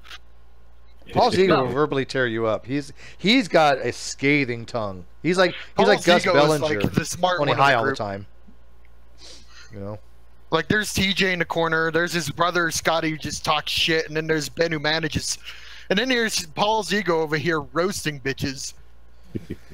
All right, so it's about that time. We got to get going here. This is getting late. I want to go eat too. Does anybody have some shout outs? Drag, why don't you shout out to your channel? Sure. If you, I do random shit. I may be doing. I don't know. I did a drag podcast going rouge. It is my own parody version of G-Man misspelling the word rogue, where I started hanging out from my phone as I'm walking around playing Pokemon Go and just walking and getting exercise. So were you out in the street looking for children? Yeah. Oh god! No, Damn, that was fucking hilarious. I've told, look, just as a quick aside, I've told him to stop doing that shit. That was bad. I've sat him down like, G-Man, don't do that. Don't go and accost people's children. And I want to make this very clear. I would be fine with G-Man around kids. Absolutely fine. I don't think he's a threat by any stretch of imagination. In fact, he would probably be great around kids because they're on the same level. He would keep them occupied. I'm fine with that. No problem. But it is creepy as fuck to have a 40-some-odd-year-old black man walking down the street looking for children. If I saw him walk, if I didn't know him, he'd get kicked in the fucking teeth. Yeah, it's just don't creepy. come and accost my child. Like, who the fuck are you? He doesn't understand it. But I know he's harmless. I mean, I have no doubt G-Man is completely harmless. Yeah, but you're alive on air. You didn't see that, huh? Yeah. Oh, he's tried it. This What? He's tried it. Fuck's sake. Explain it, please. I don't think you guys understand. Because I'm in here because I'm lonely. That's it. Otherwise, I'd be in my cave right now. So Okay, I don't know what the fuck Yeah, you're you know what, talking you about. be my guest. Explain this, because this is really freaky. So G-Man has tried to, because he wants to show how ridiculous evolution is. He's done this in the video he's just recorded before with his nieces, and then he'd actually tried it again, I think in one of my hangouts. But recently he did a live hangout where he was at work and he wanted to walk outside to find children, specifically to tell them about evolution, and so they could say, "Oh, that sounds silly, he." But how he says, "I'm going to go outside and find some children," and just it's creepy. No. Yeah, and I know he's not being. I know it's not meant to be that way. Again, I think he's fine around kids. I'm not at all trying to imply otherwise, but it's just from an outside point of view. It's like, G-Man, this sounds wrong. Just don't do this. Don't. You know. It's like trying to say you like small women, and then you say I like little girls instead. Yeah, it's like certain things just come out weird, you know. You know, it's like it's the same thing. You know, but it's, you know, you could mean something. You could say like, you know what, I like teens, meaning 18, 19, right? Which would, I guess, is legal, right? But if you're like a 60-year-old man going, I like teens, that's going to be really creepy, even if you mean 18, 19, right? Does he? Because it sounds like 16, 14. When he's out biking about. No, he's called me in all kind of situations. Like he's called me while he was at work, while he's out. You're like his walking therapist, and aren't you? No, he's done the same with me. But like today, I literally heard loud honking and someone cursing him out, and I think he was on a bike again. Hana, he actually strong compulsion to buy him a helmet. He needs a helmet. He needs a helmet when he's walking around. He needs a helmet when he's sitting. But he actually Sam said something, and I said, hey Sam, I don't think it's even been determined whether that G-Man can actually even read. He literally took that to mean I don't think he can read, rather than the sarcastic tone it was meant to be. Oh yeah, he sent me a text message. He sent me 2 text messages. Steve said I can't read, and I went and I looked. I was like, no, he didn't say that. The man said I can't read. Like, he was no, upset even about this. Sam told you he didn't say that. He was crying to drag. I'm like, oh, you can't tell him things because, like I said, once the intuition kicks in, nothing else matters. The reality doesn't matter. He will warp reality around what he thinks is the case. Horrible would be if he met my friends. Like we have no child locks on our humor. Like we'll throw around race and shit in our humor. He would not love my Discord at all. He's not wrong. Yeah, he can't deal with he can't deal with that kind of thing. Like me and my friends do too. But G-Man doesn't have the maturity to handle that, and he doesn't understand that, you know, in certain circles that sort of thing is okay. Like in the military, that sort of thing is common, but you can't tell that to him. So it's like, what would happen if G-Man did join the military? How would that go? That'd make an awesome video. G-Man joins the army. It wouldn't go. That wouldn't go at all. He wouldn't. They'd make him a drill sergeant. No, make him a general. No. I could tell you. He'd be one of Trump's advisors. In my basement. No, he'd be really good at shutting up the troops, though. Can you imagine? Can you imagine G-Man being one of the chiefs of staff? Come on, think about it. Trump's advisor, G-Man. Hey, G-Man, what should we do in North Korea? Let's make macaroni art. Did you see that tweet? Yay! Did you see that tweet? Did you see Send that him some tweet kimchi. Where he said this is God's country. Fucking kimchi. That's how he resolved. Yeah, he can't shut up long enough. That's his main issue, is that he cannot shut up. And I literally have tried to tell him for what was it, 10 or 15 minutes that he's not listening, to which he overtalked me and told me no, he is listening, and then he continued to talk. Yeah, that's so. Are you talking about like what Tex was doing? Who? Tex. Yeah, Tex he would doesn't talk listen and either. Turn off his ears. It was hey, weird. real quick. I got Richard in here. Richard, what did you want to have a discussion of in one of these days? It wasn't intelligent design. I forget what you wanted to have a discussion on. Oh yeah. I'm not really interested.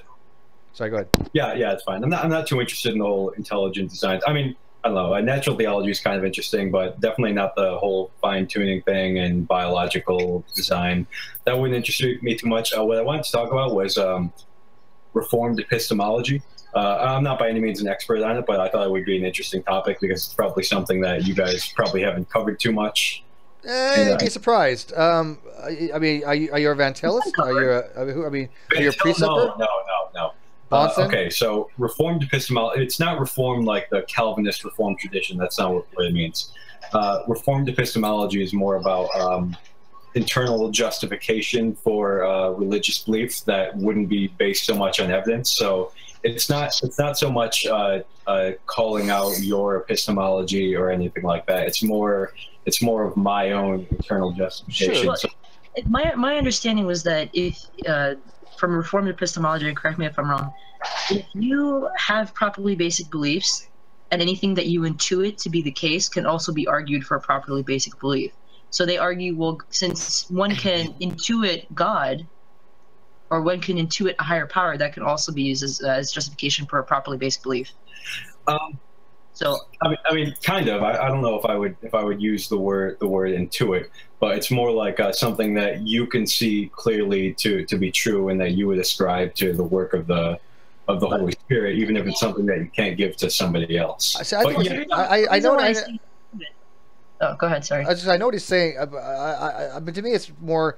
Look at the Reformed epistemologist adds something to the mix that I think is non-parsimonious and doesn't need to be added as an assumption.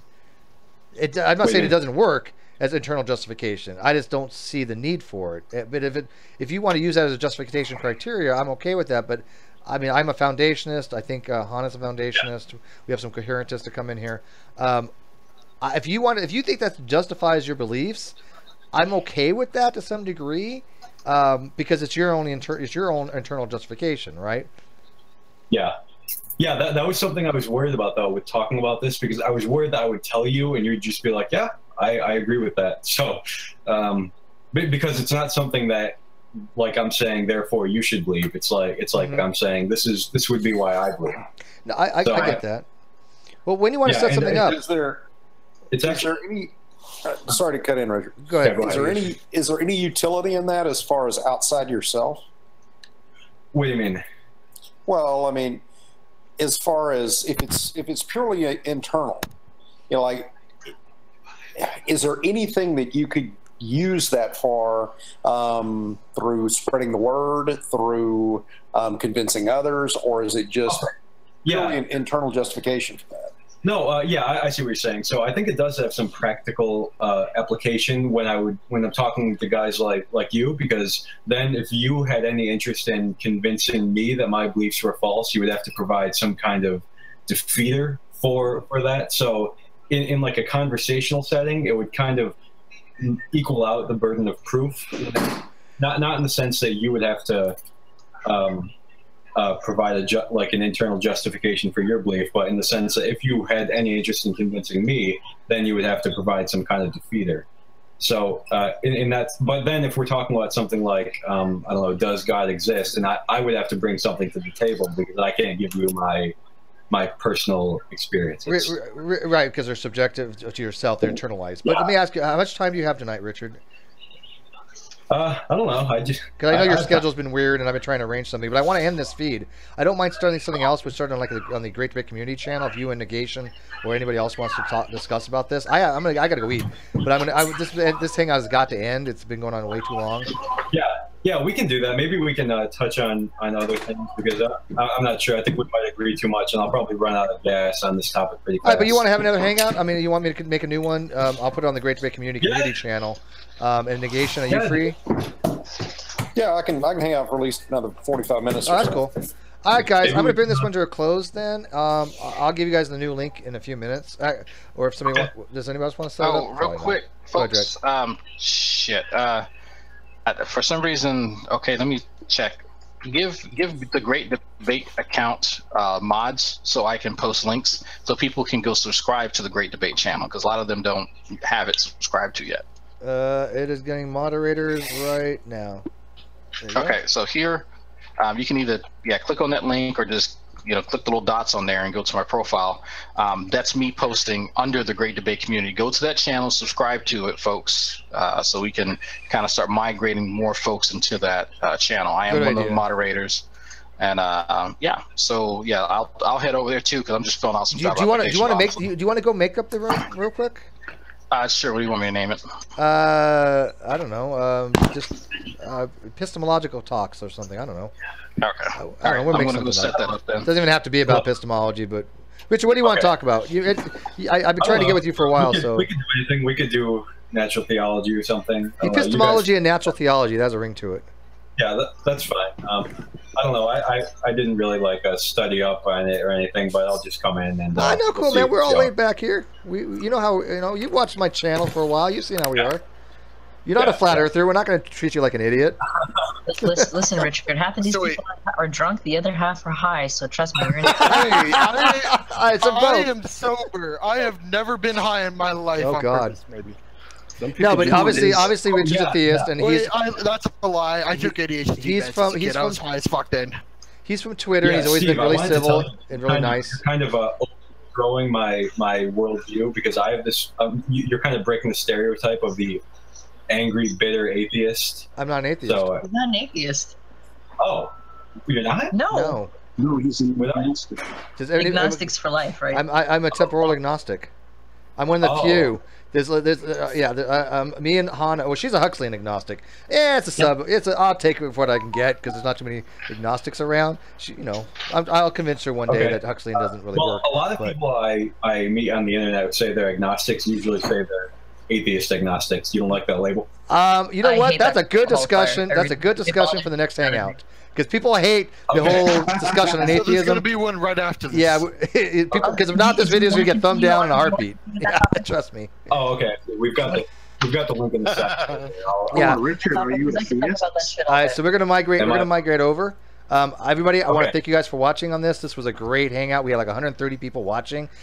Please subscribe to my channel, all the channels we mentioned, Apologias and Dragnauts and Beyond the Trailer Park, the Geek Room, everybody in the Great Debate Network and the Great Debate Community channk. So we appreciate it. And all the new people coming in, great to have you. Joy Bradford, you're new, and all the new people. We've seen a lot of new names. Thank you for your super chats, your PayPal, your Cash Me's, everything that's been donated. Thank you very much for everything. Apology is going to thumb down this video, and I'm actually going to go flag his videos now. No, I'm just kidding. Apology, we love you. Guys, take care. See us in about 10 minutes on the new video, which is going to be on the Great Debate community page. There you go. Good night.